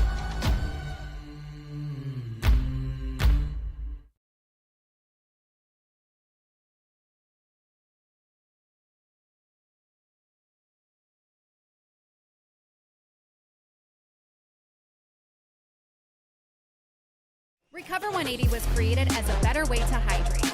No added sugar, no artificial ingredients, USDA organic certified. Designed for athletes and everyday go-getters. Recover 180 empowers you to hydrate better and recover strong. No shortcuts, no junk, just better hydration. Recover 180, everything you need, nothing you don't.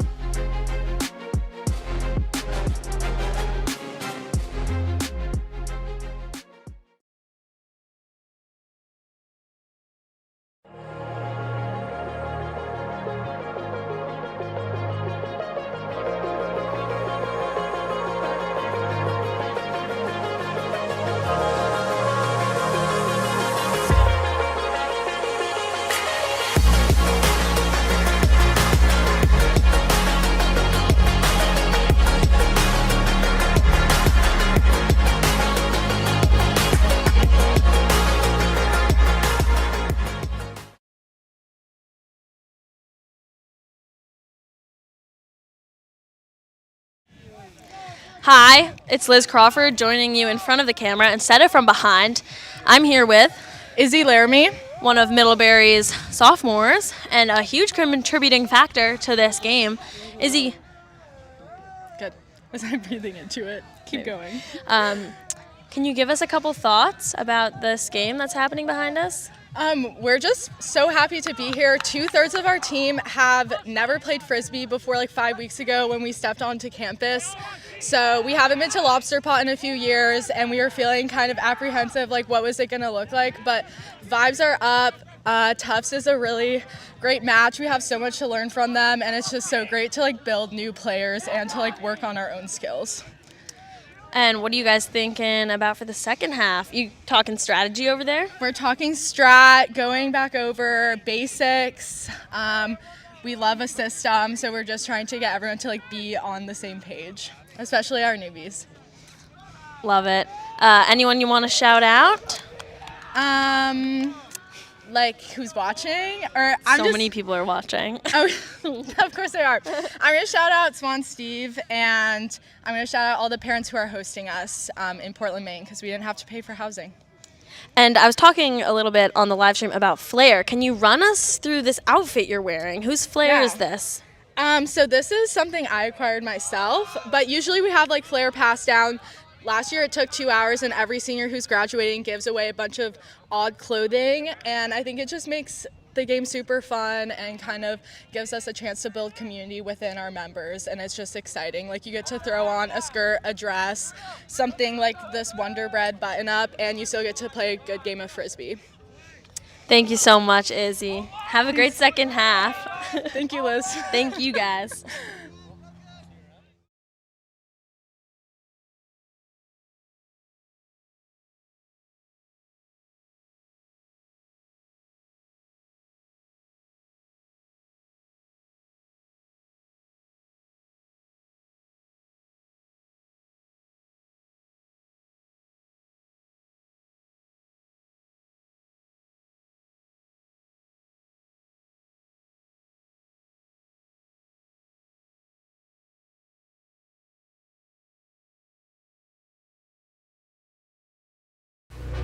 Greatness. We think of it as the big moments, the glory that defines a lifetime. But true greatness isn't built overnight. It starts small. Choosing what's best for your body, hydrating better, recovering better, bouncing back stronger. Greatness is resilience. It's in the recovery, the small, consistent choices that prepare you for what's next. Hydrate better, recover better, and keep striving for your best. Your greatness is within reach.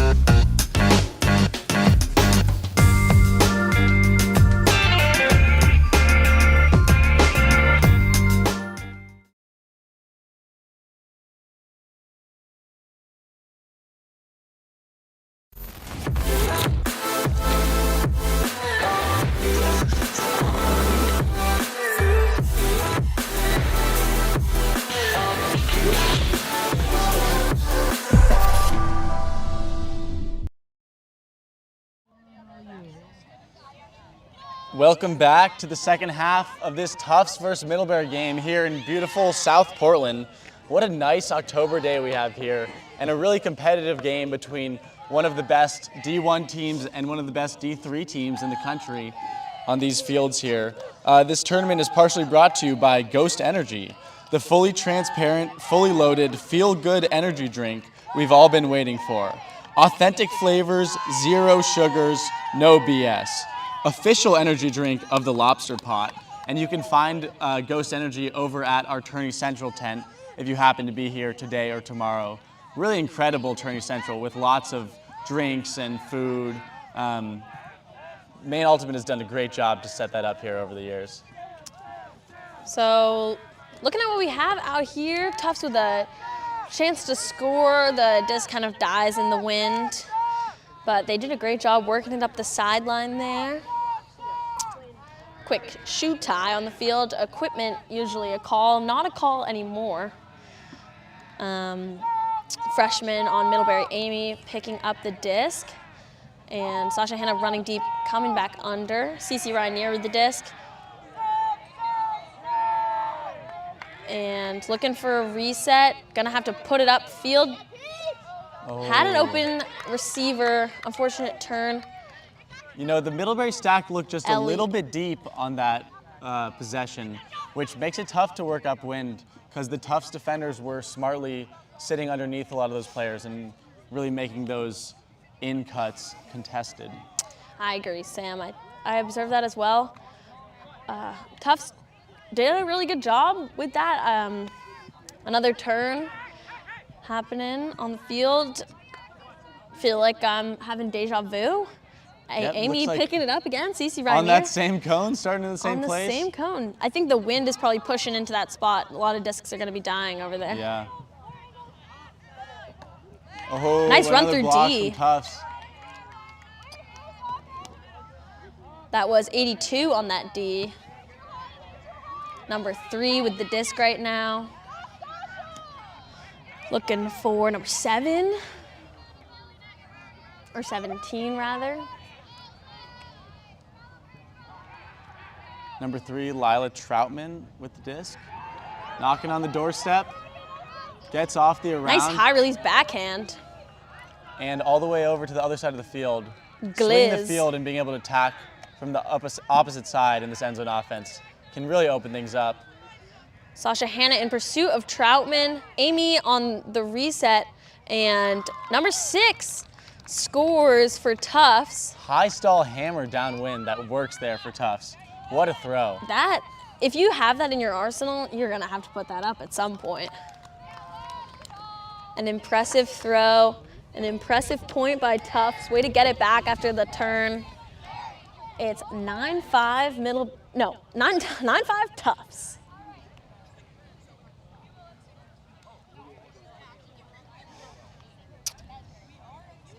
What did you observe in that point, Sam? Right, we were talking a bit about the far stack from Middlebury, and I'm observing Tufts they're moving the disc maybe a little more quickly. Yeah, and I think defensively from Tufts, they're just trying to mount pressure. A lot of times defensively over the course of a game, you can really just build pressure, and we're seeing that with a lot of their blocks. And again, Middlebury, it's difficult to work upwind, especially as the wind picks up here in the afternoon. Yeah, definitely. I'm adding a layer as we speak. It's getting a little bit chillier. Getting chilly. Sun's still out, but looks like a bit of a shorter pull, but a roller for Tufts. And way to stop it there by Kaput. Gretchen picking up, and Amy's on the mark. A bit of a slip. Just through the hands. And 37 picking up the disc here for Tufts. Gonna hit that under. And Middlebury will get another chance to play offense here, going downwind with Snow picking up the disc. Molly Michael Snow, as they say. Is that her middle name? That's her nickname that I gave her, that no one else really uses. And where does that come from, Liz? Her middle name is Sullivan, and It went from Sullivan to Sully to Mike Wazowski, from Mike to Michael. There you go. Yep, that's the story behind that. I like these Tufts nicknames too, and it's cool that they have them on the back of their jerseys. We may never know their real names, but at least we know that I forgot the number, but the nickname Keens and Gliz, love that. And Ace just caught the disc. That is gonna work. Gonna put up a little huck to Keens, who makes a very athletic grab. Number 20 is Keens. I wonder if that, nice D by Middlebury, that's Lizzie, a freshman.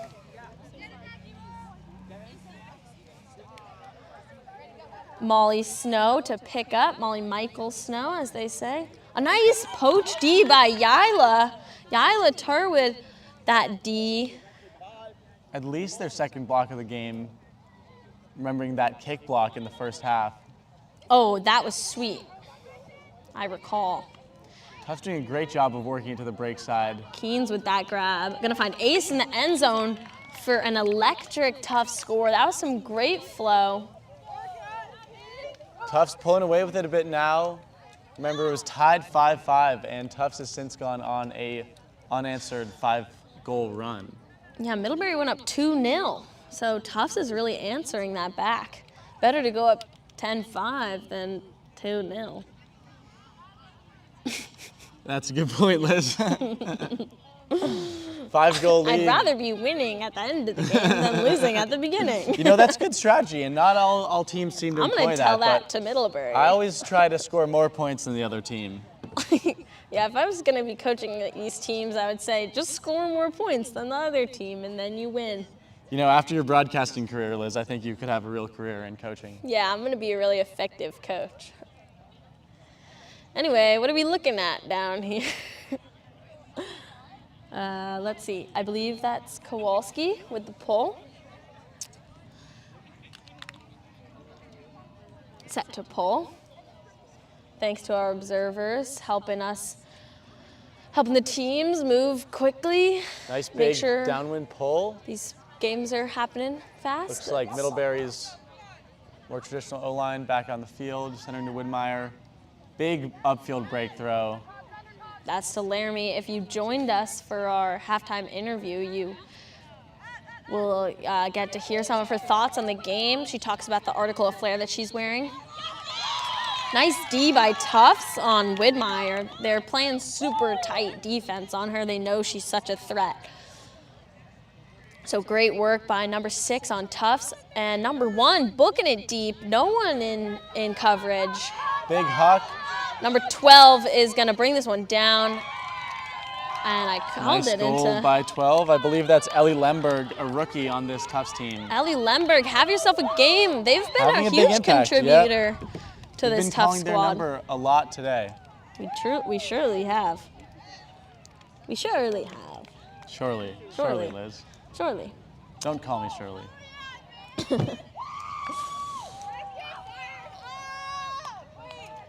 I'll take a second to appreciate Port Property as they make homes happen by offering more than 1,400 apartment rentals in southern Maine. Discover their diverse range of apartment styles, from the contemporary design of the Armature and West Bayside to the historic charm of the Lafayette on Congress Street, or the modern updates of the Linden located along Back Cove. For more information, please visit their website at www.portproperty.com. Port Property. Port Authority. I don't know what I was saying there. I don't know. One of our co-broadcasters was telling us about his experience with Port Property. He said he had a really good time as a renter there. So shout out to Port Property. If you're in the Maine area looking for homes, looking for apartments, they got 1,400, and one of them could become your home. Pole rolling, stop by Middlebury. Yila on the mark, Amy picking up for Middlebury. We got Kaya Ganzel going deep. Got Yila getting that foot out there again. Riona Trying to get another foot block. with that blue tutu on, making a nice open undercut. Cece Reinier, the vert stack. Oh, Amelia with an amazing grab. That's her Great catch. second. She has sticky fingers.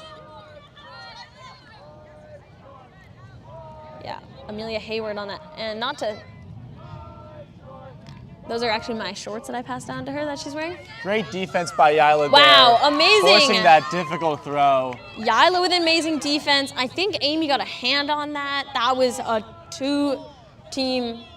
teamwork, a two-person teamwork defense happening. Someone booking deep, gonna put it into space. Is it coming back in? Oh, so close.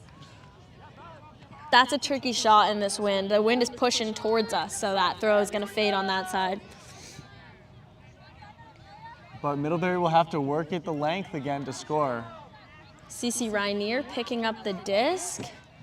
The mark of Amy, let's see. Oh, and bring it up because it went out the sideline and never came back in. Tufts player Keen's calling an injury, unfortunately. Hope they're okay. I believe this is Kemberg, the rookie.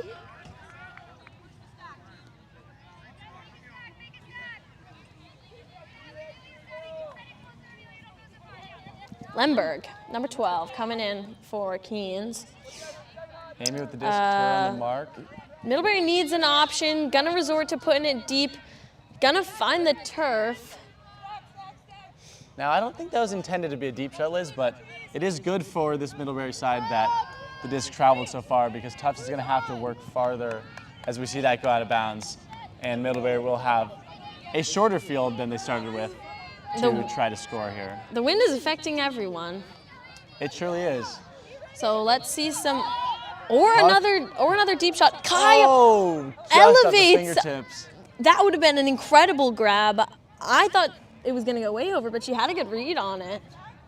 See her shaking her head there, but she knows she can catch that one. She can make those grabs. We've seen a lot of impressive catches today, and that's really what it takes to keep offense working in this wind.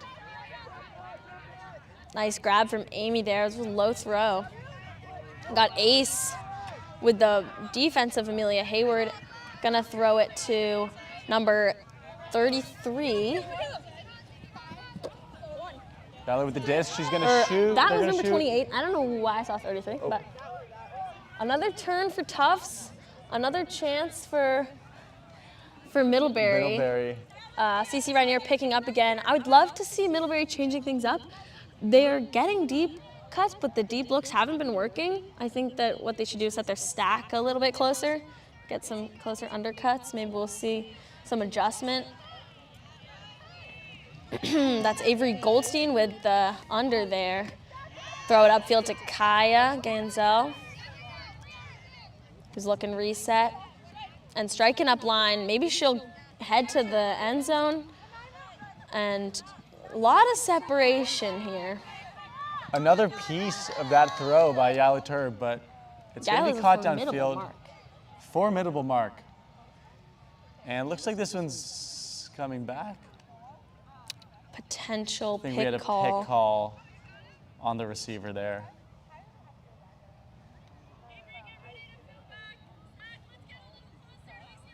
Hearing Ella Widmeyer calling from the sideline, cheering, advising the players on the field. This is a bit of a long point. Yeah, this one's been really back and forth.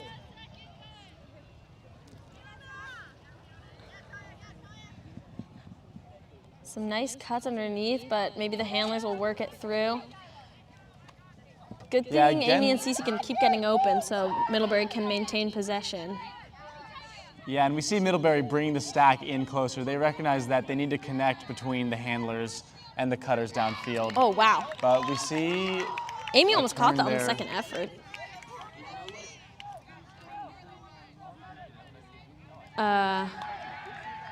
Chengguan picking up over to Amy. Nice catch again by Amy. Yeah, she got sticky hands. It's a good catch by 46, who's going to put it to the end zone for Ace, who catches the goal for Tufts. Wow, Tufts going up 12-5, continuing this run of unanswered points. This is exciting for Tufts. They're really impressing me. With their 13-person roster, it feels like they just needed a little warm up. Yeah, it seems like they were kind of trading back and forth and then realized that they still had a lot of energy and have been really showing it. it was a mental game, perchance. Gonna take a quick second to mention one of our sponsors, Tyler Technologies, empowering the public sector to create smarter, safer, and stronger communities. TylerTech.com. You can stop by their tent over here doing some recruiting if you're looking for an internship. I know a lot of people actually in the Maine Ultimate community who are employed by Tyler Technologies. So thank you to Tyler Tech for employing so many of the great Frisbee players here in Portland. Truly. Thank you, Tyler, and all of our sponsors. It's getting even windier out here. You can probably see the flag is blowing. And Kowalski set to pull for Tufts. Let's see if this one's affected by the wind. She has got a really good pull. That's going to make it far down the field. Molly Snow picking up. Send it over to Gretchen. And Maddie in the camo t-shirt cutting under, then over to Paige, and it's picked off by Lemberg there. Again. Lemberg, what a pickup for Tufts. Big shot and just gonna sail over the outstretched fingertips. So Snow will have the disc at the center of the end zone.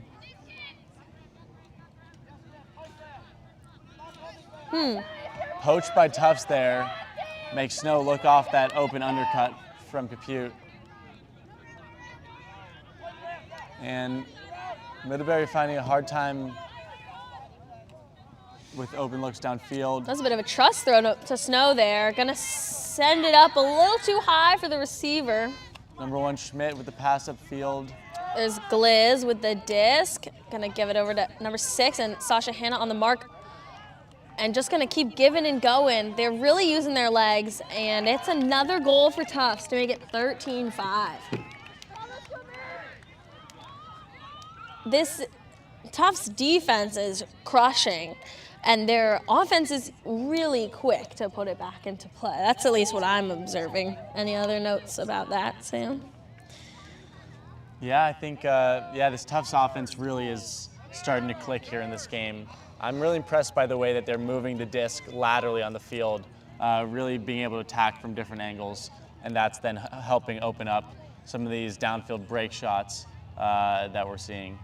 It looks like Middlebury has called a timeout here. Liz, I know Tufts has kind of pulled away in this game. It was much closer in the first quarter and up to probably the end of the first half in this game. But what do you think the takeaways are from this Middlebury side as they are sort of making their presence known at this very competitive fall lobster pot? I mean, I think it's still so exciting. These are open lines, not a set roster. Half this team are rookies. I think Middlebury should be super proud, and Tufts should also be so proud. Coming to a tournament, 13 players, and still putting up this much on a fabled program like Middlebury is also really exciting. I think both teams have so much to be proud of, and no, there's still so much to work on. Like, I'm seeing a lot of miscommunications on both sides, a lot of drops, a lot of errors, and knowing that this is so early in the season, there's a lot to work on. And I think that's why these teams go to early tournaments in the first place, is to see where there are gaps in their play so that they can make goals and make a plan for the spring to come. Yeah, that fall season is just so important because the first games you play in the spring start to count towards rankings and bid earning, and we know both of these teams are looking to not only go to the postseason, go to nationals, but go far at nationals. So hitting the ground running at the start of the spring is really important, and being able to work out some of those kinks and even lose games like this in the fall can be really motivating for teams to go and beat teams they lost to in the fall and the spring, and yeah, really work out those little kinks and miscommunication issues that we expect from these early fall season games. Yeah, 100%. Pull from Tufts coming up. Nice pull upwind. Let's see if it's a Torrance Martin to Widmeyer again. Oh, nice Widmeyer. Move by Widmeyer. Gonna look deep for Izzy Laramie. And trailing out of bounds there. I love that move from Widmeyer. The Tufts defenders running full speed down to cover the pole and taking advantage of that going up line, getting power position with momentum towards the end zone and sending Huck just difficult to read in this wind. As someone who's never been a handler, I love watching the way handlers move. It's so shifty, but you know those cuts well. We have Keens here with the disc. Glad to see they're feeling better. Nice they long took an injury. up line. Amy with the disc over on the close sideline here. Nice work by Shengguan there, Shengguan. 37, shaking their defender to get that up line. Gonna break it around in the middle of the field. Oh, so close by, that's Tessa on Middlebury. Almost got a D and up to 46. Tries to milk it into the end zone and it just carries a little bit too far out of reach. So Middlebury will have another chance to score here. It's been since the first half since we've seen the Middlebury score, so would be great to Laramie see with a juke move. them punch one in. Nice grab there. Gonna probably look back to Widmeyer. I'd probably do the same. Nice break throw under the foot of Yila there. Ah. Looks like we're gonna have maybe just a bump. Yeah, probably contact called on the mark Still there. noticing this vert stack inching up the field. I would call that anxious crabbing when you kind of start moving and don't really recognize it. All the players are moving all at once. Back to Widmeyer, Torrance Martin. I think 46 got a piece of that.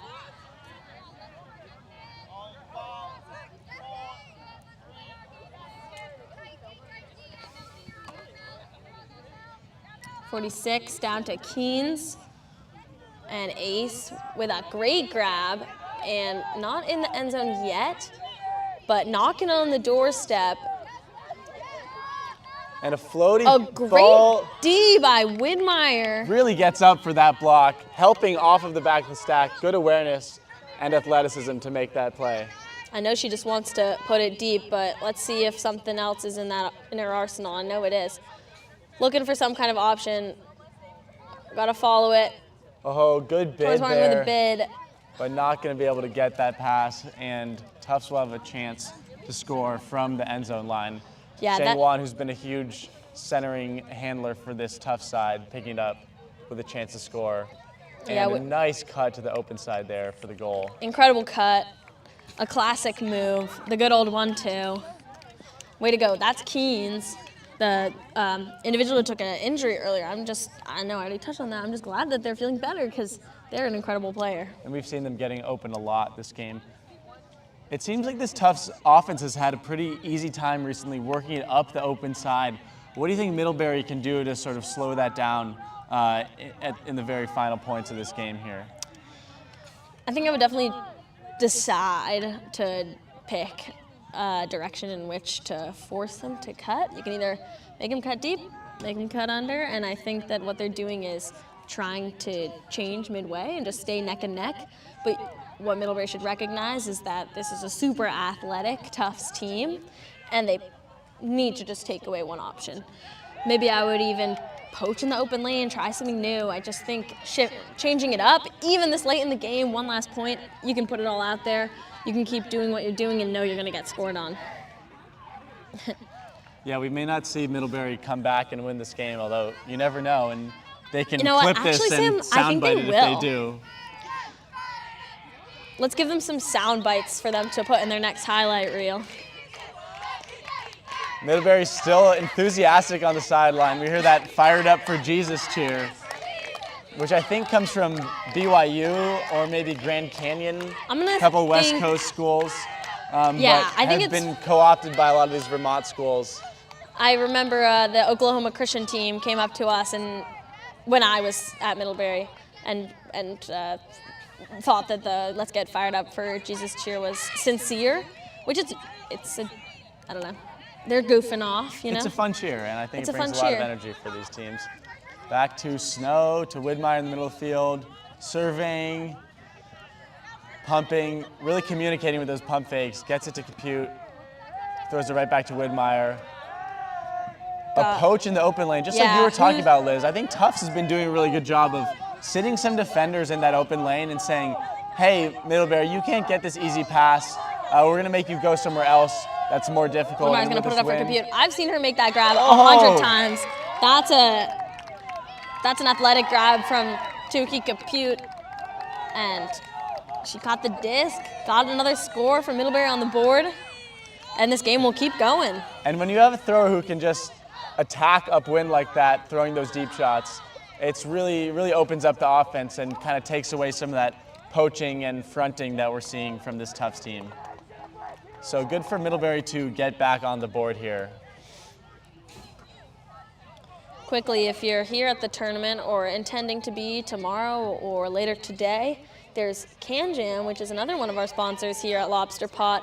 It's stationed by the Bouncy Castle, I believe. It's anyone's game. Visit them at www.canjam.com. That's can with a K. And play a fun little game that we love here over at Maine Ultimate. It's funny, we were getting a coffee this morning at Vagabond Coffee here, and our server was saying that anybody who doesn't like Can Jam is someone to be suspicious of. So if you haven't played Can Jam, give it a try. You're suspicious. All right.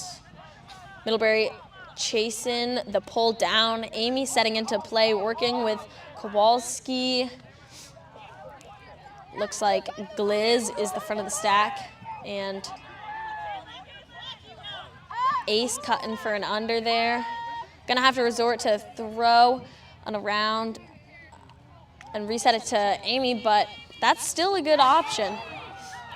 An unfortunate drop by Kowalski, giving Middlebury a shorter field.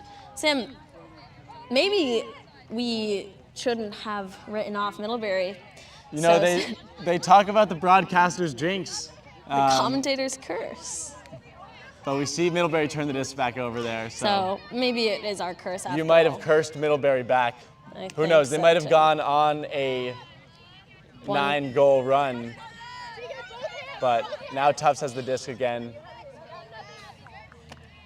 Centering it to Kowalski. Crazier things have happened, and Kaya Ganzel with the takeaway D. What an athletic block by Kaya. And let's see, she's gonna want it back. The huck goes up. That's a good throw, and Ganzel to the end zone.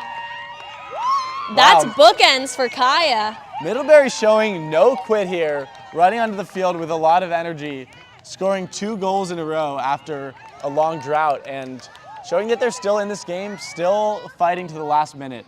And I think that's a good statement to make for your team here. Yeah. That you're not a team that gives up. Love to see that from Middlebury. This is I would say I don't know what word I'm looking for here, but Tufts only having 13 people, I'm sure they want to wrap this game up. Middlebury having this energy, I'm sure it's like a wall in which they don't want to be facing right now. Because if you're a small roster and you're 1 point away from the end, and the other team is lighting a fire under you, they're trying to get the comeback. I'm sure Middlebury wants to end this game and rest before their next game, and Tufts is, sorry, I should say Tufts. Yeah. And Middlebury is saying, we're still going to fight for every point. Yeah. You have to play more points, and we'll see how that impacts this Tufts team as they go into the bracket. yeah, fight till the end. All right, let's see. It's Molly Snow on the pull. Looks like a O-line for this tough side, but only having 13 players, you know, a lot of crossover. Nice Hawaiian shirt there from Molly Snow, looking very formal on this here Frisbee Field. Getting a pull close to our near sideline. Kowalski picking up, and Troutman as her reset. Over the top. Throw going up, and just a little past far. Everybody. That would have been a highlight reel finish to the game. But Middlebury gets one more chance to narrow the score, or to even the score, to close the gap. Amelia Hayward with another incredible grab. Just snatching the disc from thin air. I don't think she's able to catch with 2 hands, but that doesn't matter. Needing a reset, finding Snow.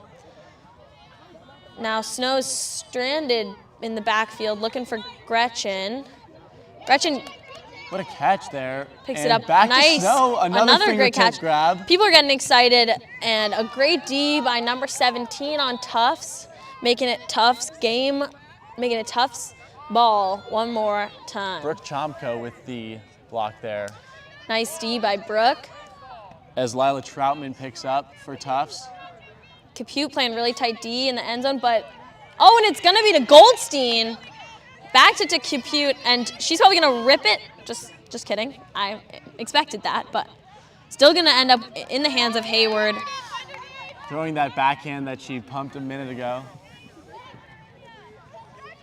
Got Goldstein going deep. Hayward gonna rip it, and both players didn't read the disc, but just ends up in the turf regardless. Tufts gets the disc back, but they do have to go the 70 yards. And another chance to end this game here for Tufts. Over to I'm Gliz. sure they're really looking to finish this one off so they can save their legs. And Middlebury will not quit. Nice shimmy and inside flick there from Kowalski. That's a great shot to Schmidt for the by game. Lemberg. That's the... Oh, and just at the back of the end zone. That's an unfortunate drop. That would have been the game winner. I think saw the back line there, and it's tough when you have to think about your feet and catching at the same time. And we're going to see another chance for Middlebury to stay in this game. Molly Snow picking up once again. Needs an option. Yeah, some bracketing at the back of the stack for Tufts, just making it really hard for this Middlebury vert to work as we see a turnover in the handler set again. Yeah, Tufts will get themselves out of that spot by sending a throw immediately back and then getting a nice swing. Middlebury seems to be struggling with that a bit, and Tufts knocking at the doorstep of the final point if they can get this one in the end zone. Nice move there. Back to Lemberg, and that's the game. Tufts 15, Middlebury 7. Final notes on that there, Sam. What do you think? Yeah, just a great cut there from rookie Ellie Lemberg, really making an impact in this game here for this Tufts team. I think Tufts is just happy to finish this game so they can move on to the bracket with their reduced roster. But really impressed by Middlebury there with not showing any quit.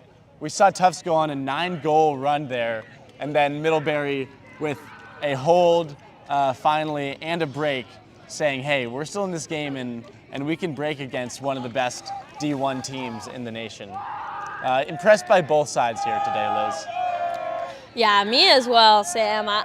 This Tufts team should be so proud of this game, especially with 13 people. And I think they should be really excited for this coming spring season. They're returning Leah Schwartz, who was their Callahan nominee last spring. And I know she's a huge contributing factor. They graduated a lot of big players in their past spring season. I'm excited to see how far they'll go. They're obviously in this Northeast region. Yeah, having a Callahan finalist in Schwartz coming back for another year after that Callahan finalist season will be huge for this Tufts team. And we'll be excited to see what they can do with a full roster at spring tournaments. I agree. So thank you so much for joining us over here at A1. Tune in again. There's another game coming at 4. See you next time. Thank you.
Clearly, our mission is to reduce the risk of skin cancer and melanoma. The best way not to have to deal with melanoma is not to get it. And the majority of melanomas are avoidable. And that's what we need to focus on. There will always be doctors and research doing those wonderful things to find better treatments for people that have it. My goal is to reduce it so far that we won't have to worry so much about that. We need to make it easy for people to take care of themselves when they're outside, because clearly we don't want couch potatoes, right? We want people out and active and healthy. And I think that's also going to be a bigger part of our approach, is how do we keep people healthy? One of the things that we've tried to do is build Practice Safe Skin as a place that organizations, Park and Rec, anybody that's interested in protecting the people that come to them in the sun, and looking at creative ways to do that. So they might be interested in sunscreen dispensers. They might be interested in training their outdoor workers to protect themselves. Now they might be interested in our No Sun for Babies program. They might be interested in our Skinny on Skin program, training beauty professionals and estheticians and all sorts of people that look at your skin more than you do. They might be interested in a middle school, high school, college program. They might be interested in looking towards the future to look at the impact of shade. We started to think about what's the intersection between UV, heat, and shade. One of the things that we do a lot in our training is talk to people about how do you protect yourself in the sun. Well, we talk about hats and protective clothing and wearing their sunscreen and using it regularly. But one of the things we also talk about is seeking shade. So what happens when you can't find shade? What happens when you live on a heat island where there's concrete or asphalt around and there is no shade and it's difficult to be outside? We understand that there are inequities here. We need to talk to the people who don't have shade about what they need, and when we do that, we find out that there are places close to home that don't have a place for their neighbors to meet, that they have playgrounds with no shade whatsoever. And all the time we're out talking about seek some shade in order to protect yourself from the sun. So for impact melanoma, looking at shade means opening our arms a little bit wider so that we're able to look at what are other health risks. What are some temporary things that we can do while we're looking at more permanent issues? Because honestly, we don't have the kinds of funds that would allow us to bring shade everywhere. What we work with communities around is putting in temporary shade, whether it's 10 by 10 tents or zinnias sunshades or something else. We're really working right now and for the foreseeable future on temporary shade that people can bring personally or have in their neighborhoods. I think these are going to be the things that we need to do to improve the overall health of our community and to reduce the risk of skin cancer and melanoma.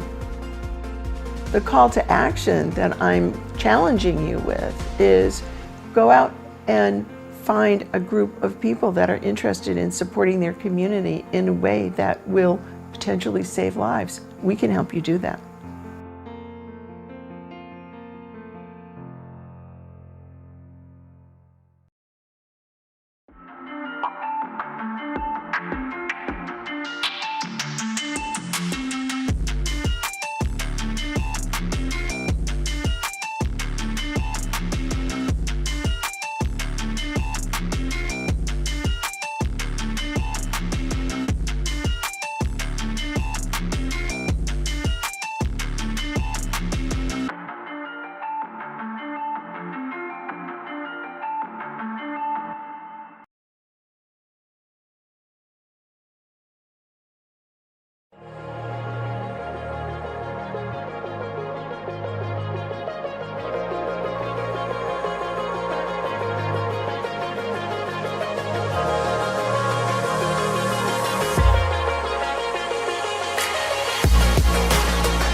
Recover 180 was created as a better way to hydrate. No added sugar, no artificial ingredients, USDA organic certified. Designed for athletes and everyday go-getters. Recover 180 empowers you to hydrate better and recover strong. No shortcuts, no junk, just better hydration.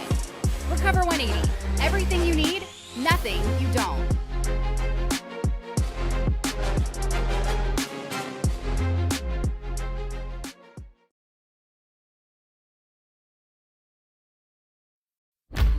There is a place where we are us at our best. A place where everyone is welcome. Regardless of age, shape, skin color, or anything else that tries to box people in. A place where we defy the odds, defy the naysayers, and even defy gravity. A place where it's accepted that success doesn't belong to the faint-hearted. It belongs to the brave, to the determined. A place that knows grit, knows grace, knows bright lights, and knows empty bleachers. a place where we remember to laugh, where we learn to trust, learn to high-five strangers, and eventually even learn to fly. a place where character, community, and competition are all as balanced as a disc in flight. That place isn't in a stadium or on a field. That place is in the spirit of our players. Because we don't just play ultimate, we live ultimate.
Clearly, our mission is to reduce the risk of skin cancer and melanoma. The best way not to have to deal with melanoma is not to get it.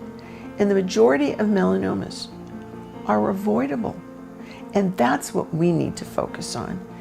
There will always be doctors and research doing those wonderful things to find better treatments for people that have it. My goal is to reduce it so far that we won't have to worry so much about that. We need to make it easy for people to take care of themselves when they're outside, because clearly we don't want couch potatoes, right? We want people out and active and healthy. And I think that's also going to be a bigger part of our approach, is how do we keep people healthy? One of the things that we've tried to do is build Practice Safe Skin as a place that organizations, Park and Rec, anybody that's interested in protecting the people that come to them in the sun, and looking at creative ways to do that. So they might be interested in sunscreen dispensers. They might be interested in training their outdoor workers to protect themselves. Now they might be interested in our No Sun for Babies program. They might be interested in our Skinny on Skin program, training beauty professionals and estheticians and all sorts of people that look at your skin more than you do. They might be interested in a middle school, high school, college program. They might be interested in looking towards the future to look at the impact of shade.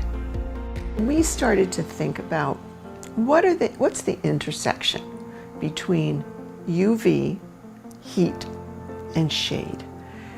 One of the things that we do a lot in our training is talk to people about how do you protect yourself in the sun.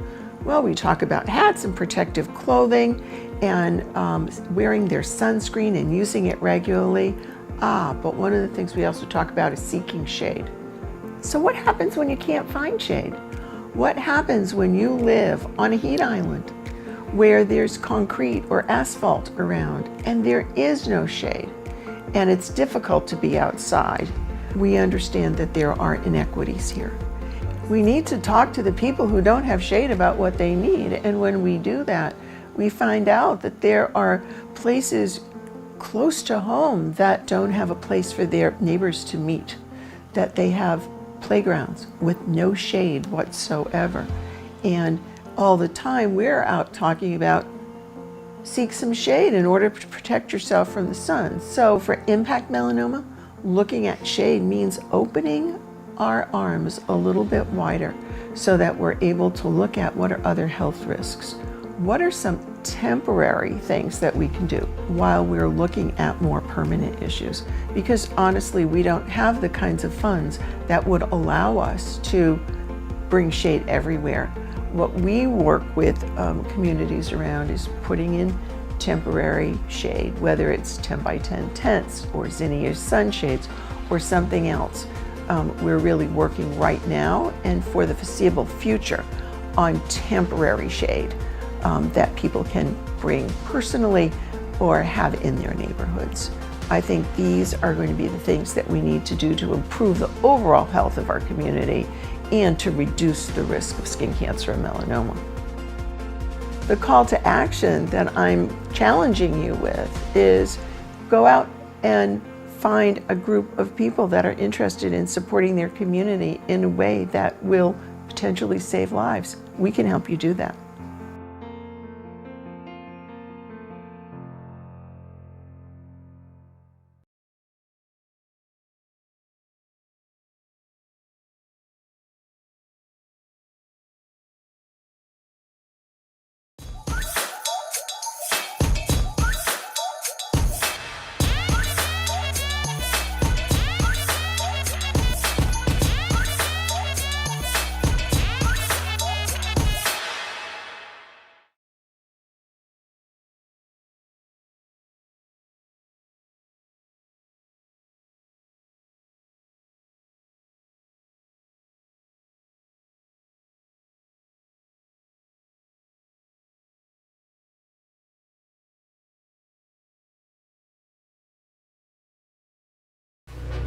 Greatness. We think of it as the big moments. Glory that defines a lifetime. But true greatness isn't built overnight. It starts small. Choosing what's best for your body.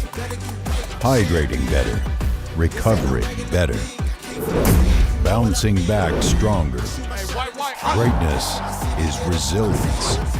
It's in the recovery. The small, consistent choices that prepare you for what's next. Hydrate better, recover better, and keep striving for your best. Your greatness is within reach.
There is a place where we are us at our best.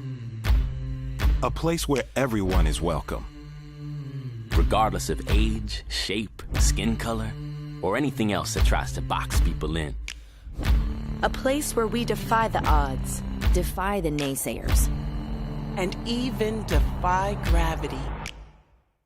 A place where it's accepted that success doesn't belong to the faint-hearted. It belongs to the brave, to the determined. A place that knows grit, knows grace, knows bright lights, and knows empty bleachers. A place where we remember to laugh. Where we learn to trust. Learn to high-five strangers. And eventually, even learn to fly. A place where character, community, and competition are all as balanced as a disc in flight. That place isn't in a stadium or on a field. That place is in the spirit of our players. Because we don't just play ultimate, we live ultimate.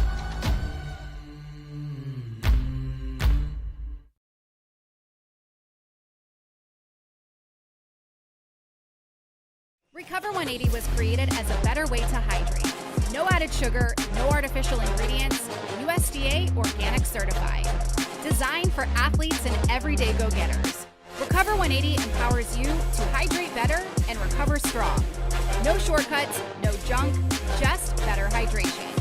Recover 180, everything you need, nothing you don't.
welcome back to Wainwright Recreation Complex, where we have Bowdoin Chaos Theory playing against Tufts B. Ewo B? Do they think they call it Ewob I think it might be Ewob. or Biwo? That is a good question. And that's why we have you on the broadcast. I'm joined here by... Liz Crawford. And I'm Fourth Sam Lauer. game today. Fourth game already? Yep. Wow. Fourth game of commentary, so. How's it been going, Liz? It's been going good. No more notes. Let's get started with this game out here. Big downwind pull from Tufts.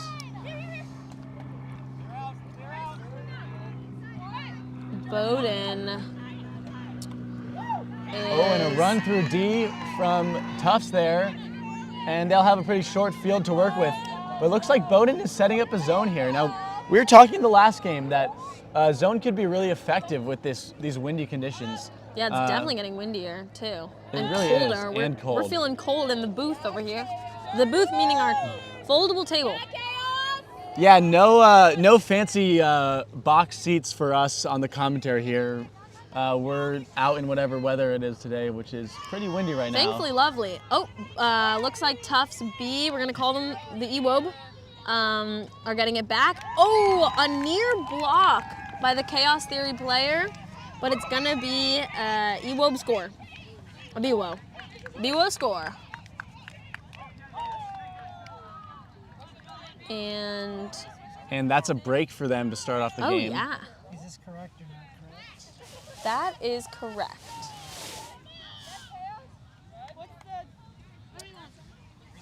If you're tuning in from home, thanks for joining us. It's about 61 degrees, but I don't believe that. Well, the wind sure makes it feel a lot colder, doesn't it, Liz? It does. It surely does. We're out here at Wainwright. It's the fourth round of the day, so these teams, is their last game. Bowdoin not traveling too far for this tournament. Tufts traveling a little bit farther, but still just up the coast, 2 hours or so. Not too bad. Not a bad distance to travel for this awesome Lobster Pot tournament. Yeah, 96 teams here at Lobster Pot today, Sam. That is incredible. Yeah. So many teams coming to play here today. So many teams. I can't get over it. Rich Young from Maine Ultimate, who's a main organizer for this tournament, has a whole army of golf carts here to drive players and fans around to the many fields, shuttling teams to this field for the stream showcase games. A lot of amenities here. Good reason to come to Maine and play in a really competitive tournament early in the season. Got a bit of a roll from that pull, so it's going to be on the sideline, on the near sideline. Bowdoin to pick up. Oh yeah, Biwo. I was just going to say, we see the Biwo in the jersey. Good guess there, Liz. Thank you. I kind of like Ewob better, but Biwo. I'll call it Biwo. Ewob has a nice ring to it, but... A ripping throw that gets deflected, but almost caught on the second effort. Nice block there from 22 on Biwo, just enough to get a piece of that disc and make it move out of the path that the receiver was expecting it to go in. Sometimes just a little tip can make you miss a catch. And we see Bowdoin setting up their zone again. We do indeed. I think that zone makes a ton of sense for this wind. Yeah, it looks like they've got a 3-3-1 formation, so they've got a three-person cup with a mark and a wall of 2 defenders, and then a mid layer with 3 defenders. As we see the wing get a block there for that zone, and Bowdoin picking up the disc with a short field. Now they're right outside the end zone. Oh, and just out of the hand of the Bowdoin receiver, and Biwo will pick up the disc again. We'll see if Bowdoin sets up their zone. Looks like they are again. Rounding out that 3-3-1 formation, they've got number 50 here as they're deep in the zone, looking to take away any shots over the top. But it'll be hard to huck up wind with the cup in the way of the thrower. Yeah, you might be able to tell which way the wind is going by these flags blowing right to left on your screen. This disc is floating. You're going to see that wind affecting there. An unfortunate drop, and Bowdoin will get the disc back. Yeah, BWO trying to work it through that zone fast, which is a good thing to do when you have momentum, you know, before that wall can catch up, but moving a little too fast and turning it over. But they're going to have a chance again here as Bowdoin gives them the disc right back. Bowdoin setting up that faithful zone. The Old Faithful. Old Faithful. Have you ever seen Old Faithful, Liz? The geyser? No, I've never seen the geyser. I would love to go to Yellowstone. Oh, that's a goal. Another goal for Tufts B. BWO. Gonna make it 2-0 for BWO, for Tufts. They're gonna do an exciting celebration in their end zone, and the Bowdoin team is gonna run to their own sideline, their respective sideline. See Coach Sandy here for Bowdoin walking across the field. What do you think he brings to this program as a coach, Liz? Yeah, Coach Sandy I know personally. He's the father of one of my old teammates. He brings a kind of wealth of knowledge to this Bowdoin team that I think many D3 teams don't You might have coined a new term there. I like it. I'm gonna keep going with it. Many D3s don't necessarily have all the time. And he sorry, I'm getting slightly distracted by things around me. A lot of people walking there around. There are tons of people in the booth with us. With all these teams at these fields, there's so much going on. There's so much going on. Never breaking the activity here at Lobster Pot. No, never. So as I was talking about Coach Sandy, I think he's just such a calm presence, and he really gives great input to teams, and a lot of D3 teams don't necessarily have coaches, and I think this was a great pickup for Bowdoin. Maybe not one of the strongest programs in D3, but has a lot of potential, and I think Sandy's brought a lot of that and really honed their skills and targeted that energy into actionable steps and goals that they can really accomplish. And I think that strategy with the throwing that zone after a turn really shows the sign of a polished coach and really deliberate thinking strategically. Love to see that from Bowdoin. Very few teams I've seen throw zone after a turnover. But my college team actually did that out in California. Shout out Kushalk and Gownkar. He a nice D. Okay, he did that for us, and it really worked well. Yeah, wow. That was awesome. The tip and the catch. Oh, and a run through D. That's why you say run through your Ds, but even better than that, run through your cuts. Yeah, something like that, Liz. Not sure what I'm talking about, but wow, really back and forth at this point. We're kind of working in the same 25-yard box of the field here. Number 54 for Bowdoin picking up the disc. This is these players' third game of the day, I believe. So, you know, probably feeling some tired legs, maybe making some decisions they wouldn't have made in their first two games, but yeah, and even catching and throwing gets harder as you get tired, you know. Oh, stuff 100%. That seems 100% when you're full energy, full legs can be, you can make some slip-ups at the end of the day. Yeah, totally. Can always make slip-ups. So, a BWO player resetting to the handler on that BWO side. Nice long up line and Number a 31. huge give and go.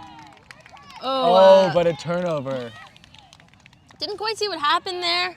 Maybe just a little too far. Yeah, I think the wind just pushing that tailing edge of the disc away from the receiver there, making what seemed like it was going to be an easy catch more difficult by this downwind. As we see another turnover. This may be a war of attrition here in this game. It might be. Especially with this wind picking up. I think that's an appropriate shout. Yeah. I like these pickle jars on the BWO jerseys. I wonder what that is. Yeah. Because I can't think of anything about pickles that starts with a BW or O. I'm curious. Yeah. Maybe pickles are just their mascot. What's your favorite pickled vegetable, Liz? Cabbage. Cabbage. Kimchi. Interesting. Oh, sure. What about you, Sam?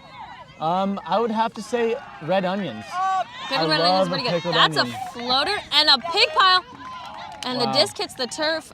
I I'm think we glad saw everyone's the okay. mark get a piece of that throw. Yeah, I think so. Number That caused it 17 to on the pop mark. up in the air. Yeah. Real team defense there. That's team defense. Sometimes it takes multiple players to get a block, and it results in BWO with possession. Another turn. Number 14 has a great pair of pants. Those are very cool, kind of like a ghillie suit vibe. Would be good with the camouflage sweatshirt you're wearing, Liz. This is true. If you wanted to blend into the woods. I think I might have to ask for a little trade after this. You may. A nice put by the Ewo handler and a turnover. Yeah, good job boxing out by the Bowdoin defender there. Forcing that disc over the head of the receiver. Oh, but as you were saying, Liz, gotta run through those unders on offense. If It you is slow down, unfortunate. the defender can get past you and get a hand on it there. So here we see BWO picking up with a short field. These Yeah. points have been really back and forth. It seems to be whoever can Ooh. gain more net yards on their possessions is the one who is Who will able come to out score. on top. This the BWO player in the blue tank top. We don't have names or numbers in front of us, so we're just going to be going based off of attire and position. But this player picking up the disc currently has really been spearheading the BWO offense, picking up the disc, Number 14. marshaling those throws. Another turn down here. Yeah, and this really seems to be a battle of field position here. Whoever can turn it over further in the other team's zone is going to come out on top here.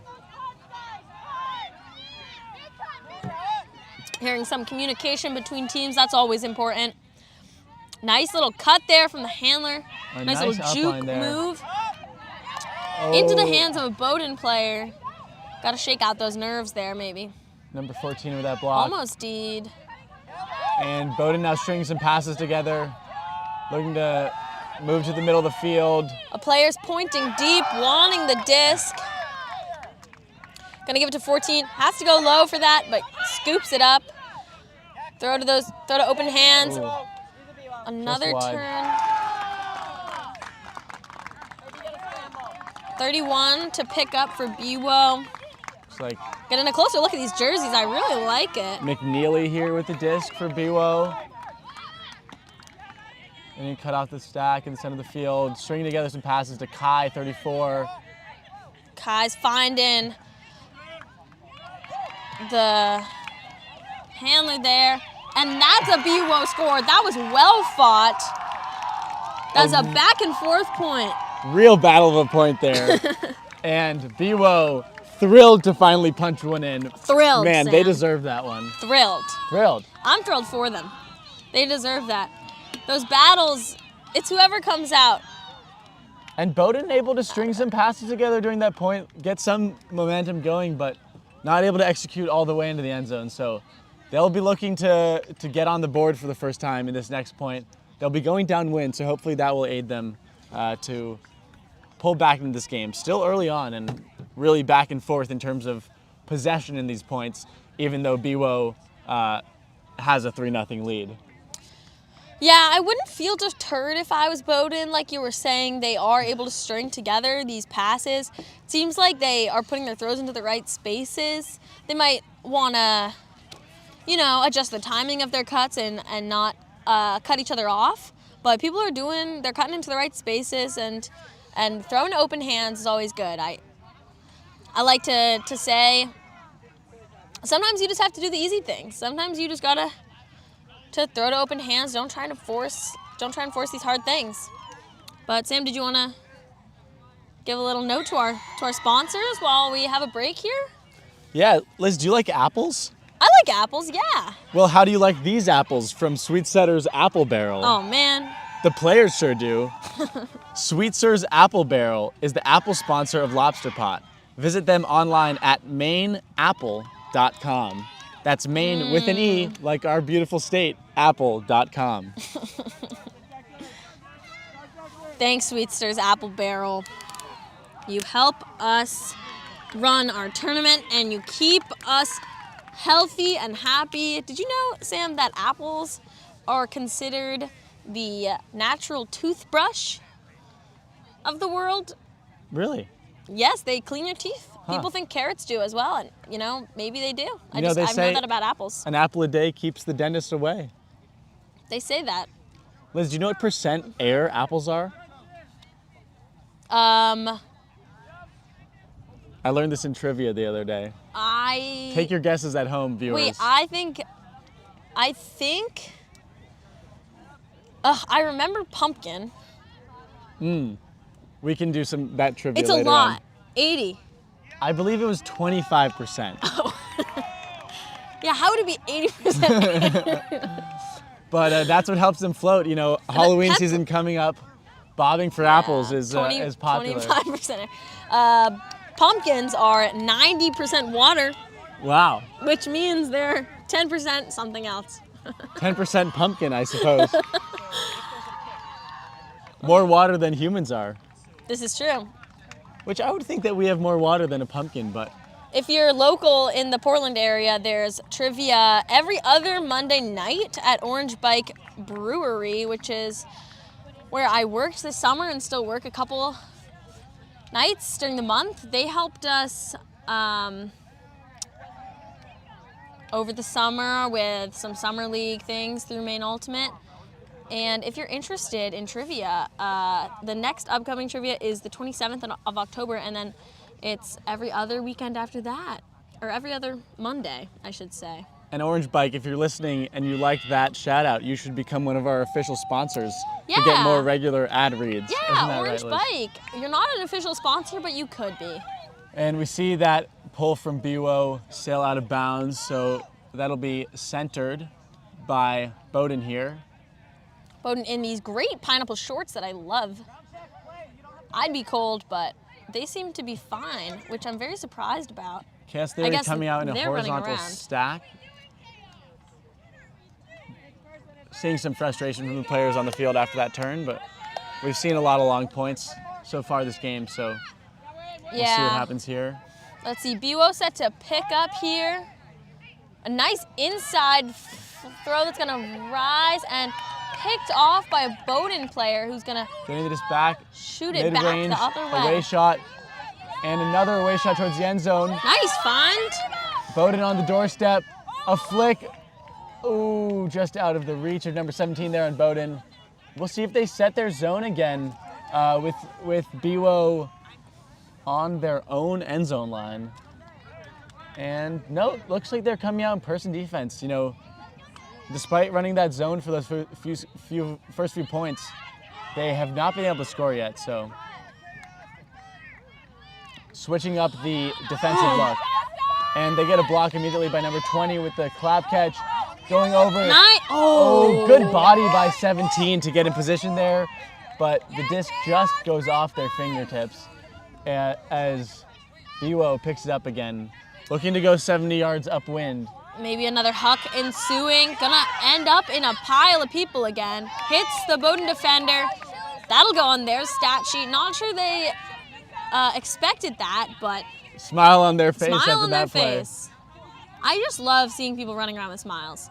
Doesn't matter the weather, the conditions, the time of day, or the score. People are just happy to be out here playing Frisbee, and it's luckily such a gorgeous day here in South Portland.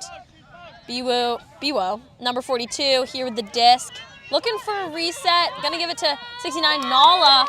Maybe a deflection by number 17 on Bowden, not so sure. Definitely a deflection by 42 on BWO. Nice hand block there to get the disc back right away for BWO. Incredible work there. That's a formidable mark. We're going to see another undercut from the back of the stack. 42 dictating with those pump fakes. Trying to communicate to their team. Hits an under. Looking downfield. Now they're going to look reset. Oh, but picked off by 14. Nice defense by 14 of the Cool Pants. Cool Pants and good defense. Nice. Bowdoin's on the scoreboard. And after the third attempt to hit 17 in the end zone, they are finally able to punch it in, and Bowdoin gets on the scoreboard. Bowdoin is on the board, making it 3-1 BWO. I'm so happy to see Bowdoin get that in the end zone. They really deserved it. They were working really hard that whole point. They were knocking on the doorstep multiple times. Happy to see them finally capitalize. Sometimes it's that last push. That's the hardest part of the point. Yeah, big smiles on the face of these Bowdoin players now. I'll give a quick little shout out to Live and Work in Maine. They are a private, public nonprofit with a mission to attract and retain talent to Maine. They'll work with employers, nonprofits, economic development organizations, and young professional groups to showcase careers and opportunities in Maine and keep the Maine economy thriving.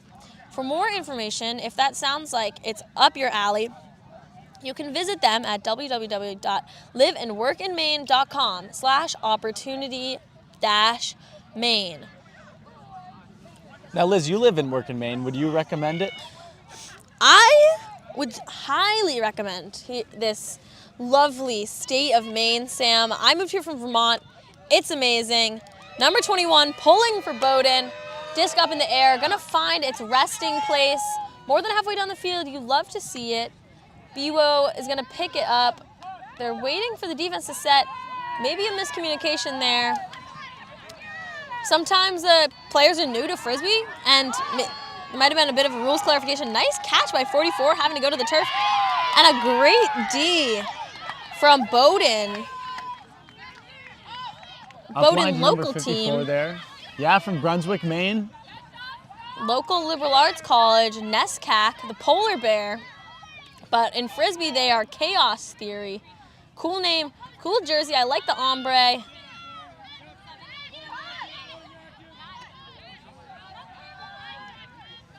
Yeah, it reminds me a lot of the jerseys of Bates Orange Whip, another D3 team on the men's side. Oh, yeah. Also from Maine, employing some of that same color scheme. Looks great on these Bowdoin Chaos Theory jerseys. 54 getting the disc back, doing a lot of work for this offense. Ooh, way to get up, but coming down with a great D is BUO. I think that was number 33. 33 there, yeah. 33, number 33. I wish I could read the name on the jersey. It's a little small at the moment, but great D from 33. Getting the disc back into play is BUO, and Bowdoin coming out in that 3-3-1. Yeah, really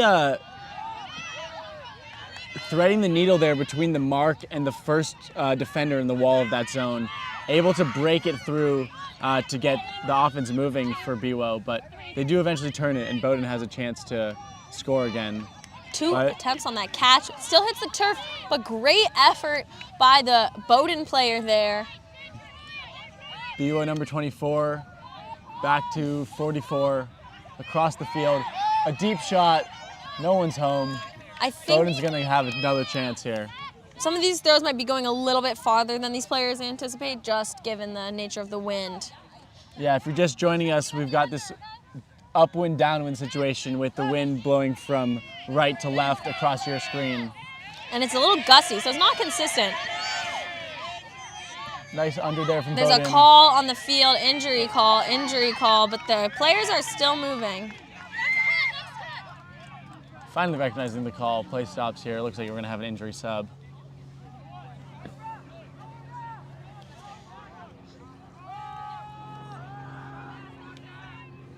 That was number 33 who had that great D earlier in the end zone taking an injury. I hope that they feel okay. Seems to be smiling. Teammates checking on them on the sideline. Maybe breathless. Hopefully they can recover quickly and join us back on the field. Plane flying overhead. We're a little close to the airport. Yeah, we get to see a lot of planes fly overhead here. Open sky, beautiful. Some commercial planes and some smaller planes. We love planes. We like planes. If you like planes, check out Flight Radar. Good app where you can see a lot of info about planes flying overhead. Another potential sponsor for Maine Ultimate. Yeah. All right.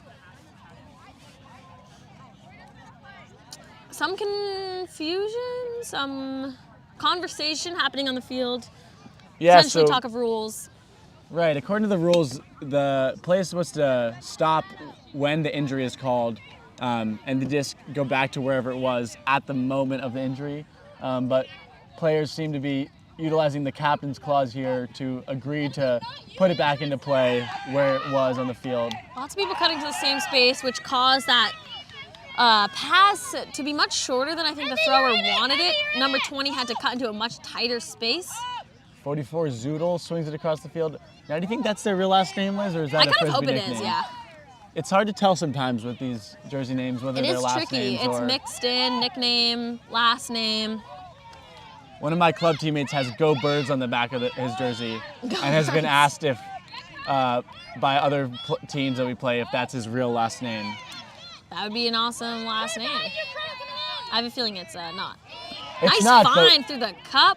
We tell them that it is. And oh, I thought I saw someone back there too. It would have been a visionary throw. But Yeah, Liz, disc you finding and the return. thrower there might be seeing some ghosts in the back of the end zone as Halloween Yeah. spooky season comes around. It's true. It's probably something like that. And Bowdoin will have another chance to work it. Oh, nice find. Putting that one on a platter to run under for number 24 on Bowdoin. Number 54, I'm up the line, gonna go over the defender. It's still caught by 54. This handler on the Bowdoin side. 54 doing a lot of work for this Bowdoin offense. Surveying the field, hits a tough up line. That's a nice huck that's gonna float. Ooh. I think that just hit the ground. Yep, good spirit there by number 50 on Bowdoin to admit that it was indeed down. That's tricky. It always makes me a little nervous when someone's running, trying to read the disc with their eyes on the sky, not necessarily seeing the other players around them. But it's also, of course, the job of the players around that person to avoid body contact. I think that was a good instance of that happening. No Agreed, contact, just the player hitting ground. An amazing catch. I think that disc Very was athletic D'd. catch there by the Bowdoin player. Looking to reset it, hits it to 20, back to 54. 54 and 20 might be working it between them here. Nice fingertip grab from 20 there, Shasta. I know this Bowdoin team has some fun nicknames on their squad. Not sure if... Nice catch by the Bowdoin player. That's going to make it a 3-2 game. Still BWO leading.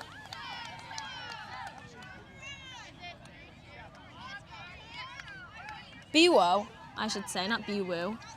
So 3-2 is Tufts Tufts. B over Bowdoin with 2. Yeah. And Scoring 2 straight though after going down 3-0 to start the game. Hopefully will spark some energy into this Bowdoin team. Speaking of energy, Ghost Energy is one of our sponsors, Liz. Oh, nice, Sam. The fully transparent, fully loaded, feel-good energy drink we've all been waiting for. Authentic flavors, 0 sugars, no BS. Official energy drink of the Lobster Pot. You can find them at drinkghost.com, and you can also find them in Turney Central, where you can get some of their energy drinks. I've tried them. They're very delicious, and I'll drink them during games to provide me with some energy when they're great. available. Oh, we're joined in the booth by Joe Newland. Oh, he's giving me, okay. He also has a cookie, which I'm Just a hoping present. he'll give me I a know, bite I of. hope he We'll gives see us if some he's cookie. generous. Oh, and he gives me the cookie. Thank you, Joe. I'll only take a quarter of it. Offering some to Liz now. We'll see if Liz accepts it, and I she accept does. the cookie. Joe, we're looking at quite a spirited, exciting game out here. We have Tufts BWO in dark down here. Some of them in their jerseys, which feature a pickle jar on the front. And on the right side, we have Bowdoin Chaos Theory out of Brunswick, Maine. I'm sure you're familiar. And the current score is 3-2 BWO. So thanks for joining us. You don't have a mic, but you're just sitting here with us, and that's good. Yeah, I'm interested in that pickle on the jersey. We'll have to figure out what it is. Maybe a connection to the UVM dev team, Dill, UVM's B team. I doubt it, but Also I like featuring pickles. I like that thought. Maybe it's a B team thing to feature pickles on their jerseys. Well, I have a feeling the dev team for Chill, Dill Pickles. Whatever. Let's get back to the action out here. BWO handler and the Center blue handler. reversible, who we've seen marshaling this offense, is back out there again. Gonna get the disc back, sending it over to McNeely, I have a feeling. Oh, and a that's... drop there, so Bowdoin will have a chance to tie it here. I think McNeely was looking upfield, looking for their next receiver before they watched that disc into their hands. You'd be surprised at how often that happens. Oh, it happens a lot. Bowdoin connecting to the downfield. Receiver going up to catch that pass. Throwing a lot of fakes. Gets it upfield to 17. Surveying the field. Gonna shoot for the end zone. Oh! And the BWO defender is there to make the block, so they're gonna have another chance. That's why you have up calls, Sam. Because I think that BWO defender was face guarding, and if they hadn't heard an up call, they wouldn't have known that disc was in the air. They were able to turn around and get that block. That's Kai, number 34. Last name Kai, I believe. Oh, equipment called. But equipment's... Yep. And Sandy, the coach of Bowdoin Sandy here, Bowdoin coach, not rightfully super happy saying about that is call. not a real call. If your shoe is untied, you unfortunately just have to keep playing with it. So to all you kids out there, make sure your laces are tied before you go on the field. There's some discussion, and the disc comes back into play. And completed to Kai. Kai had the read on that. Yeah, Send it back to 31 to McNeely. Gutsy Looking shot. for an option. Sam, do you think that cup is double teaming? Yes, I would say that there is some double teaming. So we do see McNeely 31 coming into the cup, and defenders are allowed to guard a second player that comes into the cup from the offense, as long as they're actively reacting to that player. But otherwise, as you know, you're not allowed to be within 10 feet of the thrower if you're not on the mark. So maybe some double teaming from Bowdoin, but doesn't seem to be phasing BWO, although they do turn it there. So we'll see if Bowdoin can punch a score in here to tie the game. And they shoot to the end zone, and Nice it's a catch. goal. Oh, and a throw up spike. Excitement there from Bowdoin as they tie the game, scoring 3 unanswered after going down 3-0 to start this game. That has got to fire up a team if nothing else does. Yeah, we've got an exciting game here, folks.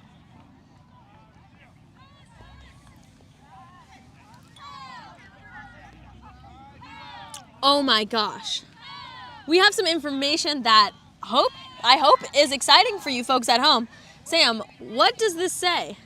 Well, there's 2 things here. First, BWO loves pickles, and that's why they have pickles on Just their jerseys. loves them. I love They're that. excited. That's hilarious. And they especially love pickled beets, which makes sense because they are BWO, connecting with the B theme. So, whereas just Dill, the letter. Vermont, that we talked about before, Dill uses that, pickles. the D for dill pickles. But more importantly than talk about pickles, Lisa, a player's mom, is celebrating her birthday today. Happy birthday, Lisa. Happy birthday, Lisa, What from a us in the better booth. way to be spending your birthday than watching BWO, playing some Ultimate out here. If you're joining us on the sideline, if you're joining us at home watching the live stream, maybe you don't know you're getting the shout out at all. Happy birthday to you, Lisa. And I hope you enjoy some pickles, maybe some pickled beets for your birthday today. You're probably so proud of your kiddo for playing out here today. So that's awesome about BWO. They just love pickles. That's it. That's the story behind it. No connection to the name necessarily. I like your hypothesis about the B and beets, but seems like a bit of a stretch. Well, we can ask them after the game, or maybe at one of our halftime A halftime interview specifically about the jar of pickles. I like it. Bowdoin coming out here with that zone again. And maybe we'll see some chiseling coming in from 42. That's a nice crash by 42. And the 2 and 3 off defenders in the cup, as we call them. The mark is usually like the 1, and the person in the middle is the 2. The person off the farthest is the 3. They're in charge of taking away those crashes, and they're doing a good job of beating that crash into the space. So if they're not able to completely block the throw, they're at least able to keep it from gaining more yards. Number 20, and a nice D by number 11, Scoot. Scoot just scooting through and getting that D. Number 69, Nala, picking up the disc. Looks like some confusion from the Bowdoin side whether they're in their zone or not, but sometimes a little chaos defensively can cause weird things to happen on offense. Oh, what a read and grab from 42 on the BWO side. And Bowdoin now sure that they're back in their zone. Nice inside flick. 42 is just managing, just handling this offensive side of the disc. And couple canceled out turnovers, giving the disc back to BWO. You know, one thing I'd like to see BWO do here is play the short game a little more against this zone. It seems like they are surveying downfield and not finding many options. And some of these deep shots against the zone are tough to connect as they hit a handler there to move the ball. Deep shot there. And it hit the turf. Sometimes in a game like this with this wind, the strategy of punting and playing defense can be really effective. Looking like BWO choosing strategically to play the field position game there. And Bowdoin will pick up the disc on their own end zone line with number 17. Yeah. Walking it up. Action happening. Wow. Caught by number 20, having their teammates back there, and they shoot deep. It hangs up. Wow. Number 42 coming down with it. Their second sky of this point, Liz. And, conservation of effort, we sometimes say. Conservation of greatness, rather. That was an incredible sky. An unfortunate turn, but maybe we'll get to see it again. I wouldn't mind, personally. What do you think, Sam? Yeah. It seems like they're really patrolling that deep space, helping off. That counts as a D. As they see throws go up. It does. They touched it before it hit the ground. That's their D on the block sheet. Looks like a block on the stat sheet, just like any other. Rack move. And Bowdoin back into the zone. Crash coming through, but another shot to the end zone and almost a catch. That would have been an electric goal. Visionary throw. Hits the hands of the receiver, but maybe a little bit too much pace to be caught there. Number 17 once again picking up for Bowdoin's offense. Looking to hit that pumps the up line, hitting the swing to number 20.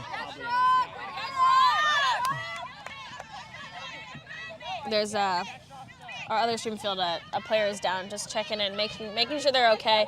The trainers are on it, but I was personally a little rattled seeing that happen. So sorry if there was a little distraction, but we're back and at it in this action over here. Number 21 with a contested catch there for Bowdoin. Up to 17. 17's looking long, nodding at her. They want to shoot it. Yep. Oh, the deflection and the catch on the second effort. Looked like 17 was almost willing their receiver to cut deep there. Oh, that's going to get caught too. Wow. This is exciting. Back and forth. Oh, and it's a goal for Bowdoin. Whoa, what a sequence from Bowdoin. Tipped throws, caught, and a score. That's amazing. First lead of the game for Bowdoin after being down 3-0. They've now scored 4 in a row. They've scored 4 in a row. Bowdoin back on top. I guess this is their first time being in the lead all game. 4-3 Bowdoin. That was an electric point. It was truly electric, Liz. And speaking of electricity, Revision Energy is Maine Ultimate's clean energy partner. You'd think I was setting him up. They want to make life better by building a just and equitable electric, as you say, future. Yep. Revision Energy is a 100% employee-owned solar company and certified B Corp, serving clients in Maine, New Hampshire, and Massachusetts. Save money and reduce your carbon footprint with solar, heat pumps, battery storage, and electric vehicle charging. Visit revisionenergy.com for more details. Truly electric Energy. stuff there. It truly is. I promise I'm not saying these things just so he can do an ad for him, but I love that there's a good segue into it. Gotta find him. Bowden on the pole, gonna be sending it down. Sandy's walking through the camera again. It's okay, nothing's happening. Don't worry about it. And Coach Sandy there giving a smile to us in the booth. maybe we'll get him for a halftime interview, who knows? And looking like Bowden waiting to pull. Biwo on the receiving end of this pole. That one's gonna hang and land in, oh, just out of bounds. So Biwo is gonna get to take it into the brick mark, which is about 20 yards up from the end zone. 20 yards up. Don't get to bring it up. Looking for it. I don't know if the brick marks are marked on this field. I would think it would be that pink line, but I'm not entirely sure. Maybe. I'm confused about this field. 1, 7, 9, 13, 14, 15, 22. I What are those imagine numbers? those are player numbers from one of the local high school teams. I would guess that. uses these fields. I think that's a good guess. So Bowden's in this zone. Yep. Swing it to the trap sideline, and that's generally what this zone wants to see. That's not a bad choice. I like that choice. Throw got affected by the wind a bit there. Yeah, so the BWO team, sensing that they were going to be trapped by that cup on the sideline, looking to shoot it around them before they could catch up to that swing, but just a little too far.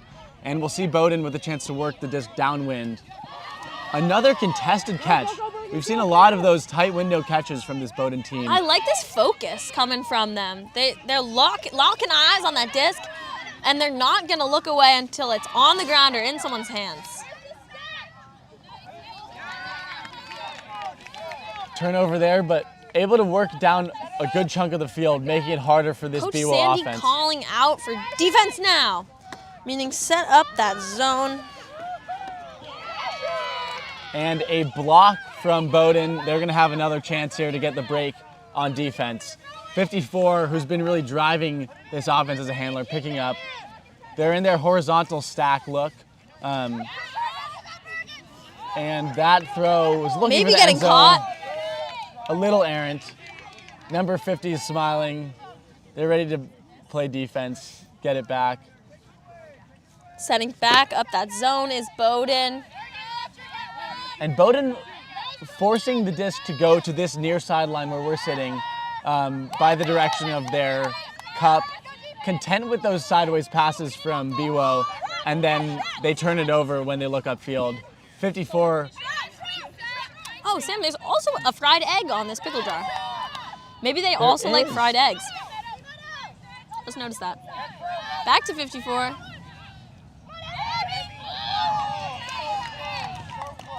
You know, fried eggs and pickles can go really well together on, say, a burger or Burger, sandwich. Maybe a rice bowl of some kind, if you will. BWO knows what they're doing. Yep, they seem to have good food taste. I think so. I think we're gonna have to talk to them about this. Oh, wide open receiver. Gonna track this one down. Oh, coming in from the back. Had the better read. You know, Liz, that's the third time in a row we've seen this BWO team swing it to this sideline and then try to shoot downfield and turn it over. And Bowden gets this again, but they give it back to BWO. Nice bid attempt there from 54. Usually we see them in the backfield and the handler set, but going upfield. Another open receiver, but The fourth time, Liz, we're seeing the same thing where BWO moves it to the sideline and then shoots downfield, but at least they're playing that sort of punt and play D game where they make it tough, or they create a long distance for Bowden to work, and They get the disc back Bowdoin again. not afraid to shoot it right back, try and get that field position. Maybe they anticipate BWO to turn it over in the same spot. They're going to set their zone, make it a little trickier to throw it up the field. A timeout called. That's a tactful call. We will take this time to talk a little bit more about our sponsors. It's a bit sunny out today, so we want to thank Impact Melanoma for their help here at Lobster Pot. They're one of our sponsors and the nation's leading nonprofit dedicated to significantly reducing the incidence of melanoma in the United States and saving lives. Check your skin because melanoma is 99% curable with early detection. Early detection saves lives. Learn more at impact, in all caps, melanoma.org. That's impact, all caps, melanoma.org. There you go. And we can see their tents around the field providing shade for our players at this tournament. The sun can really get to you on these long days, and by the end of the day, it's cold. True, and that's when you don't notice it as much, right? Because you're not feeling the heat on your skin. Even if it's cloudy.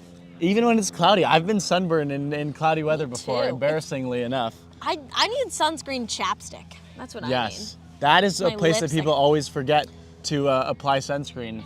So thanks, Impact Melanoma. You're keeping us safe from skin cancer. That is, no cancers is good. It's especially scary, but as they say, 99% curable with early detection. Gotta keep looking out and wear your sunscreen, get in the shade.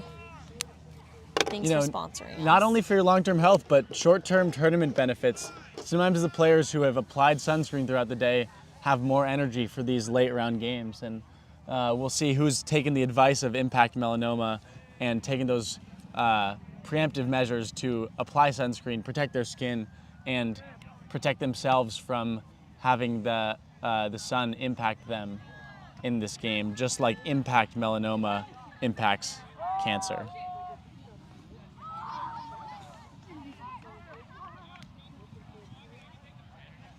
Long time out here.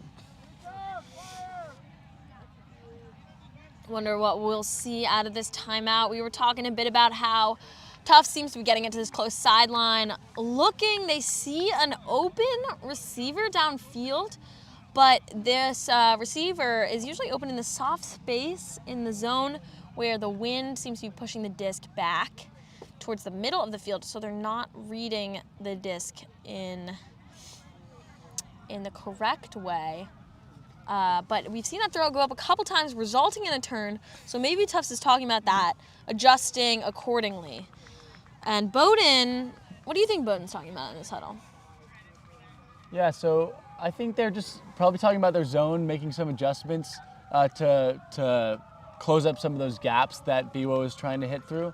But I think really in this win, a lot of it is just throw and catch. It goes back down to basics of hitting open hands and executing, not getting discouraged on these long points. And we've seen that Bowdoin is able to persevere and find the disc in the end zone. That's true. As someone who's played against this Bowdoin team, I remember at sectionals last year, the weather was horrible, I should say. Sleeting, windy, 35, 40 degrees, which honestly sometimes is worse because it's raining, not snowing, so you get drenched and cold and you get hypothermia. But Bowdoin was persevering more than any other team out there. I think this is a really mentally strong team, and it seems like they can have smiles on their face even during the toughest of challenges. So Chaos Theory should be really proud of that. A little hammer over the top of that cup. Huge hammer. Oh, but then a turnover. I was going to say, picking the disc up on that sideline with the mark around you, forcing you to the sideline, can be really difficult to get out of as a thrower. See, sometimes the those hammer over the top calls open up that offense, but... A D from BWO. What were you saying about the timeout calls, Liz? I think sometimes, that was a great and tactful timeout call. Sometimes when timeouts are called, during the flow of the game, they hinder that flow, they stop it. And I don't necessarily think it's all that worth it because it results in turnovers anyway. But if your team's really tired, it's good to take a breath, get some water. Yep, we always hear the the compliment of veteran call when players call timeouts, but they're not always advantageous for the offense. This is true. I just heard number 4 on Bowdoin's nickname is Swing Set. I wonder about Swing that. set. That is curious. Maybe they like to swing the disc a lot. If I was BWO, I would be calling a double team on this cup from Bowdoin. 50 getting up there for Bowdoin to make that block. 50. Athletic play there. That is. Oh, the back of their jersey just says Chaos Theory. So Maybe they are named after the team. maybe their nickname is Chaos Theory. That might be confusing, but That could be confusing. Setting up this cup again. great inside find. Seeing a lot of those throws Tierney. from BWO. High skill inside breaks through that cup. Or Tierney, maybe. Another one And hits just as the I say turf. that one hits the turf. Maybe a Meg. Number 24 goes down and does a push-up. That's what you do if the disc goes in between your legs, rolls through it. Yeah, 44 calling for someone to go deep, willing their player to cut to the end zone, and they're going to swing it. When these points get long, sometimes you just want to huck it to someone running deep. Another little inside throw through this cup. If it's a double team, it's letting out that little Tierney window. looking for it again. That definitely. And that time, the defender from Bowdoin recognized they were trying to do it for a third time in a row and cuts it off. And Bowdoin has the disc. Lots of calls from the sideline. Sometimes I feel as a player, I don't always hear the sideline. I never hear the sideline. You're too locked in, aren't you, Liz, on the field? Sometimes. Maybe too in my own head. But lots of calls from the sideline to about multiple things, various things. Some kind of stoppage here.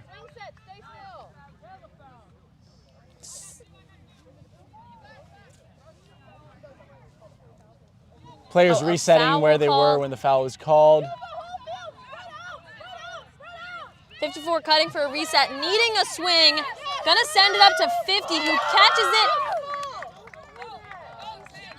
Tries to hit the inside flick, but it just turns over. And we'll see Bowdoin set up their cup again with BWO on their own end zone line. Let's see if they try to hit an inside flick. This time they choose to break it around and swing it. And a shot throw from the middle of the field. Sam, this is an exciting game. Things are happening. So much happening all the time. All the time. A lot of jump balls, contested plays. Shots, decision. Oh, the tip throw almost into the hands of the Bowdoin receiver. Bowdoin has had a lot of opportunities to get this disc into the end zone. I hope they can capitalize on one of these. Great D there, though, from BWO as they get a piece of the disc. 100%. Sometimes all you need to do is change the course of the disc a little bit, and it makes it too difficult for the receiver to catch it. As we see BWO work to this trap sideline. Another inside flick. This one a little errant and a little high over 44's head. Bowdoin is going to have another chance to score here.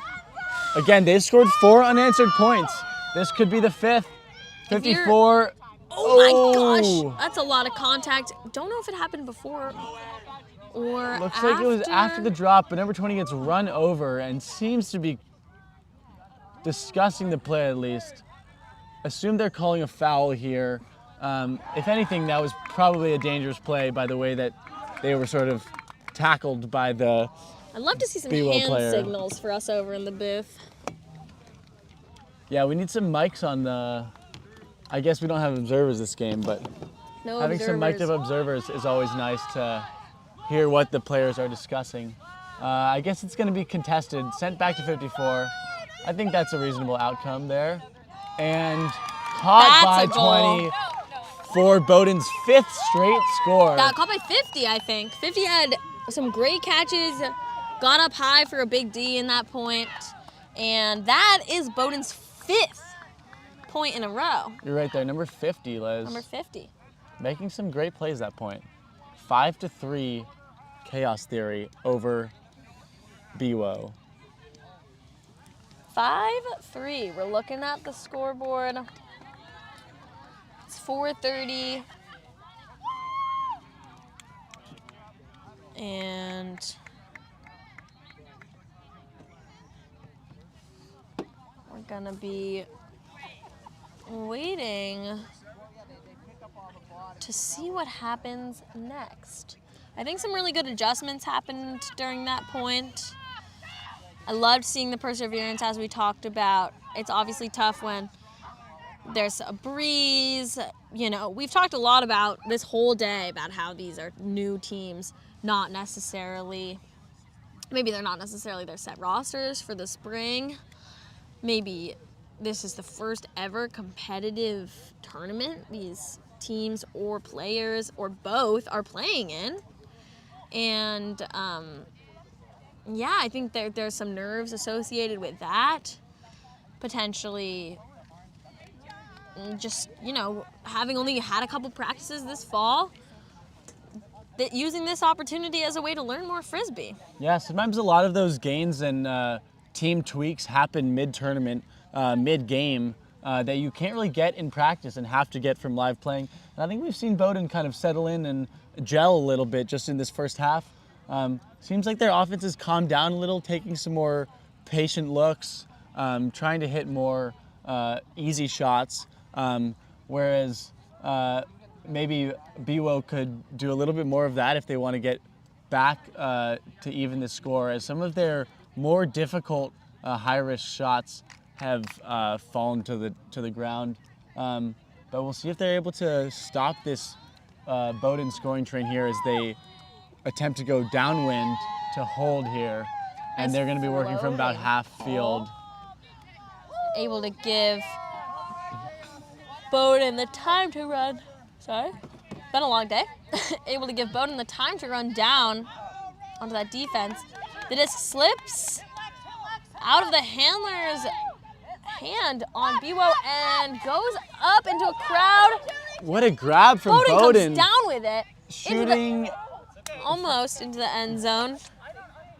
But now BWO is going to have to work the length of the field against this Bowdoin zone. And BWO is recognizing the zone, getting out of their vert stack into a more zone offense with players spread out to attack gaps in the zone. Down to the trap sideline. Their handlers surveying, hitting an inside flick across the field. Would like to look to connect downfield off that, but they're going to bounce it back to the middle and gain some yards with that swing. You know, if you're going to swing the disc side to side, gaining yards can be really important there. And they're going to shoot deep to 34. Oh, great deep shot by 42, but it does result in a turnover. Was there a call on the field? I'm not sure. I think Seems either to be some way. discussion. It depends on what the call is, but I think we're looking at a turnover down where the disc is. Thumbs up from 17, and maybe a... looks like it's going to be a turnover.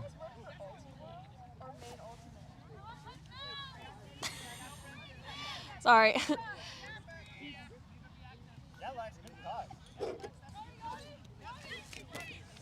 Nice upline cut from 17 there. And shoots deep. Oh, you might see in the background the LL Bean boot car is driving past our field right now. That is a fun car. I would like to drive by that. That's I saw hilarious. the Wienermobile on the highway for the first time the other day, and I got very excited about it. I don't know if you've ever seen the Wienermobile in real life, but I would love a chance to drive that around. Or if you even know what I'm talking about, Liz. I'm not actually sure. Another turn there from Bowdoin. The disc is going to go back to BWO here on the sideline. These players are doing a really good job persevering through these long points. We've kind of talked a bit about it. Oh, that's, right over the head of the defender and into the hands of the, BWO receiver. Maybe another shot going up. Don't fix what ain't broke. Oh, that's a find and a great D from Bowdoin, I believe.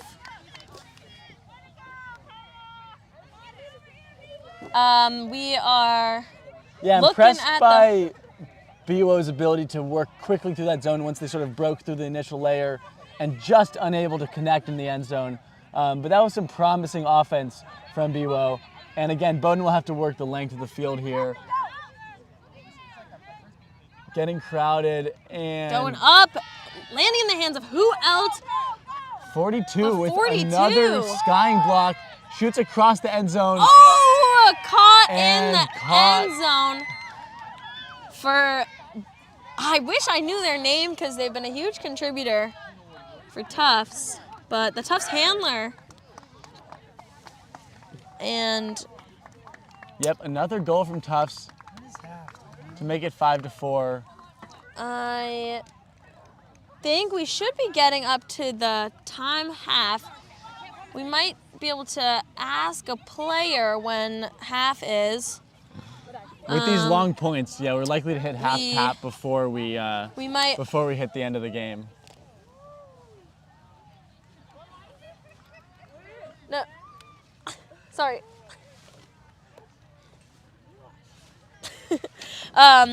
We are looking at potential time half happening soon. It's 5-4, but this game started at 3:30, maybe a little after, so it's been about an hour. It's getting late in the day. Maybe these players have elected to just play through time, get this game done with so they can go home, get some dinner, explore Portland, Maine if they're visiting the area for the first time. But while we have a little break, we'll shout out Wyman's, which is another one of our sponsors. They provide fruit for Maine, local farm here in Maine. Sam, did you know that 80% of people don't eat enough fruit? 80% of people don't eat enough fruit? That Yeah. is shocking, Liz. 8 of 10. Wow, that is 80%.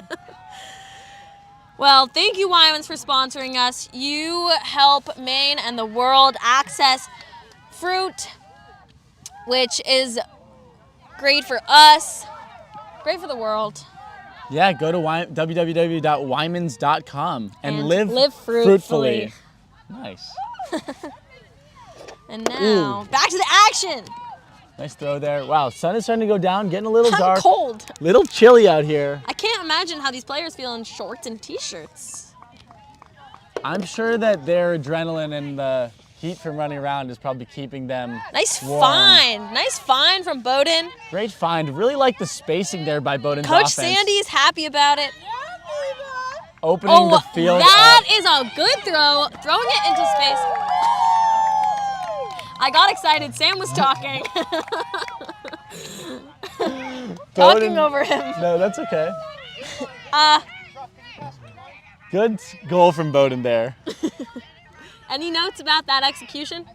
I was just really impressed by how Bowdoin's offense spread the field out and was able to hit some wide open looks by sort of creating space for each other and then able to continue with that away shot into the end zone to take a 6-4 lead. I'm impressed as well. Bowdoin really, they were down 4-0, 3-0, 4-0.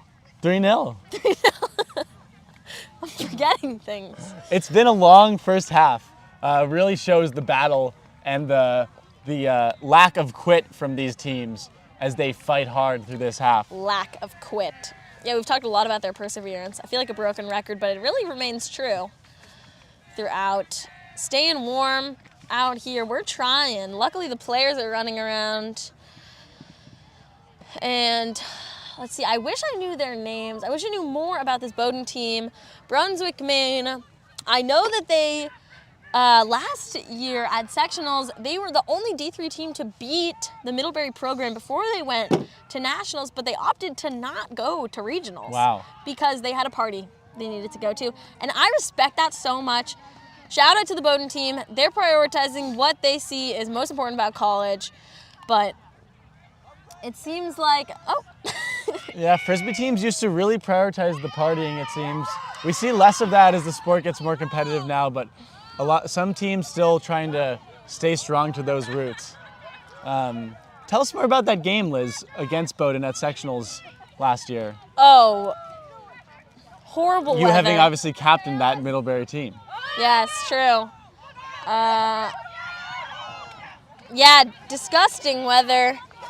I think that these Northeast teams, did I not already talk about it? in this live stream? You discussed the weather a bit, but I'm curious to hear about how the game went, how Bowdoin was able to beat such a formidable Middlebury side. I see. Bowdoin. Oh, you want me to talk about my losses? Right.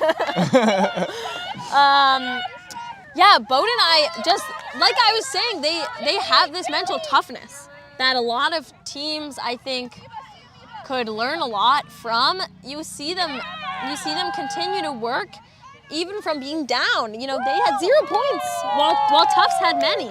Yeah. And they're coming back again and again, scoring 7 in a row now. And I think it all has to do with this mentality and this spirit of the game that they have.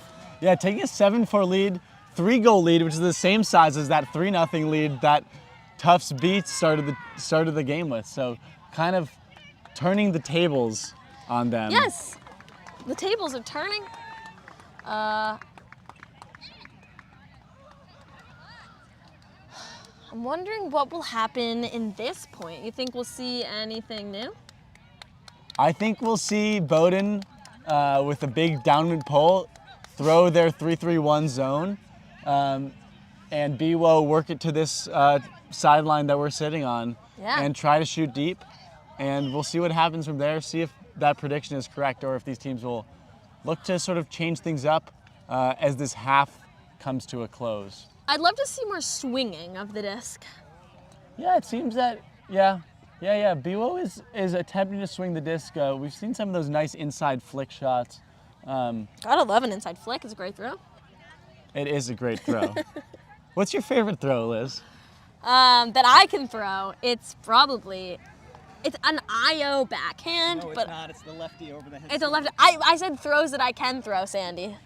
How about throws that I've seen you throw? I've thrown a lefty over the top scuba, says Sandy. I don't commentary believe from Coach in Sandy. That. I threw a lefty flick once, maybe. He might be remembering in a game? that. Yeah. Wow, and how did it work? It did work. That's impressive. No, actually. That is not a throw I have in my bag. No, it did work. It was for a score. It was when I got shoulder surgery. Enough about me. Let's get back to this.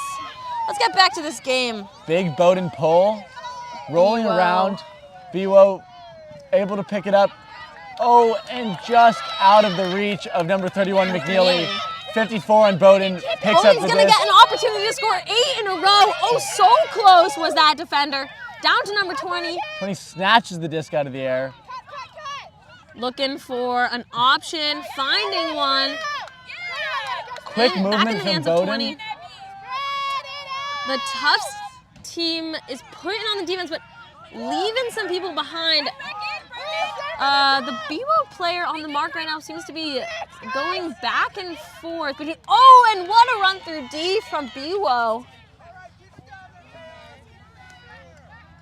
And Bowdoin will set up their zone here again. Gonna force BWO to work it through this zone upwind, something that they've struggled to do this game. They swing it to the break side and swing it back, making this cup run back and forth. Oh, but a drop there. Given a prime position for BWO, just putting it up and over the head of the receiver. That's number 4, Swing Set, who we learned their nickname earlier. Looking to be aggressive and score a goal, which is often a good thing to do, trying to fast break off of a turn. I like that aggression, and it's going to force BWO to work the length of the field again. We'll see if they're able to break it past this Bowdoin Cup, which they have struggled to do so far against this formidable Bowdoin defense. Hear yells of crash from the sideline, calling for their players to recognize the handlers coming into the space of the cup. A potential D, maybe a drop. Tight window throw. Back to, and just. The thrower who turned it over, getting the disc right back, really showing some sort of representation of accountability, getting the D after throwing the turnover, and then starting to work on the BWO offense. Wow, what a grab from McNeely there. Yeah, tipped it up. Caught it again. Swing it back to this center handler in the blue tank top, surveying the field, looking for the chisel, gets it off. Oh, but it's blocked. On the zone. Ooh, ooh. Hold on.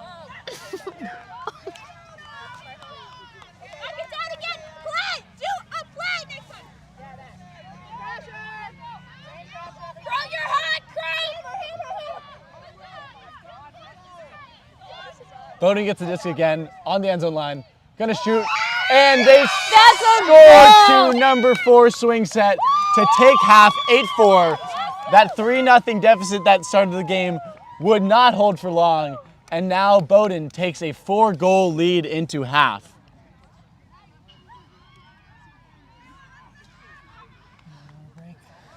Yeah, we will join you guys after the half. We will cut off for an ad break for a bit. Super exciting first half.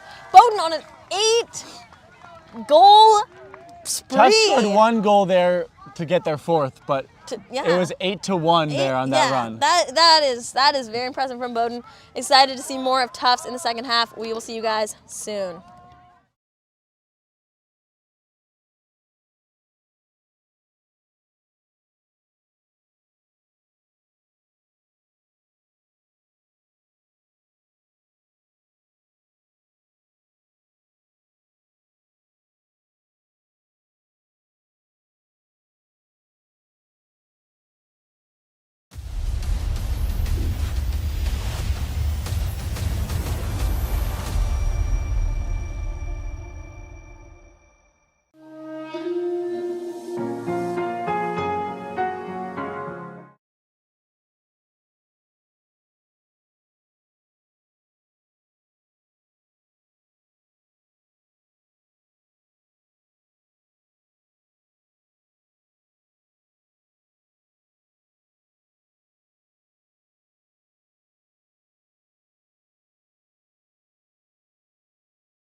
And we're back.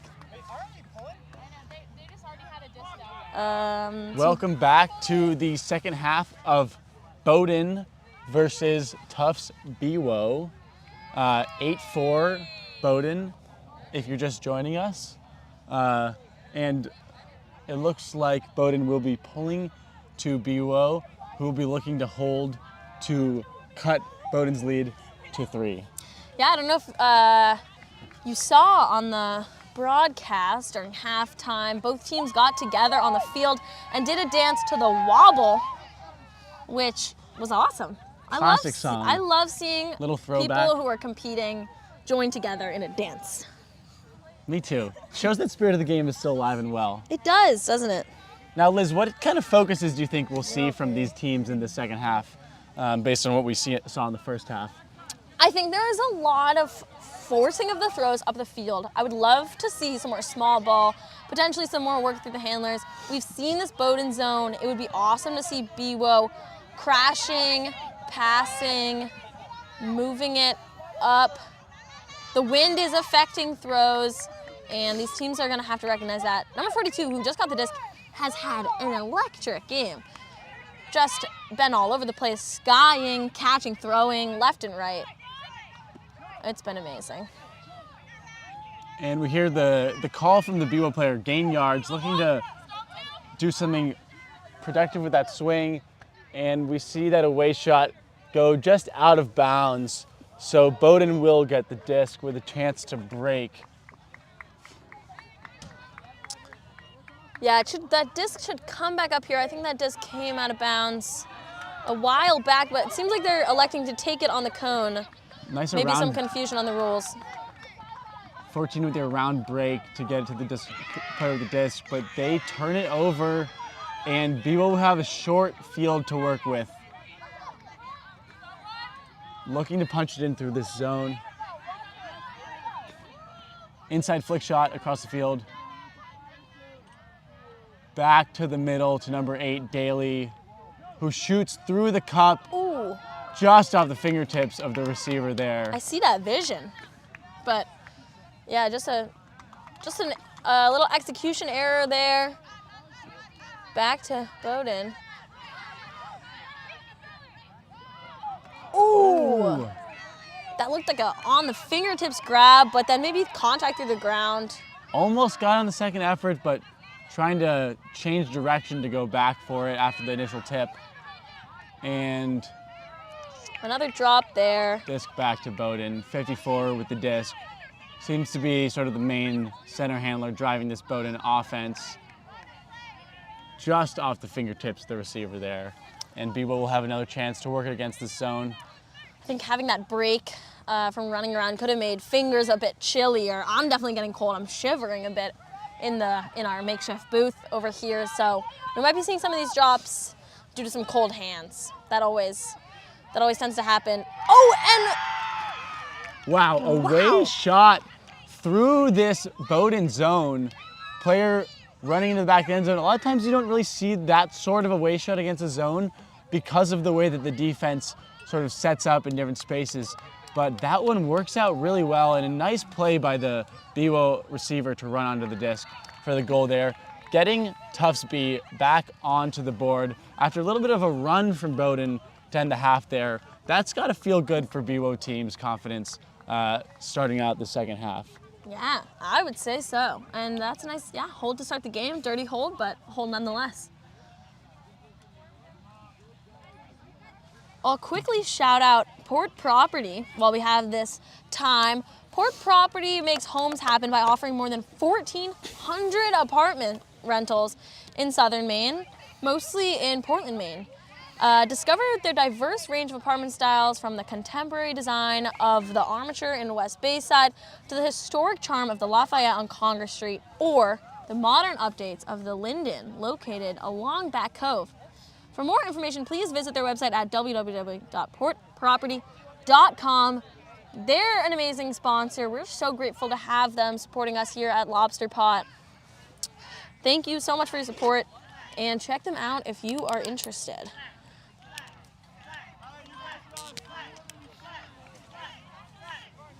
BWO getting ready to pull here. Nice little clap dance thing before the pole. I really like that as they roll it downwind, and the disc is going to continue to roll, taking up more real estate. Speaking of real estate, almost run through deep by 22. Tierney there on BWO, but Bowdoin keeps possession. We see them in this sort of horizontal stack formation. That disc is going to sail just out of bounds, and BWO will have a chance to break. First break chance in a while for BWO. Let's see if they can capitalize on it. Yeah, I respect number 50 for taking these shots. I've seen them, they have the right vision of the field. They see the spots in which they then throw. My guess is they're a new player to the sport, but I think that they have a really great field IQ. They'll be, once they get those throws honed in, they're going to be a great contributing factor to this Bowdoin squad. Wow, that away shot works to number 50 for Bowdoin, knocking on the doorstep, looking to punch in this dirty hold, and they are able to score to make it 9-5. Yeah, sorry if you're unable to see that at home. Obviously, these folks on the sideline are excited to watch the players there too. But over the heads, it's a little bit tricky to see those scores, even though they're super exciting. I'd like to take a moment to shout out another one of our sponsors, Tyler Technologies. Empowering the public sector to create smarter, safer, and stronger communities, tylertech.com. My roommate Gabe is actually employed by Tyler Technologies. And as that's the end of the game, I guess Cap had gone off because of the length of that first half. So I guess that makes Bowdoin our comes away with the win. Our winner. Any final thoughts, Liz, here before we sign off? I was just so excited to see these teams out here playing each other. I don't know how often Tufts B team and Bowdoin get to play each other, but Lobster Pot's just one of those tournaments that brings these teams together. Bowdoin, you know, only coming 30 minutes away, Tufts 2 hours. I think that Bowdoin really showed us, what's the word we keep using? Perseverance. They really showed us some perseverance throughout that game. But so did BWO. I mean, you start off with a 3-0 lead and you go down 5, you still come back. Yeah. Still come back. Impressive stuff, and you know, really good chance for Bowdoin to work out that zone defense. That takes a lot of team communication to make a zone defense effective, and getting these reps here together and building that chemistry to make that defense work will be really important in this early fall season. And conversely for BWO, getting some really valuable reps practicing against the zone can be really important, so you know how to beat it towards the end of the season. We see some of those inside shots working out for them. So cool to see these teams working on these things, making these adjustments in this early season game where they've had this opportunity at Lobster Pot, and excited to see what they can do going forward. Yeah, this is our last game of today. We'll be back for the semis, quarters, semis, and finals tomorrow. 3 more games streamed on A1 and A2 tomorrow.